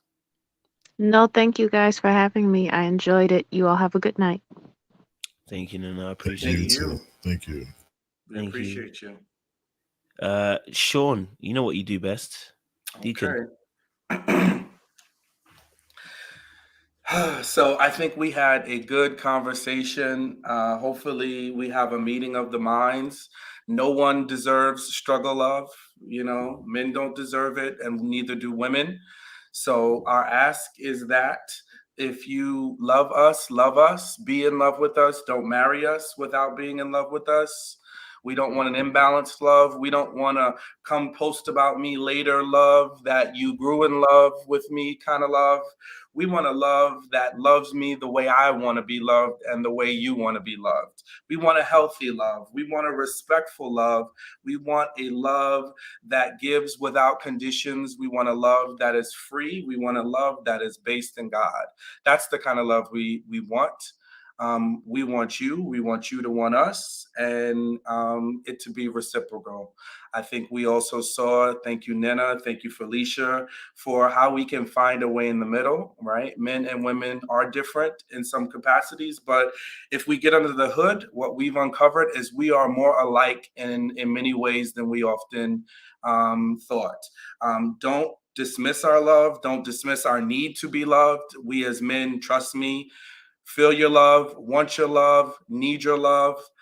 It may show up differently, and most often it shows up in respect for us, respect for our feelings, respect for our hearts, respect in creating a safe space for us to be vulnerable with you. But we want and need your love, ladies. So we thank you. We appreciate you. Back to you, Coach. Yes, I appreciate that, Captain. Honestly, so they're asking, are we coming back to the US again? Listen, we're definitely coming back next year. Listen, and I have a title for the tour already. I can tell you guys, it's just a title. I've called it Intimacy Tour. All right, so we're going to be all things intimate as well, guys. So, we'll let you know more details as we get planning. But we're potentially looking at August, end of August, September time. So we're gonna come when the weather's nice, so we can really utilize the daytimes for fun. But yeah, we're looking at do an intimacy tour for you guys. So yes, look out for it. Yeah, we're gonna enjoy. Aries said all things. Aries, behave yourself, okay? See me after class.